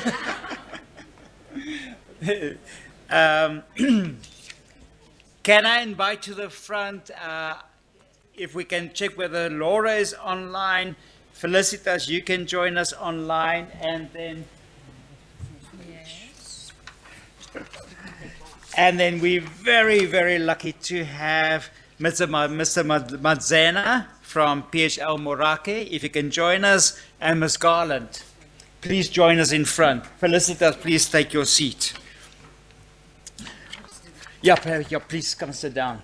Oh, yeah, I don't need that. No. Now, the purpose, and this is just before lunch. Sorry, Philip. No, Mr. Zulu is in the next panel. Okay, so in the first panel, we have two principals joining us, and in the second panel, we will have Mr. Zulu. Is Laura online? Do you know whether Laura is? I am here. Oh my goodness! I'm looking up at you, Laura. Laura, I'm going to start with you and then go to the two principals. No. Okay, I won't start with you. Let's start with the principals. I mean, any surprises? I mean, we listened to Ines from Mexico. We listened to Laura. We listened to this country, five countries overview.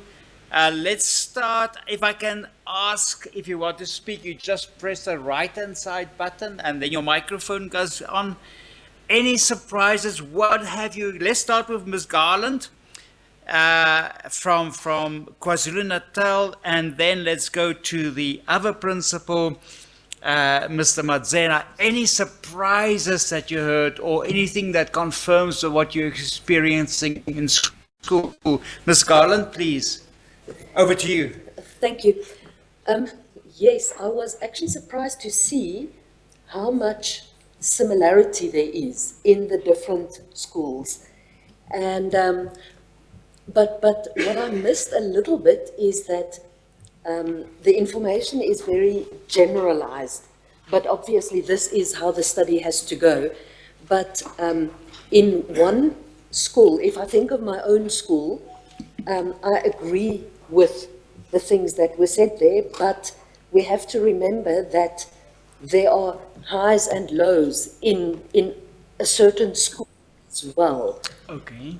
When you look at rich and poor, in our school, you have the rich of the rich and you have the poor of the poor.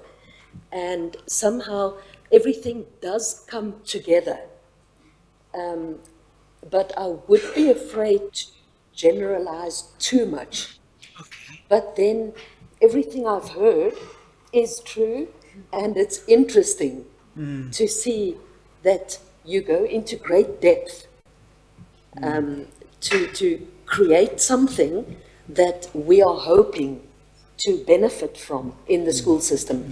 And we're hoping to learn a lot and to find ways of application and to find ways that schools can grow through this project. Thanks, Ms. Garland. You're not free yet. There's no free lunch. So I want to push you. So you have very rich parents, kids in your school. Not rich kids, parents. And then you have very poor kids. How do you balance that in one school? Can I put you on the spot? How do you do that? Yeah, that is a daily challenge. Okay. And yeah, we have to find ways to do that. And interestingly enough, the learners cross those barriers themselves. And there are learners, there's a buddy system amongst the learners as well. And sometimes we help to create that, but sometimes it happens naturally that a richer learner or a learner from a richer family will care for a learner from a less affluent family. And many of these things happen below the radar. Okay. You don't see it happening, but you can just see that a learner that you're not expecting to cope is coping. And when you probe a bit deeper, you find that it's actually because of help from a friend. Okay, And we also find with our learners, some live close to the school and some live very far. And it went off. Transport is obviously a big problem. And sometimes if there's something happening at school and transport is a problem, you will find those learners that you think will not attend because they're spending the night with friends or something like that. Wow. So I think maybe we can look into this buddy system because it helps to even out the odds. Okay. Often. Thank you. That's why you're on the panel. Thank you for that. Mr. Madzena, you from Gauteng, you in Hammanskraal, PHL Moraka. Anything that triggered, that you heard either in Inez or Laura or the red presentation? Over to you, sir. Thank you. One of the things that I've seen is that the schools reflect their communities. You see, what happens in their communities normally happens in their schools.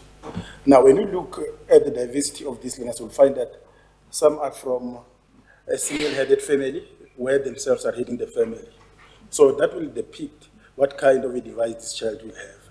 Okay. Some are from a family where there are two parents who can buy a gadget and so on. And then some are where they are staying with a granny who is not interested in all these things that are happening, you know. So when you introduce them to this, they come with that attitude as to this gadget, it's only for communication and not for teaching and learning. Okay. Because that's how it is where this learner comes from. And then now this gives a very serious challenge now to the school as to how to deal with this diversity then. Okay. That this one likes this gadget, but not for his purpose, but for other purposes.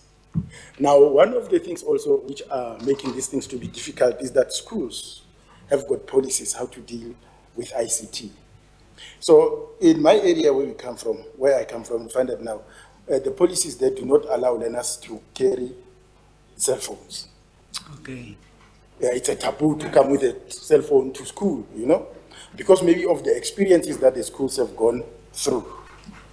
Now, that it stifles the development or the growth of ICT in schools. Okay. Because we, or the community, it's afraid of changes. It's afraid to carry on these children.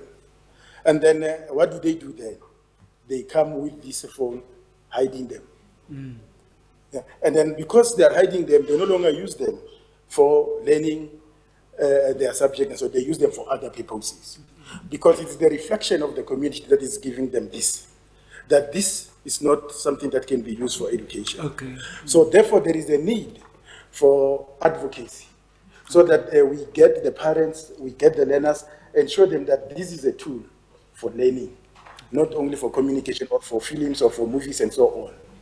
So I do believe that now we need then to go back to the schools and say, let us revisit our policies on ICT. Are they still relevant? Okay, okay. Before, nobody cared about cell phones, nobody talked about cell phones until COVID-19. That's where now there was a gap between the teachers and the learners.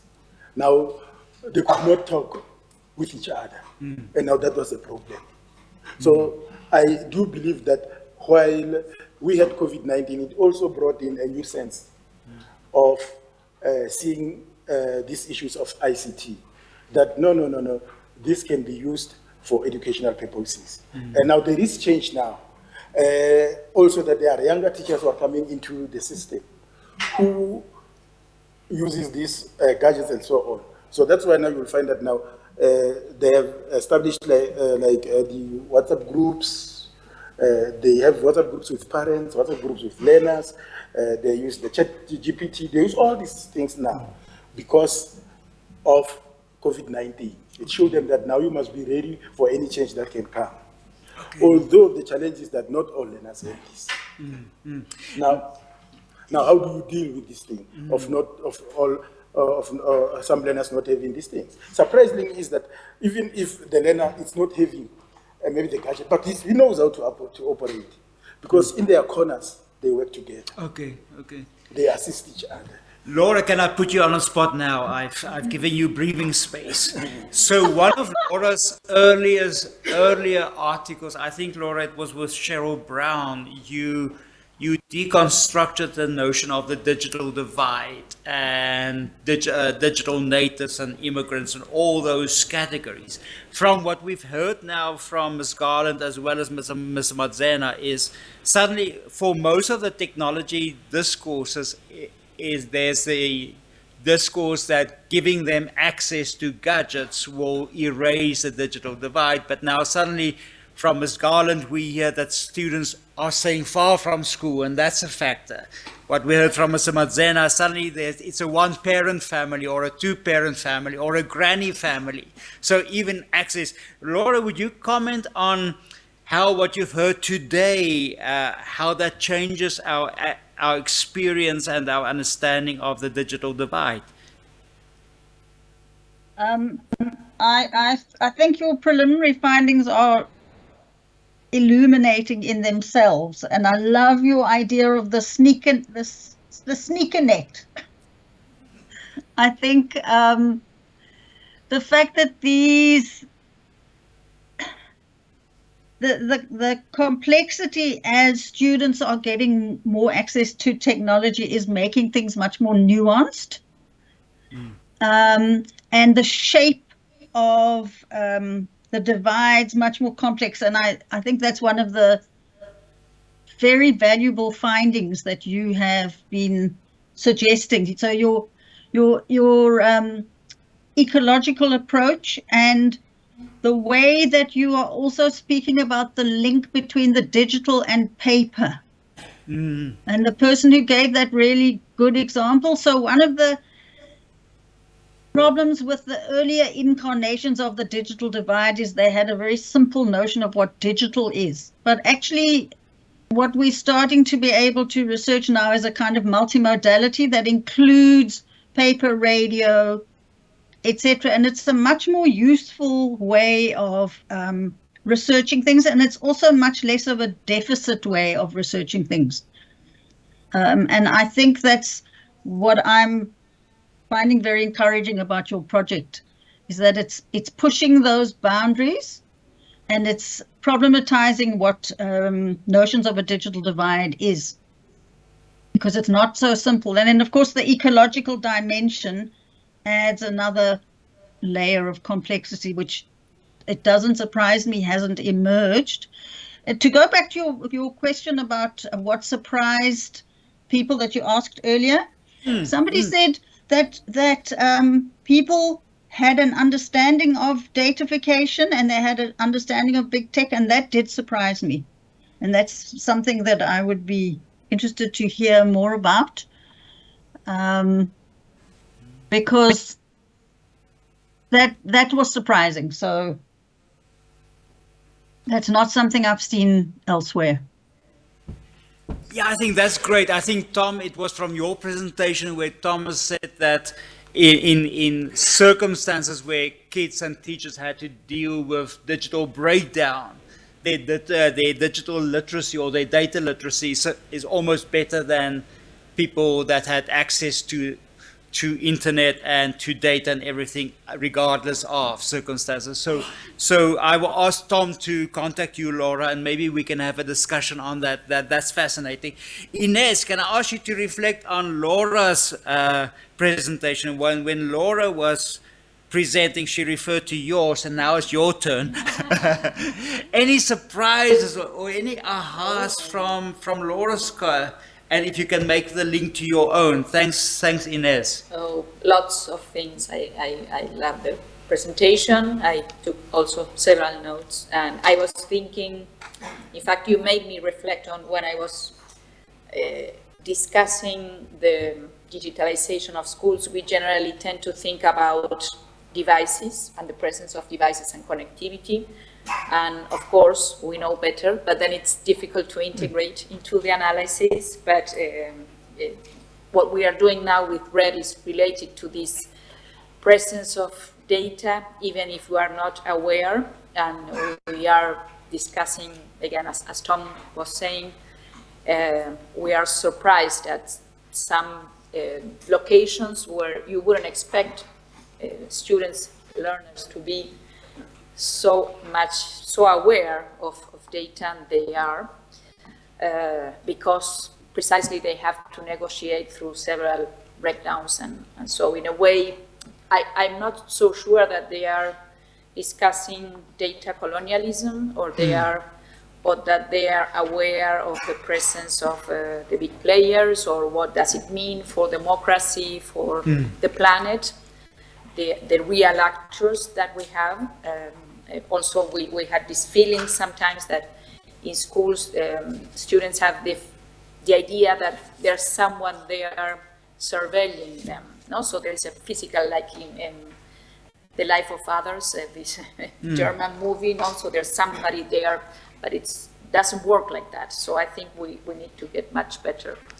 And from your talk, I think, I don't know, the work and regulations, and I think these are very important things that we need to discuss and bring closer. And also all the presentation you made about unbundling, I won't say it correctly, the work of teachers. I think it's also very important. All the things we do and all the things and how they are entangled with different technologies, the paper, the radio, I don't know, the WhatsApp, so many things, learning management systems. I think this is fantastic. No, thanks, Ine. Felicitas, coming to you, there's no free lunch. Do schools have a choice? I mean, can we test the audience? If you're in a school, which of your schools are using Google Classroom, and you can still have lunch. We will not hold it against you. Which of the schools in the room uses Google Classroom? Just raise your hand. There's one school. Very, very, very interesting. So do you think schools have a choice? If Google comes with this one suite of, if you use Google Classroom, you have access. Can a school say no?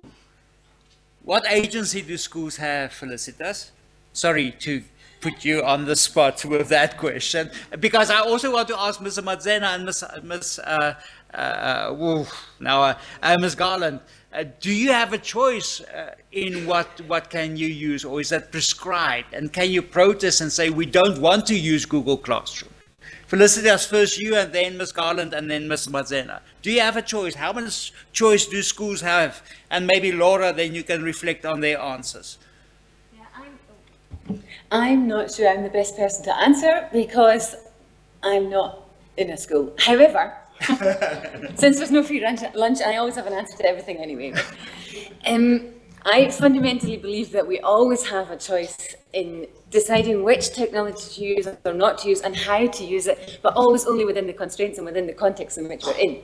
If it's mandated to use a specific technology, sometimes it's possible to subvert the use of that technology. Like, a really mundane example was Kahoot, the quiz test. You know Kahoot? So Kahoot invites us to answer quickly and to not think about the answers. So, and it's good for motivating, it's good for high energy, right? But it's not good for thinking and it's not good for slowing down. So we inverted it and said that the winner would be the person who got the most correct, but was the slowest. Oh, okay. So it's really hard to be the slowest because you have to know, for the students, you have to know what's the right answer, but then you have to wait and press it, but in time to not be too late and then not get it right. And at the end, the teacher gets the statistics and can see, it takes a minute, but you get the statistics in Kahoot and you can see, okay, who was the slowest? And that sort of, it's a really mundane, small example, but it's a way of trying to subvert a technology. I don't have an example for Google Classroom, but maybe there's a way of subverting it in some way, if you have to use it. But also in Germany, we have the regulation that schools are not allowed to use Google Classroom. But they have then ways of using other things or similar things or some way of using things which are like or which are Google Classroom. Fascinating. Laura ended her presentation with iEducation for Good, the book, which is really a great book and a great project. And what I liked about Laura's presentation was ending with hope. What agency do we have? So, Mrs. Garland, so in your school, how much choice do you have and how much choice do teachers have in the technologies that you can use or not allowed to use? Ms. Garland. I can't specifically say how much choice we have. I do believe that we're allowed to use whatever we can implement. And specifically on Google Classrooms, we tried it, but unfortunately, due to lack of expertise in the teacher's side, it didn't work. So at this stage, most communication between the teachers and the children that's not direct will be on WhatsApp. Okay. Because WhatsApp is accessible to most of the learners. So that is our main mode of. But I know it has serious limitations. But for us at this stage, it is the most effective, but we'll have to investigate and rectify that. And I just wanted to mention that we're talking about the presence of devices. Our learners only bring cell phones to school, whereas they're not supposed to. So the cell phones stay in the school bags, and they basically use them if they have emergencies on their way home and on transport. And apart from that, we use precious few devices used by the learners, but yet when they come home, they have access to laptops and computers and whatever they may wish, many of them. So they create their projects digitally and then print them and bring them to school on paper.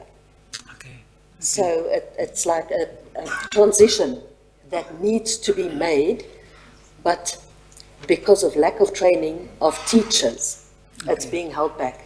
I'm quite sure that the learners are more than ready for it.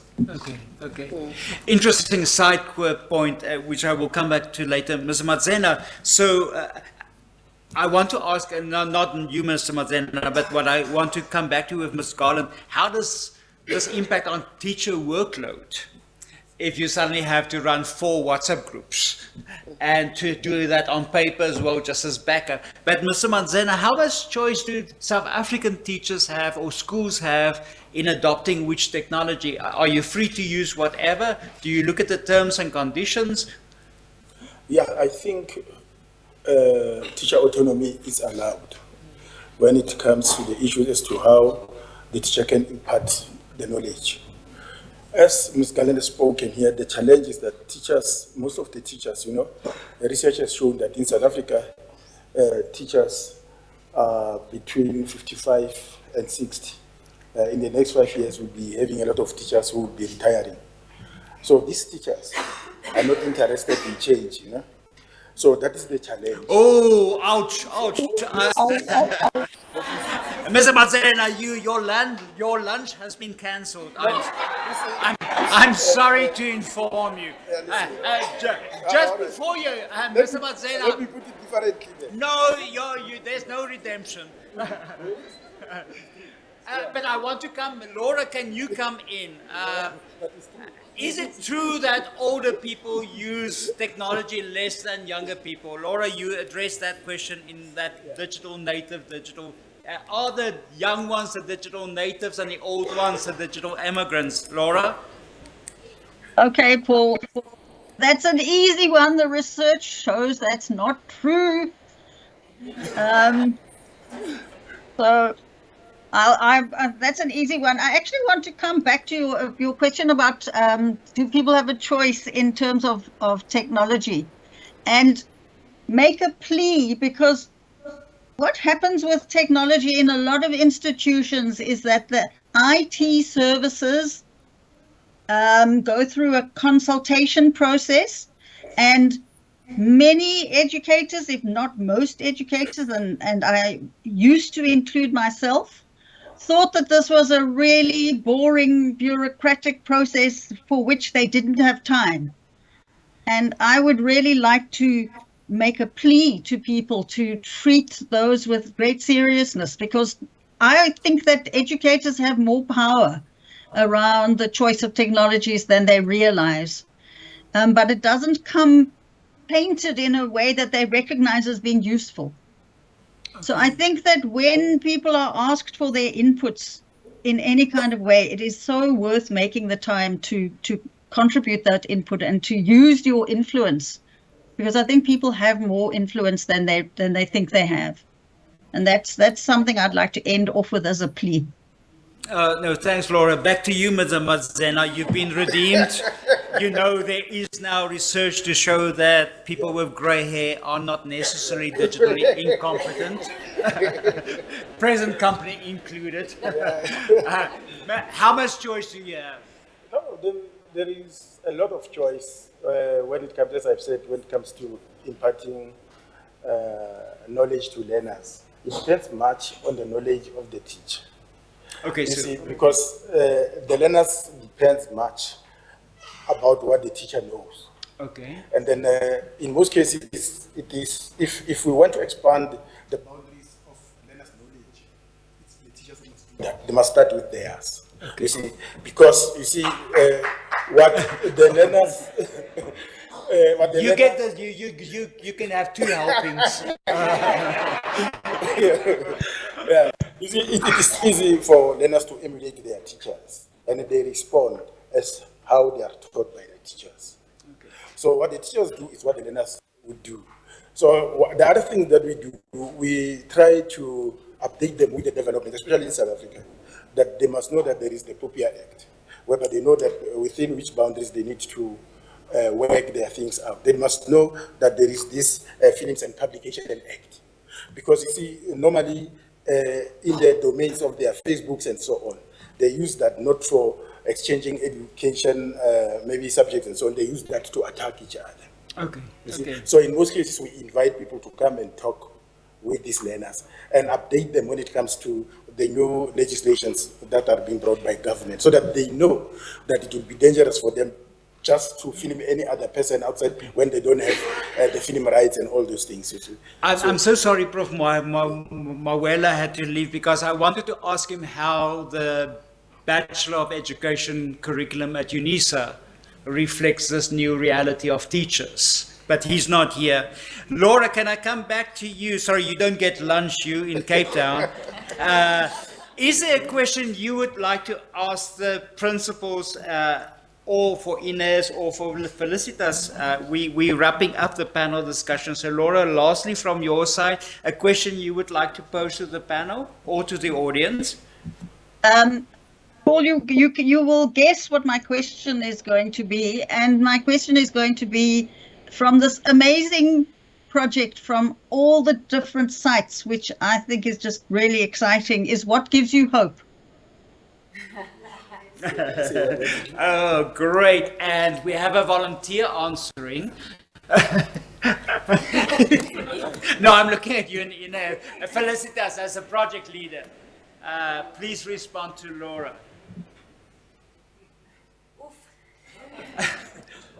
Your lunch depends on the answer. My lunch depends on the answer. What gives me hope is there's a few things. There are a few things that give me hope. Well, the students give me hope, and the students and they're reflecting in what they say and how they engage with things. I think for me that speaks to the need for researchers and teachers and teacher educators to revisit a whole bunch of concepts. And it gives me hope that we are now revisiting those, not we in the team, but we generally are revisiting those concepts. We saw it across the different talks today as well, like access. There was a lot of research, globally important research, like 10 years ago saying, okay, access is not an issue anymore because now all the schools have access. Now we need to talk about the digital participation gap or whatever. And that was an incredibly US-centered discourse, which had like global impact and flow. And I think there's a much more awareness now of like, what specifically are we looking at? It was the comment from earlier about the need to not generalize. There's a danger in short presentations that we generalize too much, but I completely agree with that. And there's more aware, that gives me hope now, that more people are aware that we need to avoid generalization and we need to dig down into the stories and look at the context and the social, the buddy systems, the social, and how that affects different people. That gives me hope. Oh, great. A question from the audience to the panel or to Laura. Derek, no, you already had your chance. Anyone outside of Derek that wants to ask a question?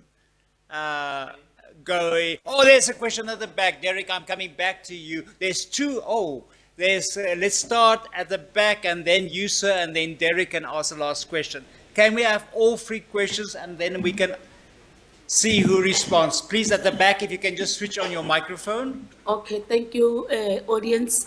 My name is Lebo Palebo from Johannesburg HHJ Primary School.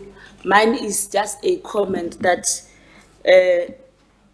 this hope that we are saying we are here for today is just, it will assist us as teachers because there will be no learner left behind, in the sense that each school can be able to provide or be provided with one ICT device whereby each class will have, or one teacher, one laptop. We are still going back to that, and they will ask the Department of Basic Education to provide so that no learner is left behind, since other parents cannot afford at home, but at school we can be able to assist all the learners. And then also those learners that we are always saying they are academically challenged, they need support. Through the GP chat box, they can be able to translate the information from their language or from their home language to the first additional or second language. I think we are going to benefit in our future education system that we are planning ahead. Thank you very much. Thank you very much for the comment. Please, sir, just introduce yourself, switch on your mic, and then your question or remark. If it doesn't work, just try. Luckily, you sit on an empty row, so you can actually test the microphones for the. Can you just switch? I can't see whether your mic is still on. Can you switch? There you.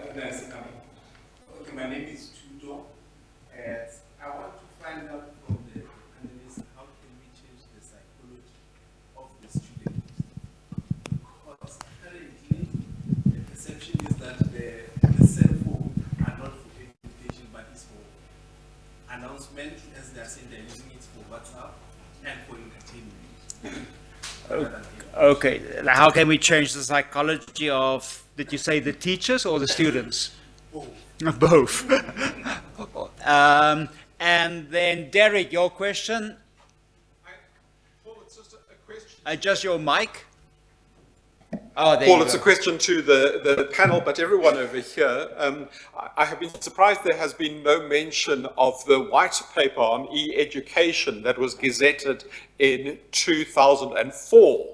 And I would like to know from the panel, the two heads, if they have actually heard of that paper and if anyone in the audience has heard of that paper, and if they have an explanation as to why that hasn't actually happened. Okay, great. The South African team took cognizance. You can just switch off your mic, thanks.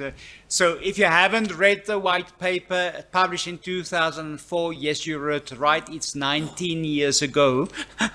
It is quite an interesting paper. But anyway, any remark, who would like to respond to the question at the back to say that ChatGPT and this technology is one laptop per child, no child left behind, that whole discourse. Ines, would you like to respond? And then we're closing with Felicitas. Okay, I wanted to say something else before in terms of what gives me hope, which has to do with that. Because I was thinking there are many things today that I would put it like very bluntly, depress me.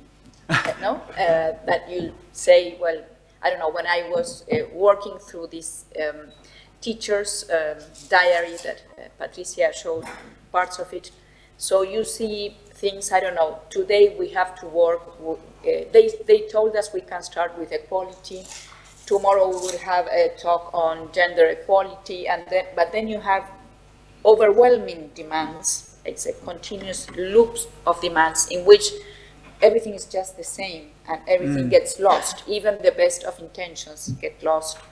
And in many ways, I feel that schools are under so much pressure and then the authorities, for good and bad reasons, put all this pressure on schools. And then you think, well, how can this really change? Because we are just like rowing against the tide and it never ends and we never have even time to think. But one thing that gives me hope is related to how much teachers care for their work. Even in these situations, you see, and for example, this obsessive copying of things I need to do and checklists, and it's related to some kind of care that you can think, you can reorient it to better ends. But still, I think there is a lot of hope there, teachers and students, I would say. But basically, I think it's teachers' responsibility to sustain, to make this work possible. In terms of the psychology of the student, I think we have to change the way in which we think about the digital. Of course, I understand cell phones today, and I would say the platforms today are oriented by the private sector in this new attention economy. Our attention is commodified, and so we are bombarded by things, and they want us to capture our attention. And this is becoming increasingly difficult in classrooms, particularly because you are competing with billion-dollar platforms that put, I don't know, you have a video game that's very expensive and you have hundreds of people do, and then you have the teacher with their body, they're like very poor.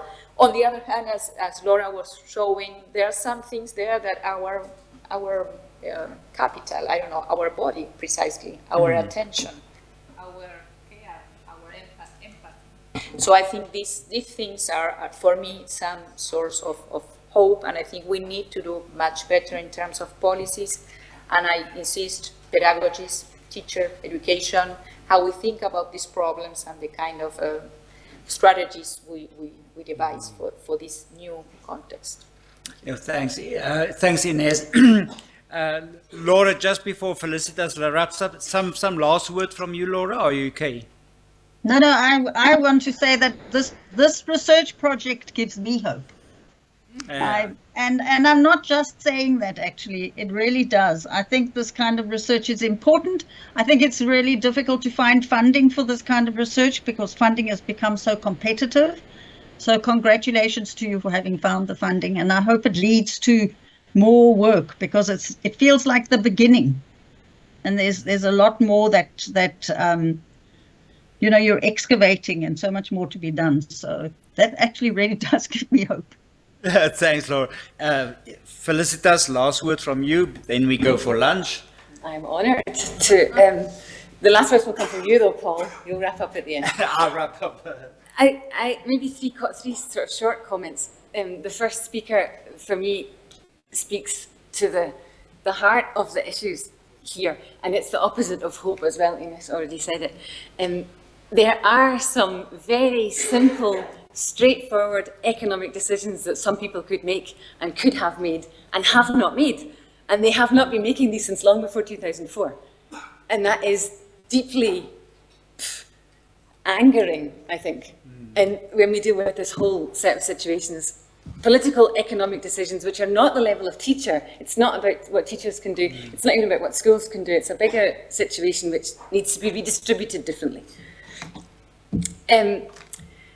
Changing the psychology of students, to augment what Ines already said, I think it's a really tough challenge as well.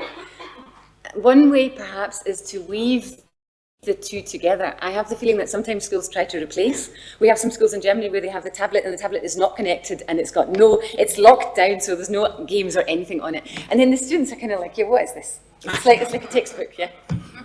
But if we can weave it together somehow and use the phone to critically reflect in a pedagogical way on one of their favourite games or something, like to deconstruct the ideology in the game or something, then they use the phone for an educational thing against the game, which the game is still great after that, but something like that. It's only a small step, it's not the big solution. And about the 2004 white paper, I would encourage anyone to go and read stuff about digital technology or electronic technology, whatever it was called 20 years ago. Most of it could be written today. A lot of the issues are still being struggled over today. Also, the historical work from like Cuban or other people where they show the cycle of what happens, the cycle of enthusiasm for a new technology, the cycle of teachers not using it, the cycle then of teachers being criticised for not using it, although there are economic and political reasons for not using it, and then the next technology coming in. That's a cycle that we know from the 80s as well, from the 60s, actually from the beginning of the 1900s with television, radio, film back then. Those are not optimistic, hopeful endings, I'm sorry. Great. Colleagues, we at lunch, I think I would like to advise that speaker that's referred to, if we just give one tablet to a child or one laptop per child to speak to Felicitas and Ines. There's a beautiful book, and I forgot the author, called The Charisma Machine, that reflects on the one laptop per child initiative in the States and why it failed. We should also learn about that the one laptop per child will not solve the problem. So please make contact with Ines and Felicitas. Laura, thank you for bringing us hope, but it's a very sober hope. It's a very, very clear hope. And I want to close with something with what Laura said. I came upon this beautiful author, and I butchered my Kenyan friend's surname earlier today, and I'm going to butcher this author's surname. His name is Byung-Chul Han. He's Korean, he writes in German, and he said, AI doesn't get goosebumps. And AI doesn't get goosebumps and will never get goosebumps. And linking back to Laura, we have bodies. And the teacher has a body that is worth much more than ChatGPT ever will be.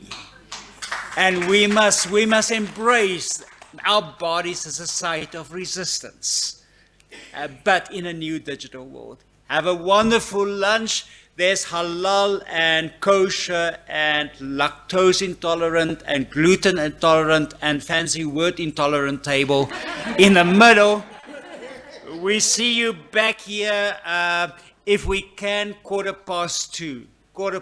And the session this afternoon will be even more incredible. Thank you, colleagues.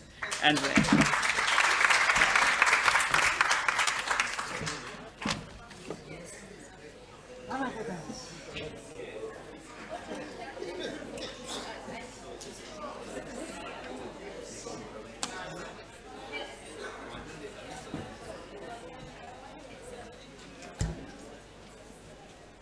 well done, the two of you. Well done, you. Well done, you. You could be like the auction, no? Manager. That was a wonderful ending. Yeah, that's very good. Yeah. Oh my goodness, let's have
yes.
Having alleviating inequalities and trying to think.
of the University of Cape Town. And if I'm correct, you also did work with Laura as well. Yes, a little bit work with Laura as well.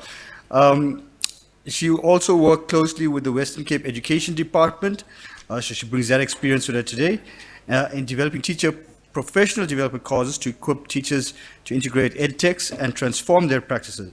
A current position, she heads a team working with the Western Cape Education Department to develop courses for teachers and online learner courses to address the language barriers learners experience in grades 4 to 9. Please put your hands together as we give Isabel the podium. Thanks, Isabel.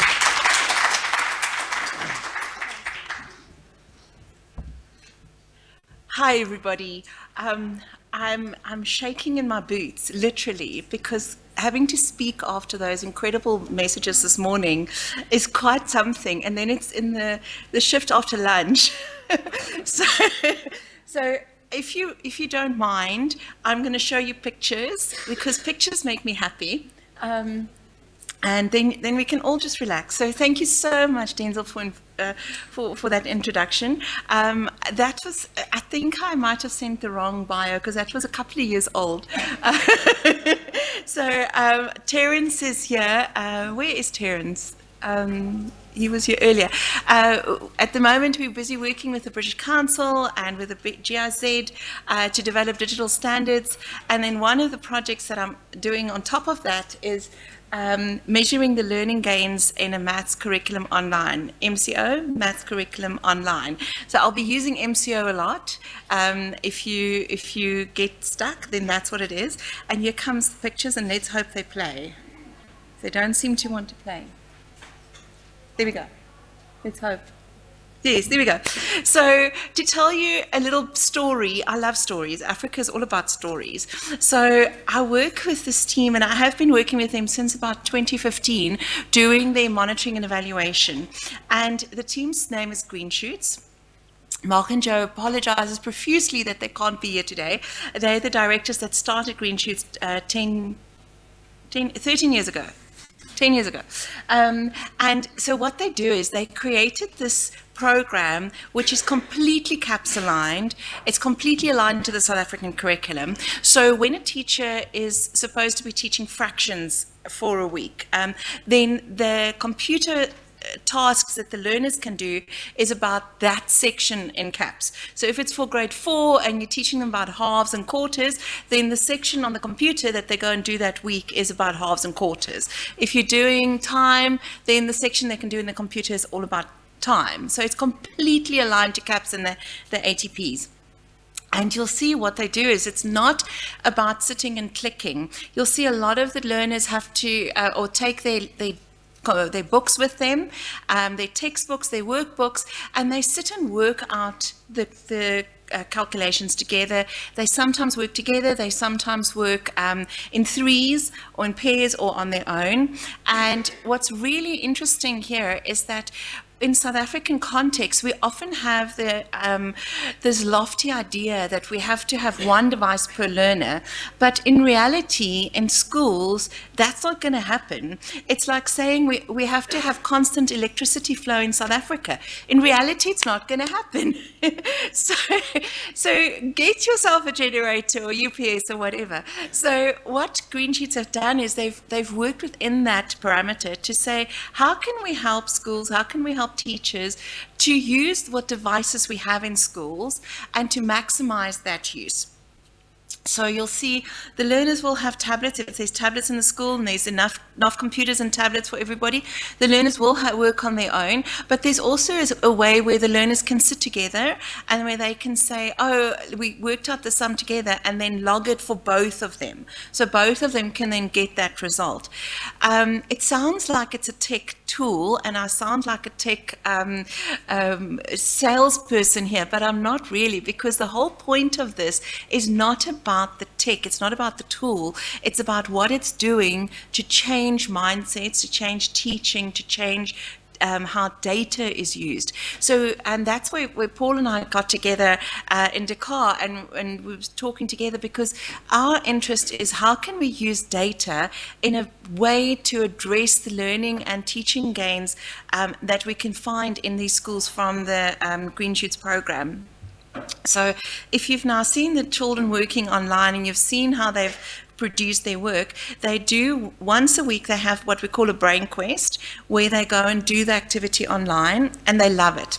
So you won't believe it, but in these schools, and you'll see the schools are from all over. They're from the Northern Cape, the absolute furthest point of the Northern Cape you can think of, where there's no cell signal.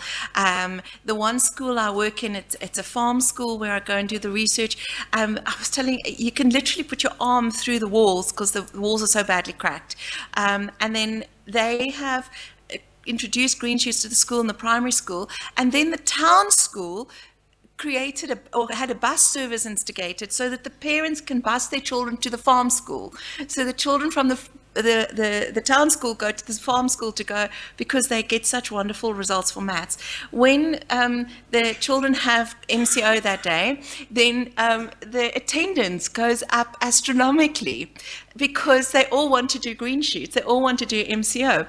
When there's not enough time in the computer lab, the teachers in Kimberley will come in on a Saturday, and they will come in from 8 till 5, and the children will come in and do their maths on a Saturday at school, and the teachers support them. This is from all over.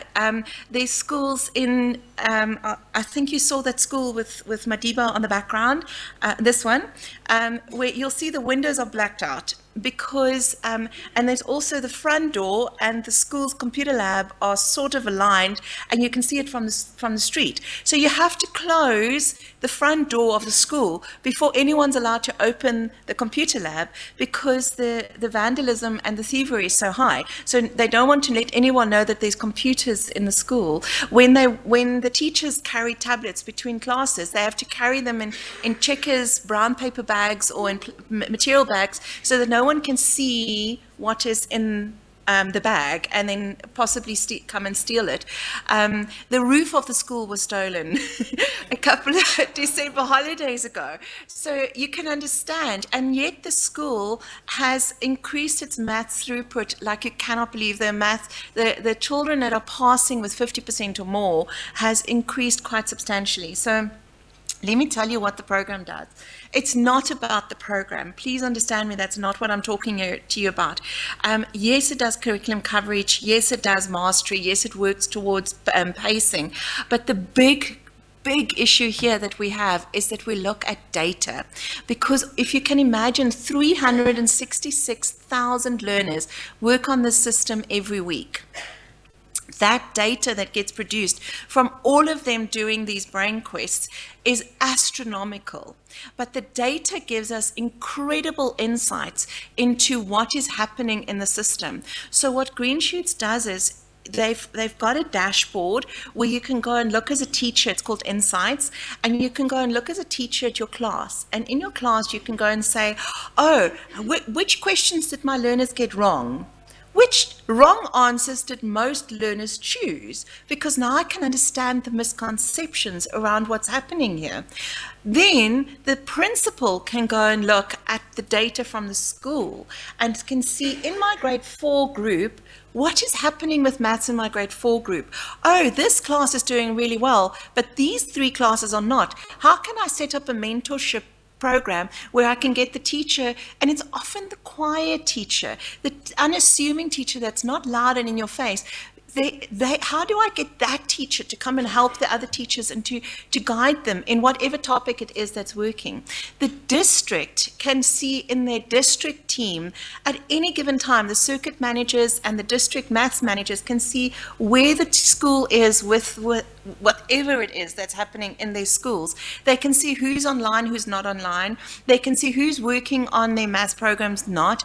They can see how they can target teacher support in the school. But the biggest gain for me is that the province at the head office, they look at the whole province's data and they can strategically plan what is happening with the teacher professional development going forward.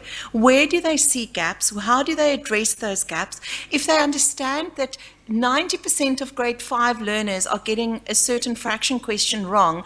What are they getting wrong? What is the misconceptions? And now the whole province is gathering around this data to use this data from 366,000 learners. So this program is implemented in all the schools across the Western Cape.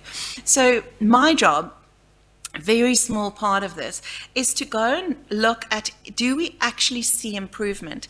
Because, and Inez, I so celebrate what you were saying. There's so much going on about keeping teachers busy and keeping everyone in education busy that we can be as busy as we want, but are we actually seeing improvement?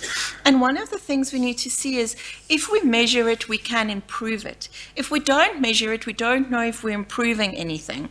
So I really like Dr. Lev Stolberg's work, where he was looking at, there's two different ways of measuring when we measure whatever is happening to see improvement. The one is accountability, and if you know, in Africa we often use metaphors.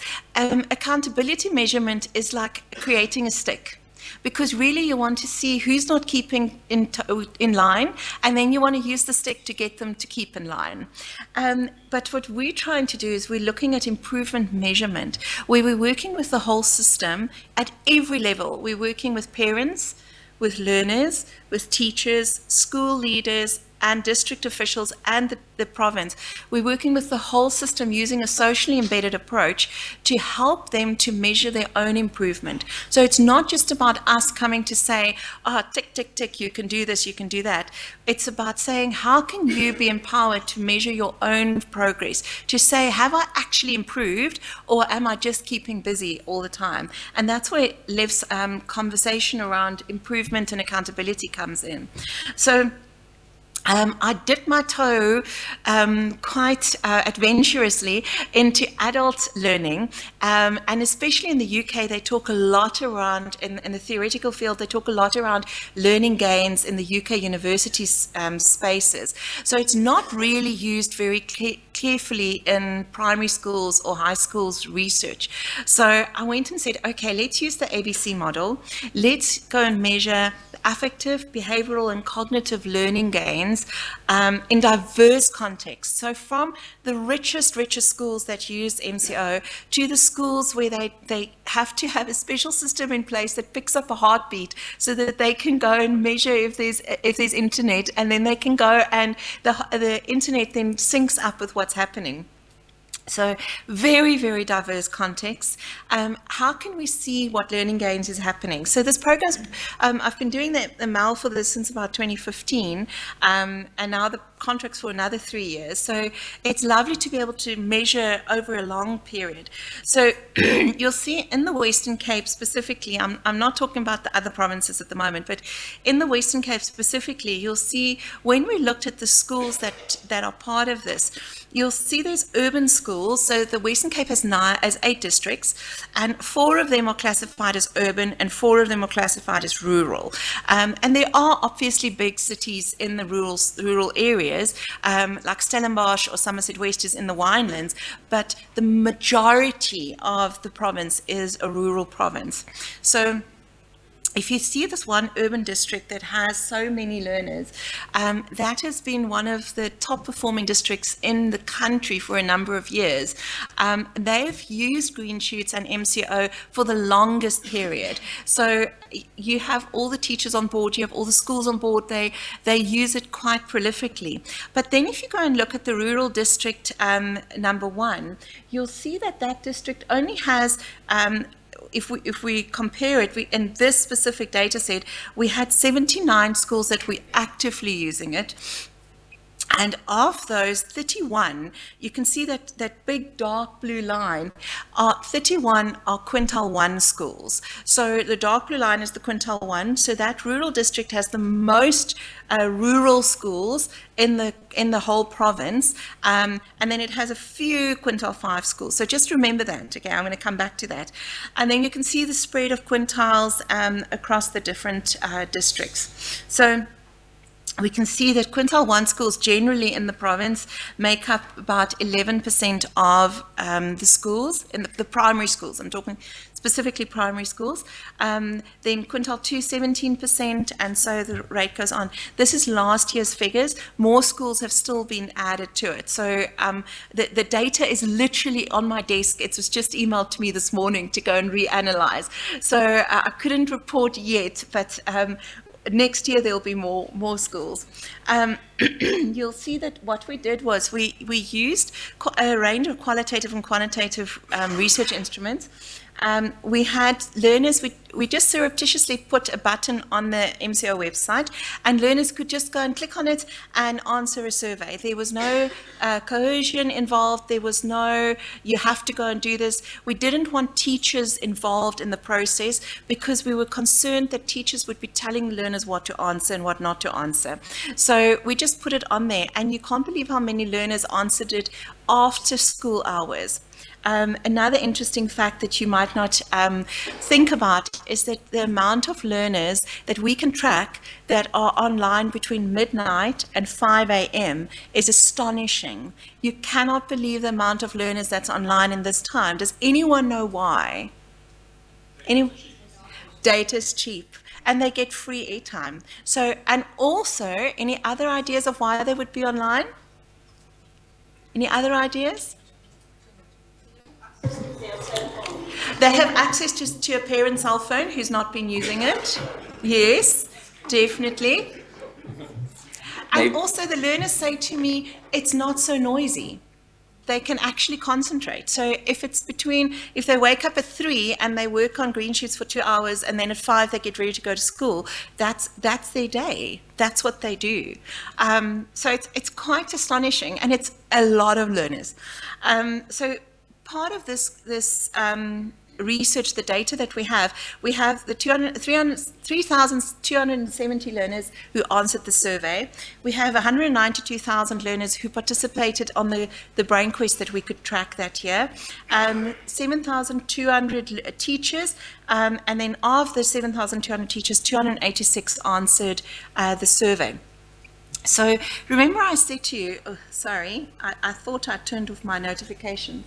Remember I said to you that you must remember to look at that 1 quintile. So we looked at the active learners that were active in the Year 6 class, just to draw a sample. And you can see that district, that urban district 4, that's got the most schools registered, got the most learners in grade 6 on it.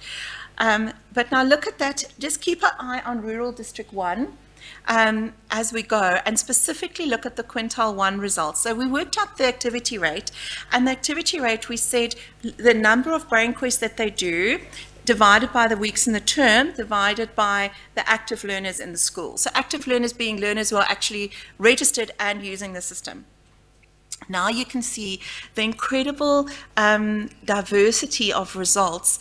If you look at the highlighted ones, you'll see that 21, our activity rate for a rural school district, if you look at the 21 that's highlighted there, it's telling us that in the rural schools, the activity rate is the highest in these rural areas. It's not in the urban schools, it's in the rural schools that the activity rate is the highest. So more learners from across the whole province are active in this rural district.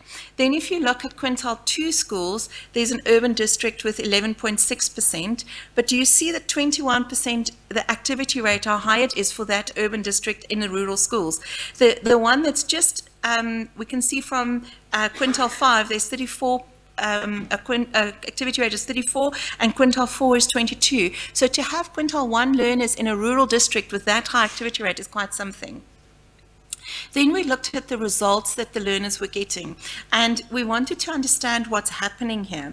And one of the things that we saw, we wanted to see how many learners are getting 50% or more. We used 50% as our pass rate. I know it's different in CAPS, but that's what we wanted to see. So we wanted to see if there is in any way an improvement in the pass rate of children who can pass with 50% or more. And very, very interestingly, you'll see that the quintile 1 schools were slowly starting to have more learners get 50% than the quintile 5 schools. So the improvement in the quintile 1 schools was more nuanced. The learning gains that we measured, we looked at learners, and what we found with the learner surveys, what we found with the interviews with our learners, one of the biggest things that they said, that they were very happy because they could engage with maths and they felt that they could achieve in maths. That was one of the biggest things, is we have I think a generation of learners, or even longer than that, that might not feel that they're able to achieve or excel in maths. And this program, when we talk to the learners, when they talk about when I interview them before they start with BrainQuest or before they do it, they'll have things like, yeah, it's for the clever children. It's for the clever children who know maths. I don't know maths. I don't understand it. And then when they do this, they do the weekly feedback. They get the weekly feedback from what they've done. It helps them to build that confidence. And we know that self-efficacy is one of our biggest drivers of success. The parents, when I speak to parents and interview them and we look at them, they feel empowered because we have a very, very low literacy rate in South Africa with our parents. And very often parents can't see if their children are doing badly or well. They can't read the data. So what the Green Sheets team did is they used a color code. So red, orange, green. Robot colors, everybody knows that. And then the parent can see, oh, my child is in this in green, but most of it is in red. So I can go and ask the teacher, what's going on here? And the teacher can't tell me, oh, no, they're giving you lies, because you've got the data. The data's proving it to you. So parents are engaging with teachers as well, much more.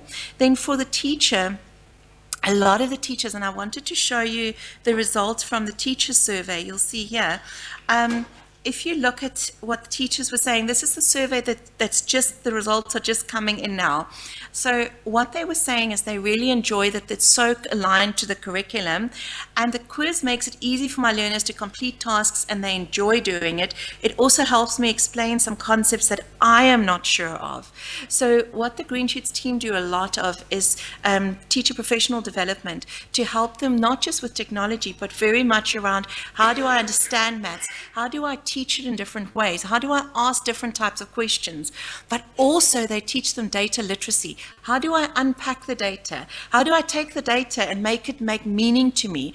Before, when we were doing this, a lot of the teachers were unsure of why would you want to look at the wrong questions? They're wrong. Why would I want to look at them? But now we're slowly starting to see more teachers going, oh, I can get so much information from the wrong questions. If I understand how many children got it wrong and why they got it wrong, I can understand how I can reteach it. And also teachers were often in the habit of just teaching what they've done, doing a test and moving on, and never revisiting. The data is helping the teachers to go, oh my gosh, they're not going to be able to do the next thing unless I revisit this and reteach it. And one of the big things, I don't know if you've ever read Paul Hattie's work, John Hattie's work, sorry Paul, John Hattie's work. John Hattie did a 2009 study on the 800 odd, he did a meta-analysis of the 800 odd ideas on, or theories on what makes learning better. And one of the top thing that came out was feedback. The more feedback we give learners in time, not mark a paper 3 months after they've done it, but the more feedback we give them, the more they can self-regulate their learning, but we call it calibrate. So they can say, I think I'm really good, and then I fail a test. Or I think I'm really good because every time I've done a brain quest, I've got 90% or whatever. So it's calibrating their perceived and their actual performance. And when they do their brain quest, they get feedback straight away. So one of the things we look at the learners is to say, what do you do with the feedback? And learners are learning to set goals. They're learning to say, I want to get for this term, I want to get 70% for all my brain quests. I want to complete so many brain quests. So they're learning how to set goals. They're learning how to go and reflect on the answers that they got right and wrong. So do you see, if you know self-directed learning, this is all around self-regulated and self-directed learning. It's all the goals we want to see in our learners that come to the fore. So let me just finish off in summary. I just want to put this up for you. There we go. the reason why we found that MCO is working so well is that the entire system is working to make it work. The teachers are working and making sure that learners' bums are on seats, as we say. They are in the class working. If there's load shedding in a rural area, and if you work in rural schools, you know that the challenges that urban schools face are 1,000 times amplified in rural schools. But for that rural school district, that district with a 21 activity rate, for them to get that high activity rate, do you know how hard teachers had to work to make sure that the learners are in the class? And if there's load shedding, to come in after school when the load shedding schedule is over and let them work, or on Saturdays and let them work, or work in holidays, the teachers do that. The school leaders needed to create a positive ecosystem. I was talking to someone earlier and saying, we can't just look at hardware and software. We need to look at warmware. What is the warmware in the room? How do I get the ecosystem to be positive and encouraging? The e-learning advisors, that had to make sure that the computers are working. They have to go online and see, oh, this whole area hasn't had any green shoot activity for 3 weeks. Let me go and fix the computers that's working. The math subject advisors in the head office had to work together to make sure that as a province, everybody is supporting the teacher professional development. So this is how data is actually in South Africa being used to transform teaching and learning throughout the whole system. And that's my story.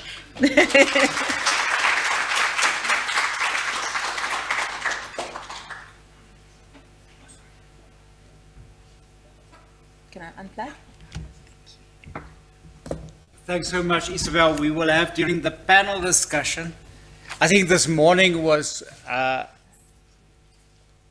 what we thought of in the design of the workshop is to have Isabel and then the team of Kenya present you with pictures of what they are doing.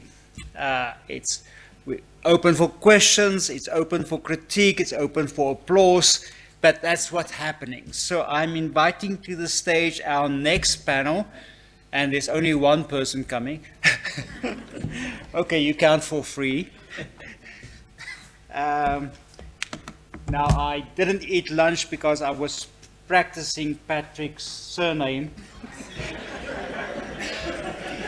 And please bear with me. No pressure. Choroge. That's close. Just very briefly, before I give over to the two of you, and Mike is sitting there in the audience, their team. So I saw Patrick in action in Senegal with the e-learning conference in Dakar. He made an impression on me, not only with who he is as a human, but also what they're doing in very low-tech environments in North Kenya and all of Kenya. So, and then I met with the team in Nairobi and thought, it will be amazing if they can join us. So colleagues, let's give a hand of applause to Patrick and Maxwell and Mike. And Denzel will be your timekeeper. So. Yeah, thank you and good afternoon, everyone. Yeah, thank you very much, Paul, for the wonderful introduction. And I think one thing that I have to acknowledge is that we are super grateful to have this platform that has brought together researchers and most importantly, teachers. It was amazing to see a huge number of teachers in this room because you are the people who matter a lot. You work directly with students in your classrooms, in your schools, to be able to support them acquire necessary skills that would enable them to become thriving human beings now and in the future. And we shall be speaking about offline e-learning solutions for primary schools, and we shall be giving experiences drawn from Kenya, and specifically in rural contexts within the country that we are in Kenya. And we shall do this together with my colleague, Maxwell, who will be joining me after not too long from now. And just a bit of background, especially on the Kenyan education system, which has undergone different transformations through the years, especially from the independence, which was in 1963.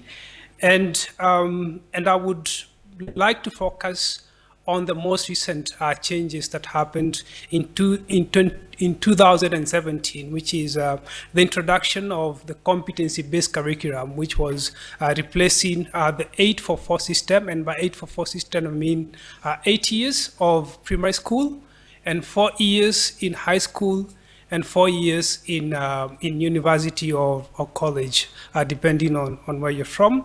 And then the Kenyan system now transitioned to 2 years in preschool, and then 6 years in what we call primary school, and then 3 years in junior school, and then we go on and on until we go to 3 years in tertiary institutions. And some of the things that the Kenyan new curriculum, that is the competency-based curriculum, has been focusing is a number of competencies which range from communication to critical thinking to citizenship and learning to learn. And while different speakers were presenting different things today, lots of things were coming out in form of questions that are important for us to be able to figure out. And while we're thinking about the broader topics of digital inequalities, because like you see, one of the competencies that we have here is the digital literacy component. And something else that was mentioned today was some of the successes and failures we've seen all over the world, especially in matters relating to digital literacy. There were things mentioned around one laptop per child or one tablet per child projects across the world. And of course, Kenya also had this project, or rather this project is still in place, where the Kenyan government introduced the digital literacy program back in 2016, if I'm not wrong, and they distributed tablets across all Kenyan primary schools, which amounted to around 22,000 tablets for learners in primary schools. And these tablets were meant to be used to introduce learners to the basics of digital literacy. And then the competency-based curriculum has different components that requires teachers to introduce digital literacy within their teaching and learning. And how this has been happening is through ensuring that different learning areas, from mathematics to English to other learning areas, have a component of digital literacy, depending on how a teacher can be able to implement this. So over the years, we've seen teachers use videos in classroom, teachers use pictures in classroom, or different sorts of games to introduce different topics within their teaching and learning. Of course, like you will see in the presentation, you will see challenges that have been brought about by issues that were discussed today morning, from the digital divides to internet connectivity to devices and everything else. And we will be sharing stories from two particular cases. And one of it is a refugee camp, which is also something that is important while they're thinking about all the issues around digital inequalities or generally inequalities around the world. And this is a refugee camp, one of the largest refugee camps in Kenya, the Dadaab refugee camp, which is in the northern side of Kenya, in a county called Garissa, and it houses refugees from countries such as Somalia, DRC, as well as other countries as well. And then we shall be also sharing a story about a town that is in the western side of Kenya called Kitale, where the story of Editor began. For those of us who will have a chance to talk more, we will share about the town in Kitale, which is roughly 8 hours drive from the capital center of Kenya, that is in Nairobi.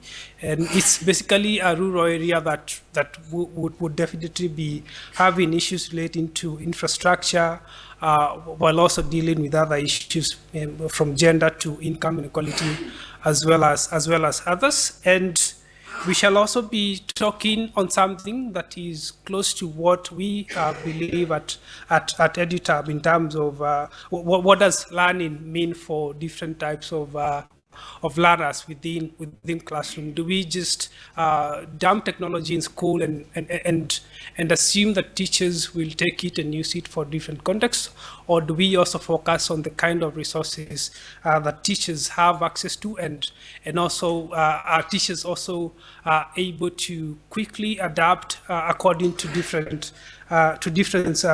resources that are available to them? And there was something that was mentioned today in terms of classification of schoolwork, and also while thinking about the kind of resources that children or teachers have access to. And in this case, we shall be talking about how we've been able to use some offline solutions that have also promoted learner experiences, not necessarily as passive uses of technology, but having resources that still promote issues related to curiosity or creativity, so that we can ensure that learners are able to access different types of resources in ways that are actually useful to them. Because one of the things that is currently happening, and I was happy to hear it out in some of the presentations today, is that in as much as we are working a lot towards ensuring that teachers and students are able to use technology, it's also important to ensure that that we are also conscious of the dangers that come with access to technology. And one of the stories that I was sharing today before I called my colleague Maxwell was, I would say, I wouldn't call it sad story, but I would just like to talk about an experience that was shared by a father, because while we're also doing all this, while also thinking about the inequalities, we're also thinking about what is also happening at home, and because there's a lot of linkages between what is happening at home and also what is happening in school. So a father who is one of my good friends was sharing about technology at home. And this technology is technology that was being observed by his two-year-old son, who was observing the father use technology for different things. And today, when somebody was talking about TikTokization of education, I'm not sure whether the father was on TikTok, but the child was observing what the parent was doing right from birth. And one day, this child saw the father place the phone away from him. And the child went back, took the phone where it was placed, I think it was charging, and brought it back to the father and told the father, of course, not verbally, but by demonstrating, you're supposed to be touching this mobile phone because I always see you do this using the mobile phone. And as we still keep on having these conversations, it's important for us to also reflect on what that kind of data would help us in terms of making decisions, even as we still make strides to ensure that technology is available for teachers, for parents, as well as for students. And I'd like to invite my colleague Maxwell to share a bit more about the technology we used in these two contexts, because it's important for us to still be aware of where we are at as a continent in terms of internet, in terms of infrastructure, technology infrastructure, and welcome.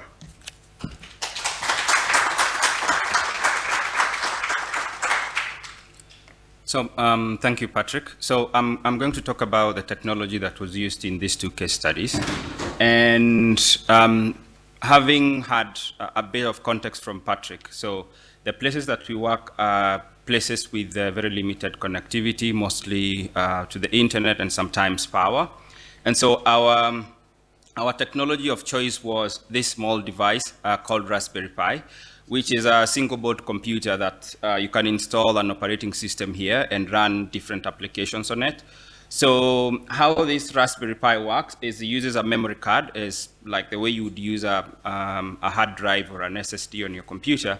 And so because of some of the limitations of the of the Raspberry Pi as it is, we had to find ways of improving it to meet our needs.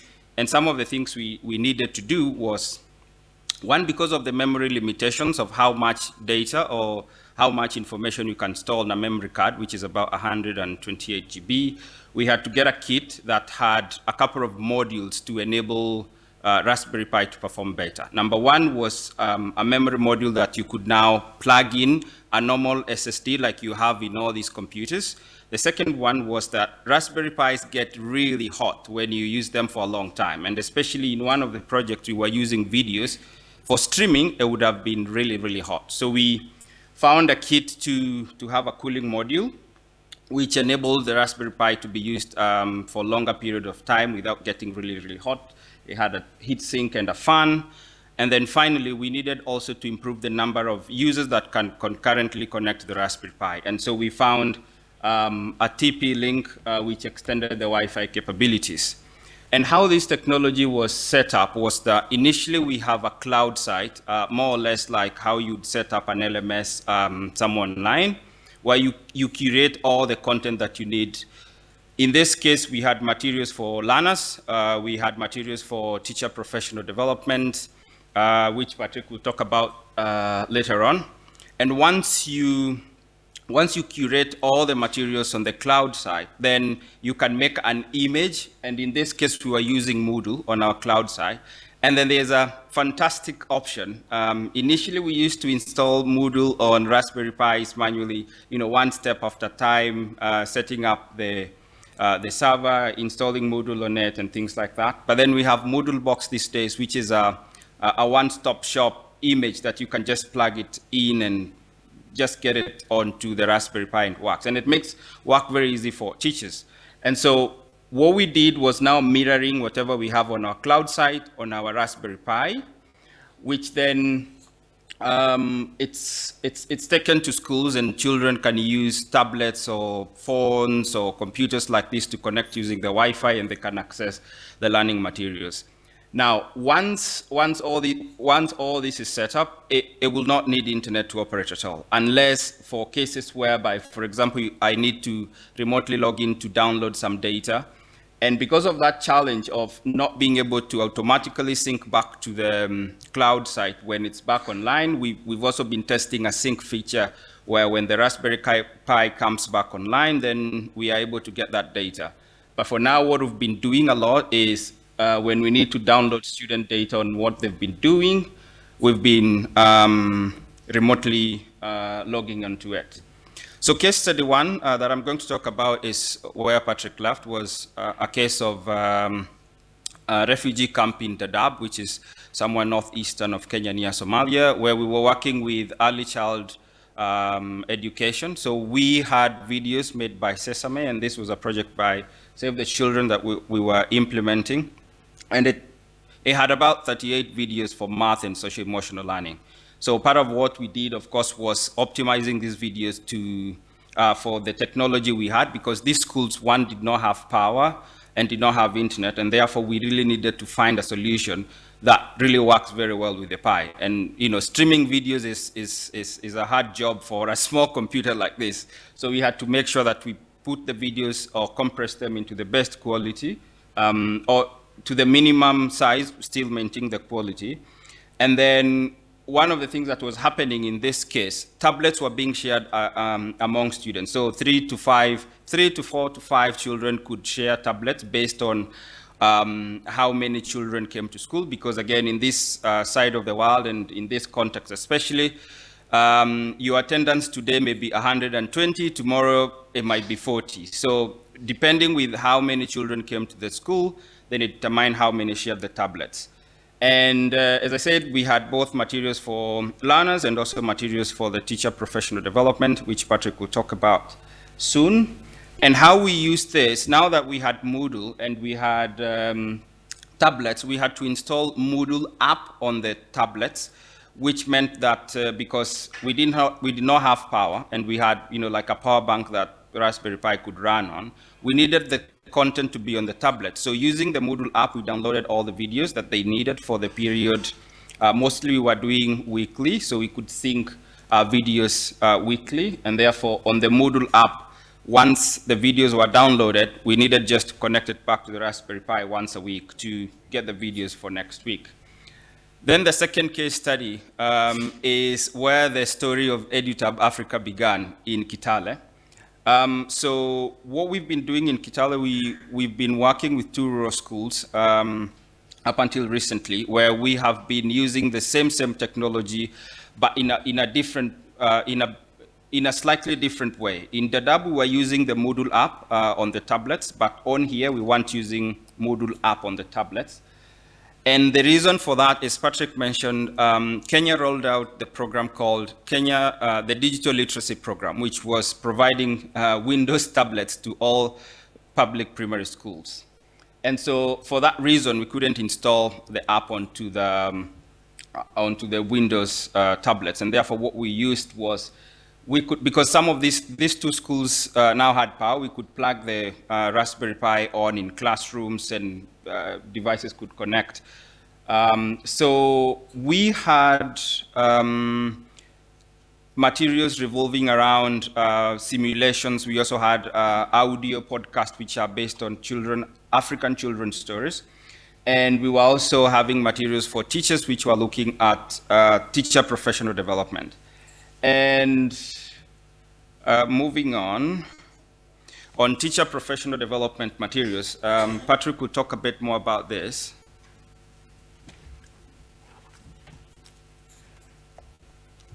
Thank you, Maxwell. Yeah, so this is a topic that I wouldn't want to dwell too much on because it's been covered a lot since morning.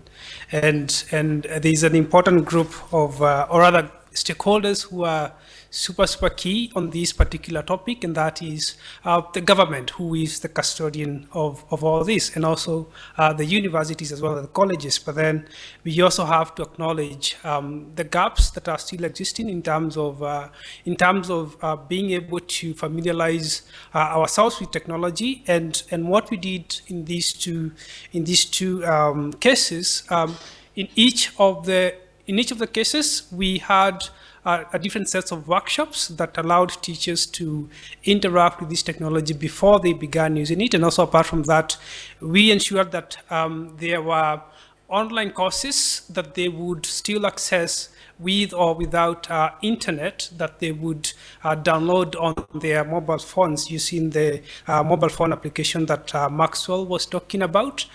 And of course, some of the things that we also encouraged and are still encouraging teachers in terms of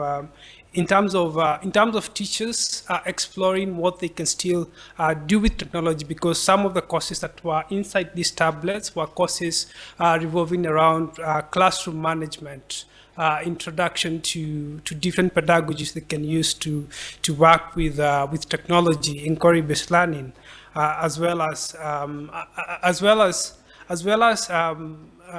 materials they could use before and after they could watch a video or work with different simulations. And like I said earlier, in terms of the curriculum that Kenya is currently implementing, this was a chance for us to work together with the teachers to be able to map what exactly would work in their contexts, to map different types of resources so that they don't see this as a burden while introducing, while taking it to the classroom, but rather something that is complemented already what they are using or doing in classroom.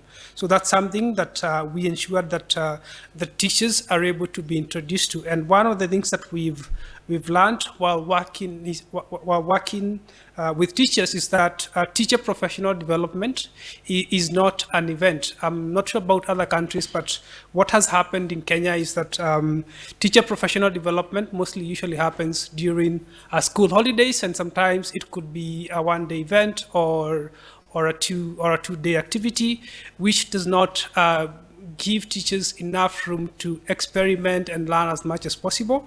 But then different strategies that would still encourage teachers to keep on learning, to keep on sharing, would still be important to ensure that technology or any other forms of teaching and learning are able to be adopted in an easier way, whichever the ages the teachers are coming from. Because while working with teachers in some of our programs, actually, we've seen all the teachers being very proactive in terms of learning and sharing with their peers. And of course, something else that also stood out was aspects that allows teachers, especially leaders within schools, to be able to be agents of change within the schools they're leading, so that different methodologies can be adopted in school. That's something that was also within some of the professional development courses that were accessible through the platforms that Maxwell shared about. And Maxwell had shared just a bit about how the children were using technology, and since because of the high classroom numbers we have in Kenya, with for example, in the Dadaab refugee camp, each classroom had 120 children, which meant that 3 to 4 children were sharing a tablet. And somebody mentioned in the morning about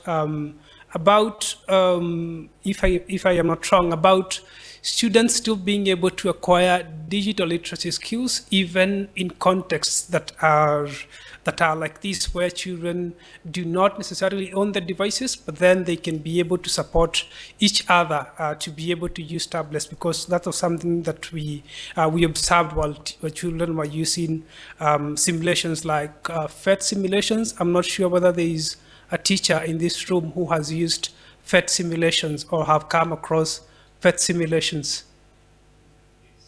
I can see a couple hands, and that's really good to hear. And so they are basically simulations that allows teachers to be able to have an environment where learners can access materials in simulations in mathematics, physics, biology, and chemistry. And some of these simulations help learners visualize topics like fractions, additions, while having, and they can work offline, because we use them in offline context, because they are downloadable as HTML files that you can then upload on whichever site you're streaming them from. And Maxwell just talked about something about podcasts, which were stories that are also available on the platforms that Maxwell talked about, which children and teachers were using for literacy lessons. And this is one of the projects that EduTab has always been keen on, because teachers found this as a good way to introduce literacy as well as engage children in storytelling, because the previous presenter talked about Africans being storytellers and through pictures and audio, and children in this case were using the technology to also listen and to also record stories within using the tablets, and the stories can of course be made available to a wider number of children. And I'd like to just use 20 seconds.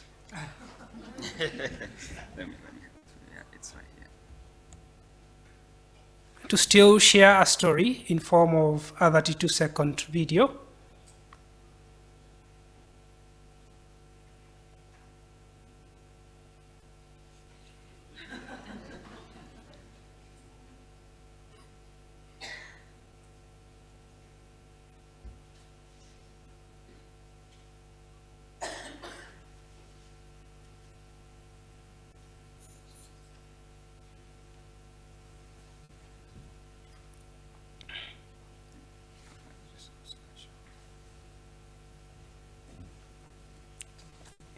Yeah, so those were some of the learner experiences that were observed while our team was working with children. And this is Kitale, where in the western region of Kenya.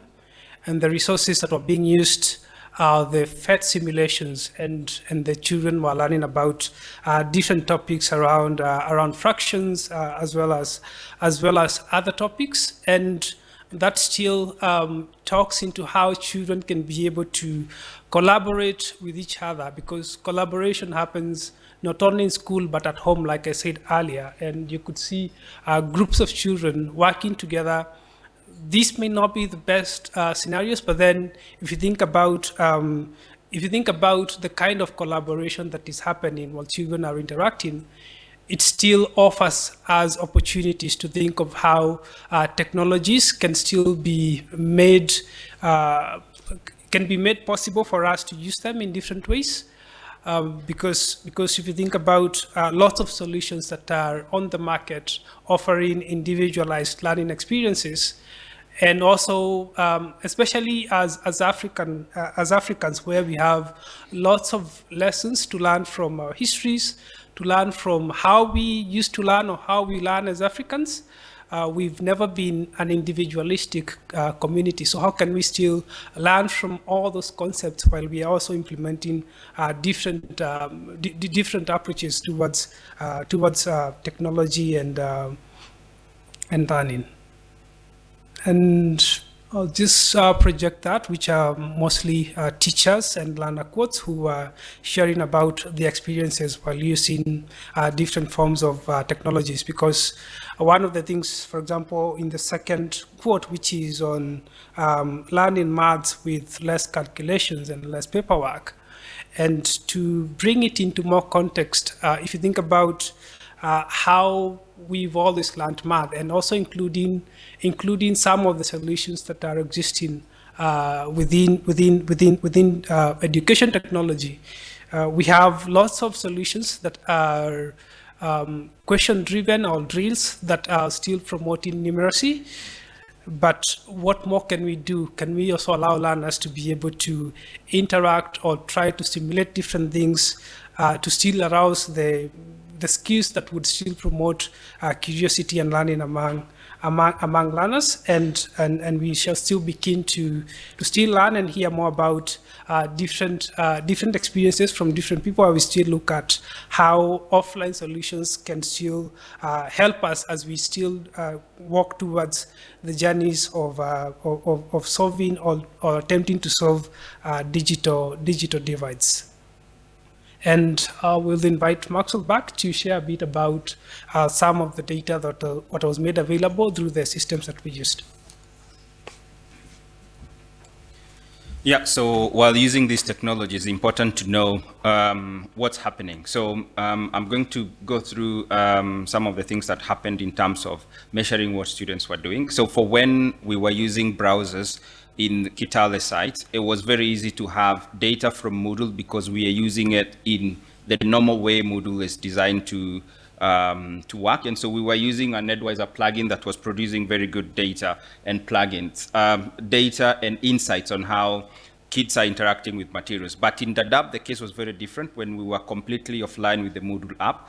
Because of the limitations of the app, we did not get a lot of data related to how they were using it, but then we got to know at least that they were using the technology. And an example for this was for each of the pages that had the videos, we can see, the distribution of how different videos were opened by the learners. And within the period that we worked with this technology, we can see that we had nearly 13,000 times when learners opened a video.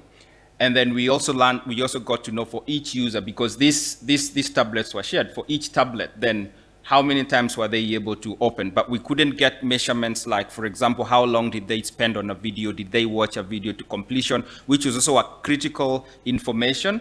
But then part of what happened was a lot of qualitative data was used to support some of this. So some of the challenges related to data collection, especially with Moodle, offline was when we were using the app. We didn't get things like when the learner started or finished watching a video, whether they completed the video and things like that. And then one of the other challenges, actually we were discussing this morning while coming in the van, is how do we get professional development for people who are supporting EdTech on the ground. Sometimes we find a very good person who's really techie and very good in technology, but knows very little about education. Other time we find someone who's really good with education, but is tech phobic. So how do we strike a balance on that? And then some of the lessons we learned, just like it's been mentioned a lot today, context-specific cases are important in terms of contextualizing some of the solutions. What works here may not work in Kenya. What works in one part of Kenya may not work on the other part of Kenya, and also engaging different stakeholders from school leaders, teachers, parents, and things like that, and also making sure that we measure the impact. And part of what EduTab is actually doing moving forward is trying to document more scientifically. I see there's a lot of academics here, like one of the most humorous person in Africa I know, and many others. So we are also looking towards going to that direction in terms of documenting in a scientific way what we do. And one parting shot that I would like to leave with everybody, I believe our case in Kenya may be very relevant to many of us in Africa, where we have limited connectivity. Sometimes we have problems with power. And if anybody has, a big voice, we need to always say that despite how fast the technology is moving, offline technologies really matter to us in our context. And so there's more need for us to continually talking about it so that more technology like this can be developed. Thank you so much. I leave it at that.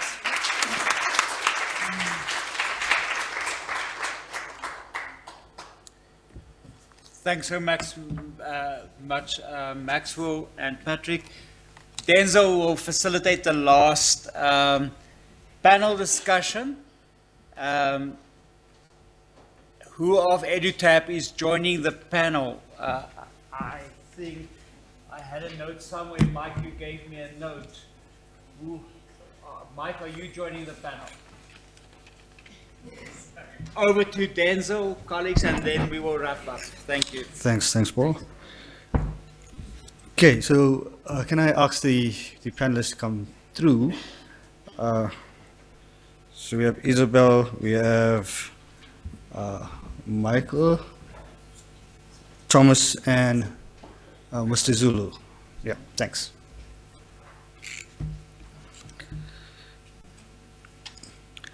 Okay, thank you, colleagues. You can give them a round of applause. It's a last session.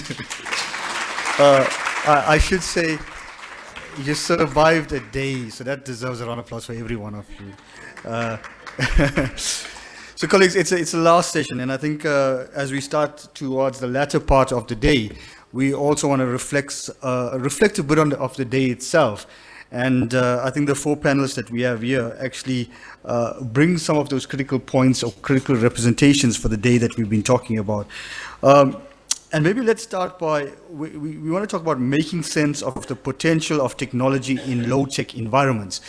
And as we start throwing up a lot of these concepts, I want to, how many of you actually know what low-tech is? Low-tech environments. Yeah, you see, that's the problem. We use a lot of these concepts and people don't understand what it is. Will you be able, Thomas, I know this is your space, will you be able to give us an idea? Low-tech? Well, maybe it's better that Michael, you do work it. Low-tech? A working definition for us for low-tech. I wouldn't say that I have a definition for that because I wouldn't categorize technology as low-tech to high-tech. According to at least my interpretation, I will consider technology to be high ceiling. High ceiling, why? What is low for you might not be low for me. And what is high for me might not be high for you. Yeah. So if I talk of low to high, it means I've already segregated technology in those two categories. But when I look at it in the form of low ceiling, it provides room for each and everyone. So as I start from the floor going to the ceiling, when I peak, it will be a pathway. So I wouldn't, in my context, necessarily categorize at, I will struggle to find what a low-tech is because, like my colleague mentioned, on context-specific knowledge, I won't know what is low-tech in South Africa and low-tech in Kenya. So that's... Broad definition of low-tech, somebody? Broad definition. We use this concept so much, and that's my problem. We use a lot of these terminologies, low technology. We talk about it, but nobody... That's interesting. Anybody? Low technology? I mean, we're talking about the developing context. Yes, please, go ahead. Somebody wants to begin? Yes. We're talking about developing context, and we say that we need to start with low technology as accessibility points. But what's clearly interesting in this room is that right at that beginning of that conversation, we have a problem. Yes, please go ahead. Hello. Yeah, I think the definition is very funny, but I'm guilty of having written a paper on using low-tech technology.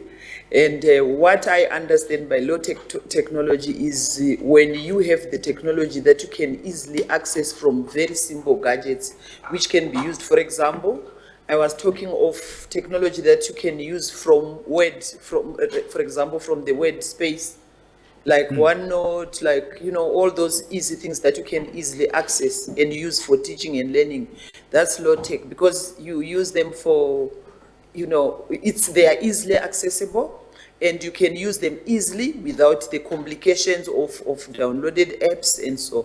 So that's what I mean. It's more simple kind of ground. Yes, yes. Okay. So on the ground use. Thank you. Okay, so if we're talking about points of accessibility, and I think this is quite an important one for us, since we're grounding it up in schools, what is the critical point that we, even as we're rounding up this day, and especially from the conversations, what actions do we need to do to bridge those gaps right now in the schooling system that we have, specifically in these environments where we know that there's a major struggle with access to technology, to devices? What's the major action points for us from a schooling perspective? Mr. Zulu. Yeah. Good afternoon, everyone. Mr. Zulu from KZN. My point is just to say, let us improvise. A lot of improvisation that we should do so that we can bridge this gap. Because this thing of sitting back and saying, no, we are waiting for the government or whoever or Messiah will come on top and assist us, it's not going to work. You know where I'm coming from. I'm from the rural area. So where the electricity has been just installed maybe 3 years ago. So all along we're just working without electricity. And there is another funny story. There is no signal when it comes to network. Maybe a month ago, we're having a cohort that has been hired by our government as the assistant teachers. One of the assistant teachers, because he stays around the school in that village, she was bitten by a snake later afternoon. So all their neighbors, they don't have cars and there is no signal. She had to sleep the whole night until in the morning so that she can access the clinic because there is no signal that side. So it's very difficult. Can you imagine in our school we are having this vision of producing our learners or students who will be competitive, not national, even international. Just can imagine a child who's having a matric, a child that does not know even a mouse. If you talk about a mouse, she thinks about an animal, the one that is eaten by the cat. So it's very difficult. You go to university, all other students are familiar with the computer. Then for yours, in order to submit an assignment, you need to ask somebody so that he can type for you. It's so very difficult. Yeah. But we have plan B that is in our pipeline, though it has not materialized. I think, thank you for this program to be one of the people of such program. Thank you so much. Thanks. Oh, I thought you said you want to say that thanks for this program for being Plan B. Yeah. But you raise an important point, and I must say, colleagues, that even in the similarities, because even in universities we have that challenge, and I think there's a lot of UNISA academics that are here as well who may tell you that telling our students and giving them funds to buy a device is pointless when you get to an area and they have no signal. And some of our students tell us they have to walk up a mountain, hold their phone like this here, just to get a signal to tap into an LMS, right? Isabel, maybe I must put this question to you from the perspective of we've been talking about transformation in the morning, we're talking about all ideas of how do we advance this. But one of the biggest challenges, you know, in the African context is the fact that we deal with a lot of female students that are in schools, a lot of female students that come to university, But we know that female students have also been at the bad side of this in terms of development and exposure to technology. What can we do to push that agenda in terms of even the UN SDGs to empower women to embrace technology at that point? We definitely aren't doing enough. I think enough, like you were saying, enough is a relative term. From my perspective, working in African context, from Ethiopia to Mozambique to Namibia and in South Africa, wherever there's been a flame lit, women have run with it. Women always multiply everything that you give them. You give them a seed and they'll grow you a crop. You give them seeds, they'll break you bread. And I think the movement towards making spaces more open and more available so that women do feel that they can participate, so that they do feel that that their voice can be heard, that's one of the big things. But I also think if I look at, because one of the big things with these 366,000 learners that we're looking at is gender, and seeing what is happening in South Africa specifically. And there's almost no difference. There's actually more learners in the maths groups that are taking maths in higher grade or in, in extended, what do you call it, the pure maths area, from the ones that are coming through the green shoots area. That's what we want to see more of.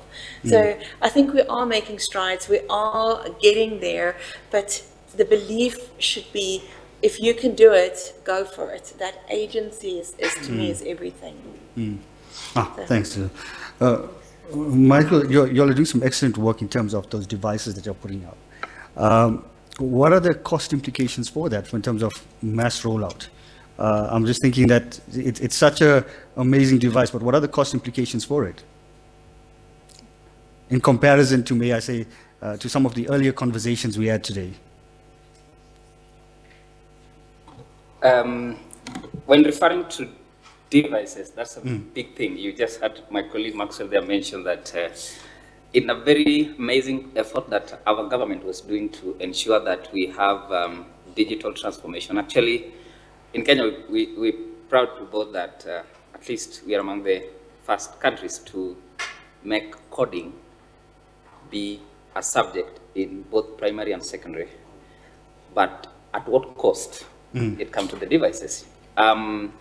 One of the challenges I think we experiences, in as much as it provides an opportunity, is when this program was being rolled out, the government settled for example, Microsoft, sorry if the Microsoft team is here, but Windows. How many people, maybe by the show of hands, how many people are having Windows Phone in this room? Windows Phone? Thank you. I'll struggle to find one. Why? So what if you take that to the learners, that's what the digital device they are going to use? So yes, we have a problem when it's come to decisions, and this is where I think in the morning it was mentioned about policies, and this is how policies affect learning in a huge way. So think of 24,000 primary schools, all given tablets, and I'm talking about 50 to 100 tablets per school here. So when you put all these devices, and none of you here is having a Windows device, so as a teacher, now in class you're supposed to go use that device because the policy dictates that we will settle for that. So I will say it has its own goods and bads, trade-offs, if I say, in that in terms of cost, of course, that one we have to debate. In terms of the benefits, I will look at it in the sense that in 2013, 2014, when this conversation is being initiated, we had, I could barely count the number of digital content creators in my country, that is educational digital content. But ask me that question today, oh my goodness, you'll be amazed how many digital content creators we have. So in as much as, yes, the program had that implication in the cost side of it, looking at the benefit, it has created a pool of, right now we have a list of digital creators. In this case, I'm referring to educational digital content on what the fact that people saw an opportunity and a gap that, yes, now we have these devices at whatever cost, but it provides an opportunity for us to do what? Right now, digital content creators are, outside there. So I see it as a two-way, and that's how I will refer to it. But of course, like you saw there, one of the component that we've struggled with is a digital device that can find a fits-all. You saw Maxwell was having that small. Yes, yeah. But must have some plugins here and there. Sorry. Plugins here and there. So it's difficult to find a one-fits-all, and that's why we are trying to see what works in our context. That's working in your context, cost-wise as well. Yes. Yeah, yeah. Thomas, I might come back to you. I know you did a lot with the research with the teachers. And what is interesting here is, if I had to ask, let's just do a quick round of, how many of you, when you are forced to go into the online space, COVID times, really got trained onto how to incorporate technology in your teaching space? Yeah, that's the biggest challenge. Is we forced to embrace technology, we take it into the classrooms, we expose it to our students, but we don't skill our teachers on how to make that use strategically. Which is a challenge. It's a major challenge. I mean, we spoke this morning as well about policy issues and the rest of the stuff. Now imagine having a policy issue in which it evaluates your progress as a teacher and you don't have the competencies to implement it. Thomas, from your perspective, where do we find that balance to, while we talk about pushing innovation, but build the competencies of our teachers as well? Yeah, I mean, that's a kind of universal problem. Even in the richest of countries, there's too little teacher professional development. Even in Sweden, where we have almost certainly the highest penetration of digital technology in the school system, there's almost no professional development, and never has been, for teachers on digital tools. So we have a situation where almost everything is digital, but the teachers have very, very little pedagogical training for using it. So it becomes an administrative tool rather than a pedagogical tool. Yeah. And that's a kind of universal problem. And I think we talk about technology as something expensive all the time, but technology is cheap in comparison to teachers and teachers' time. That's expensive. So in a country where you have a lot of money for the school system, it's very politically attractive to spend millions and millions of dollars on implementing computers, because that's easy if you've got money. What's difficult is having more teachers so that you can free teachers to do professional development, and developing a professional development system. That's expensive and takes time, and it's nothing you can easily say you're going to do during a 4-year mandate as a politician. So it's not very attractive to spend money on teacher professional development in the same way as it is attractive to make a big splashy press conference where you say we bought a laptop for every kid. And so I think that's a trap that most countries seem to fall into, almost regardless of what their availability is. And the other point I wanted to make was that it's a never-ending, having enough digital in terms of devices, computation, storage, connectivity, it's never enough. It's a bottomless pit. So even in a country like Sweden, the discussion is still that it's not enough. We have the highest penetration of tools in schools, and yet we still have a situation where over the last few years they've been implementing digital national exams, and they wanted to have video in the national exams, but some schools didn't have the capacity to simultaneously stream video on their networks to multiple classes of children at the same time, which is like an extremely luxury, that's an extreme luxury problem. That kind of data we're talking about is enormous at that point. But they had to back their plans for the digital national exams to a certain extent, and then implement a program to reinforce the infrastructure, especially in northern schools, which have generally little lower infrastructure than the southern schools. So I think, when you end up with that kind of a discourse in a country that's considered to be the most digitalized school system in the world, you realize that at no point is it ever enough. There will still be the discussion about not having enough digital technology, even when it's everywhere. And part of that, I think, part of the problem is that software development and integration of technology into schools is very lazy. So software is now developed in a way which relies on the fact that there's an enormous amount of networking, there's an enormous amount of computation. We see it with the new AI technologies, with generative AI technologies coming. They rely entirely on brute force methods, which require enormous amounts of computing to be available. And so software is not written in an efficient manner anymore. So cheap devices that could be rolled out on a large scale that would require relatively little amounts of networking don't do the job anymore, simply because the software is bloated and written in ways that means that it has all kinds of superfluous graphics and animation and all kinds of things in it that are not necessary to the actual pedagogical goals in the school, but that we buy anyway because that's part of the paradigm. The paradigm is that we should always have more and more and more computation. Yeah. So I think that's one of the solutions, is we start looking at what we actually need in schools and focusing on building tech for that rather than building tech for everything else. All right. That's an excellent point, and I'm going to give Isabel an opportunity to respond to that before I pose another question to you. Isabel. I think a quick win that we can apply relatively easily is to look at teacher training in our universities. A lot of our teachers who do university courses in becoming teachers are not your traditional come from matric and go and do a B.Ed anymore. A lot of our teachers have life experience and then they want to become a teacher, so they go do a PGCE online or with the online university, or even in our B.Ed systems. And I think a very quick win would be to work with our teacher trainers, the lecturers that are in our universities, and to train them in the online pedagogies that we know work, that have been proven over the last 30 years to work.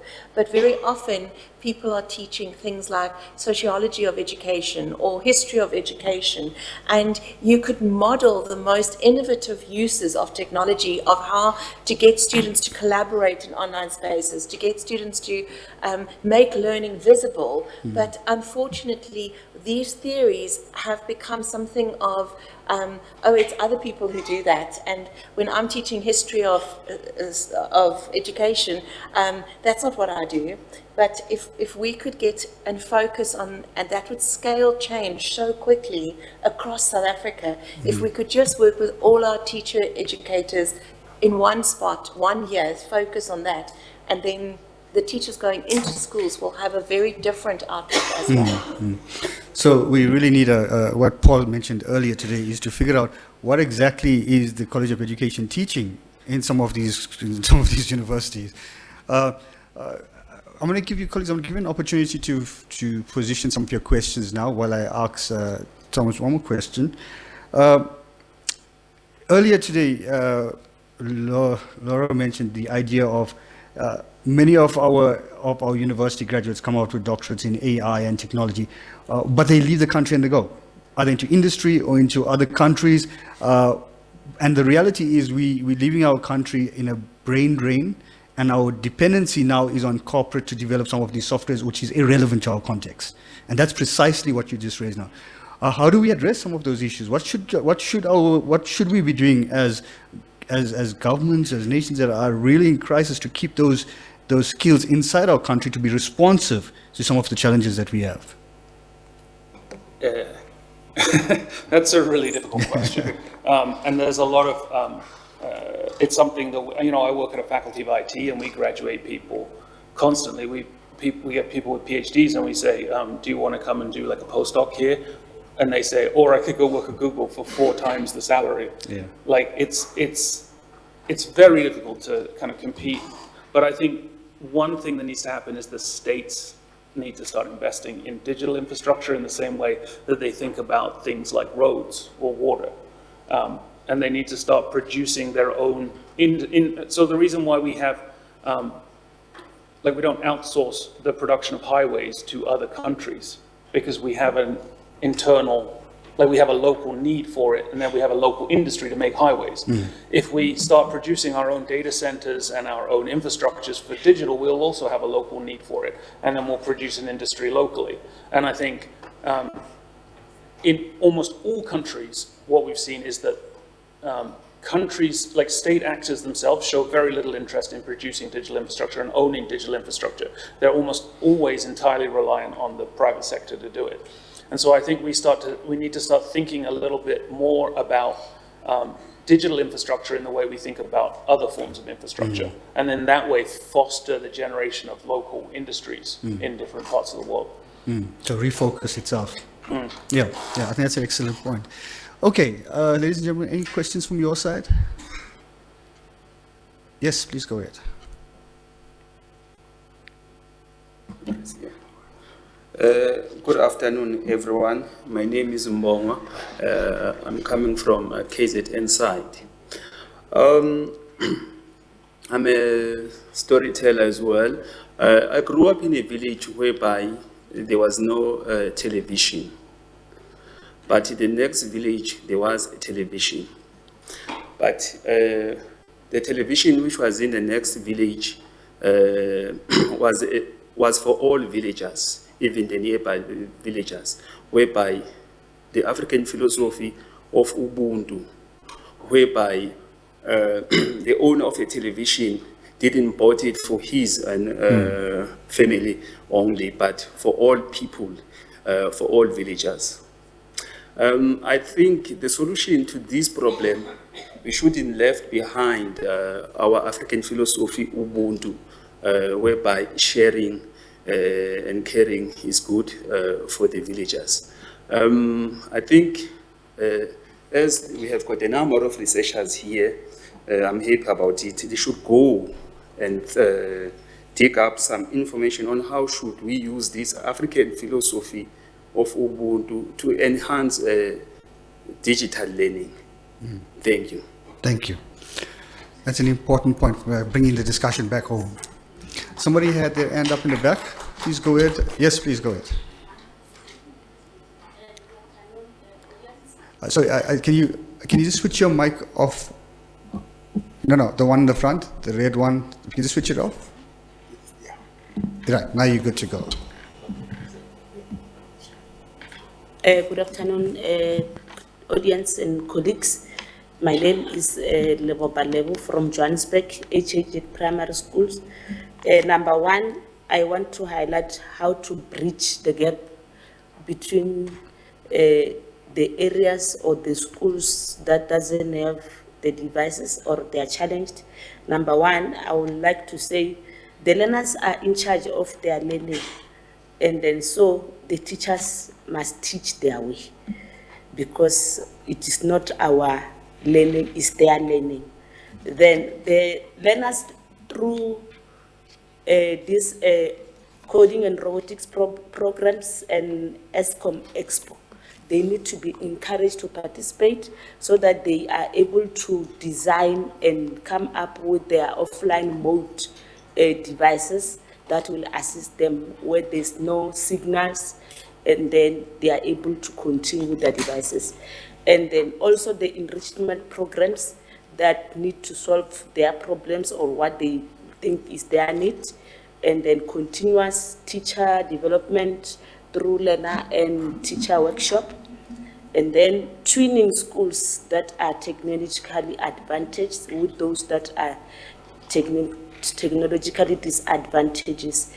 And then also we should not forget about safety of those devices. We should market it to parents and community so that they know the importance of sharing the devices and keeping them safe.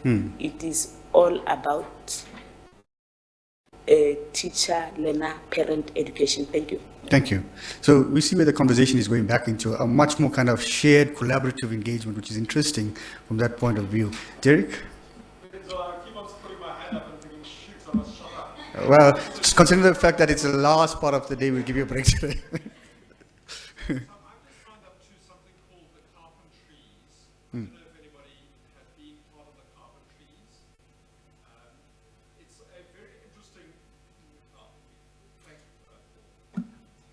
Okay, let me try this again. There's a very interesting mentorship programs that are being run in higher education by either a group called the Carpentries, and there's another group called Open Life Sciences. And essentially what they are trying to do is they are trying to take you through a 16-week course based on the Mozilla framework, trying to show you what open leadership is. And I know it's designed generally for tertiary researchers, but essentially this 16-week course is quite well thought through because you meet together as a group, and then you meet with your mentor, and you meet with your group, and you meet with your mentor. And as you do that, you start to learn different ways of seeing software. And what they're mentoring us into is they're mentoring us into GitHub. Now, I know lots of people don't know what GitHub is here, and that's absolutely fine. But the point is, there's a process that we're going through where we can actually, by the end, be able to create our own software that's not going to be bloated and big, but someone has actually just shown us a different way of doing something. And for me, it happened just quite surprisingly. So I normally would be writing my notes out in Word here about what I've been doing. But I've been using Markdown, which is a far lighter language and is easier to do creative things with as a result of the course that I've been on here on my iPad. Now, it's not perfect, but it's addressing this issue of bloat. And I am seeing things differently as a result of being halfway through this mentorship program. And I'm just wondering, do we want to think about some kind of mentorship type of program for people who are keen on IT, but have only been seeing it through the Microsoft lens or the Google lens, and maybe need to be looking at a different way of doing it? And I don't know if it's going to work in high school and primary school teachers, but that's just a thought that I'll leave you with. Thanks, Derek. And maybe we'll park that question. I'm hoping that Paul in his vote of thanks thinks of that question is, where to from here, Paul? We've come and we've outlaid the data, we've outlaid the challenges, but what's the next step? And I'm hoping that you can tackle that in your vote of thanks, specifically for all the teachers that are here in this context. But as we round up, I'm going to give you 1 minute, only 1 minute, that's 60 seconds. Your point of action, one point of where do we go forward in terms of the context that you come from now? Yeah, yes, please, 1 minute. Okay, count on. We've developed digital standards. So part of the e-white paper that was published in 2004 was the goal to develop digital standards for South Africa's basic education sector. So we've developed it, we spent the year developing them through a very co-creative process. And then those are hopefully being implemented from next year, and they look at all of them. So my point of action would be, let's use those digital standards as a stepping stone to move the whole of South Africa forward with goals, set goals as part of that. Thanks. Michael? I'll talk of our point of action as EduTab. Just like the name suggests, the Edu and the Tab. Our mission is to take education to the next level, because just like the tab in that computer of yours take you to the next line, our point of action is to support teachers. And that's why I feel so happy to see these teachers here, because they matter. For a very long time, when implementing some of these, teachers have been looked at it's content and devices first, then teachers. But at the center of it, our call for action is teachers matters. And that's why, as EduTab Africa, we are very keen and moving forward to capacity building teachers to be able to implement and use technology effectively in the teaching and learning. Thank you. Thomas? Yeah, so I think I'm just impressed by the examples I've seen this afternoon. Like Isabel with the green shoots is like, it's really what I'm talking about. Is like, that's like what do we actually need to do? Like, how do we push pedagogy by designing systems? And really thinking through like what the outcome is in the design. And I think, you know, with EduTab, it's really impressive, this like not getting hung up on like, we don't have provision here. No, deciding like what provision is actually needed and then resolving those issues, not all the issues, but just those issues that make what we need to do and what we want to do possible. And I think that kind of efficiency is really, really impressive to see in both projects. It's kind of thinking about like what we actually really need to do and how do we move the technology forward to do exactly those things. I think that's the kind of conversation we need to have, rather than this kind of very monotonal conversation about like, schools don't have a computer for every kid, schools don't have access to this, schools don't have that. Like, what is it we actually want to do with the technology and how do we do that? I think that's great to see. Thanks. Mr. Zulu? Thank you. I would say, let us reskill our teachers and do away with this dependency syndrome. We cannot wait for, you know, in South Africa, we always rely on in our government. that we are going to get free education. It's even worse in the schools that we are working, because it's a no-fee school. So once you ask something to the parents, then, can you please support us with this? They say, yeah, this is a no-fee school. What do you want to do with money? You want to eat our money? No, we can't do that. So our people, they have got this dependency syndrome. They do not want to pay, but you'll see them doing things which are not supporting their children. So that's why we are having this challenge. I would say, if we can, maybe our universities can design a program that has been said by the previous speaker there, where our learner, maybe our teachers, if they want to upskill themselves, they can register for those. Because if we wait for our government to do that, I don't think we'll go anywhere. Right? Thank you.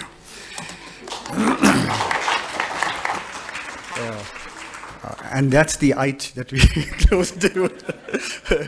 We don't wait for government, we get things done. Ladies and gentlemen, please put your hands together for our panelists as we round of applause. And I'm going to invite Paul to do the closure for us. Paul, the last round of words before you aptly drink the night away. Colleagues, very short. Denzel said, where do we go from here? We go to the cocktail. No, on a more serious note,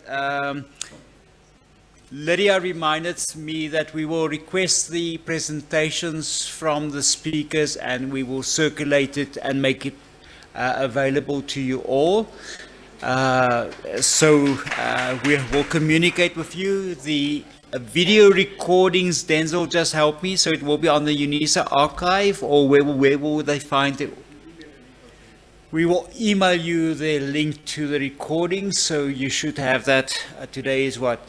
Monday. It feels like I've been here for a week. You should have it before the end of the week. Colleagues, and then just before we go, I had a look at the cocktails and they're really appetizing. But there's certain things that need to be done. Sorry. Can I ask all the presenters just to join me up front? Oh, I feel like Father Christmas. The red team, the principals, and Isabel, the team from Kenya. That's a one box. There's another box.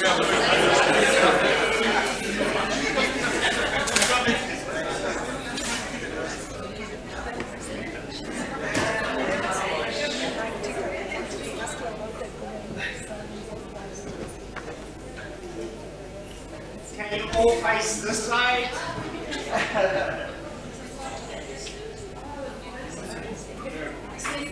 No, you can't.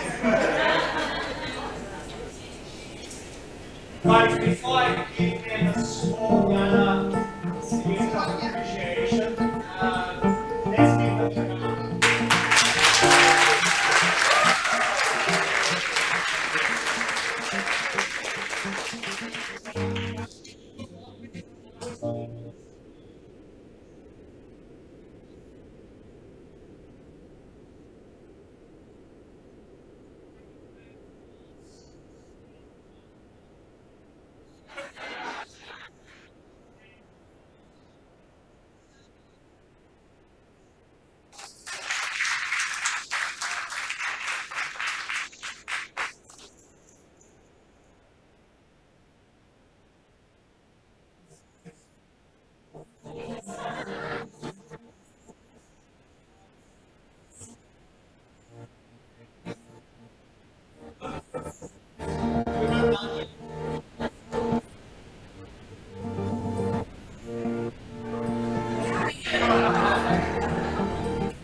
you.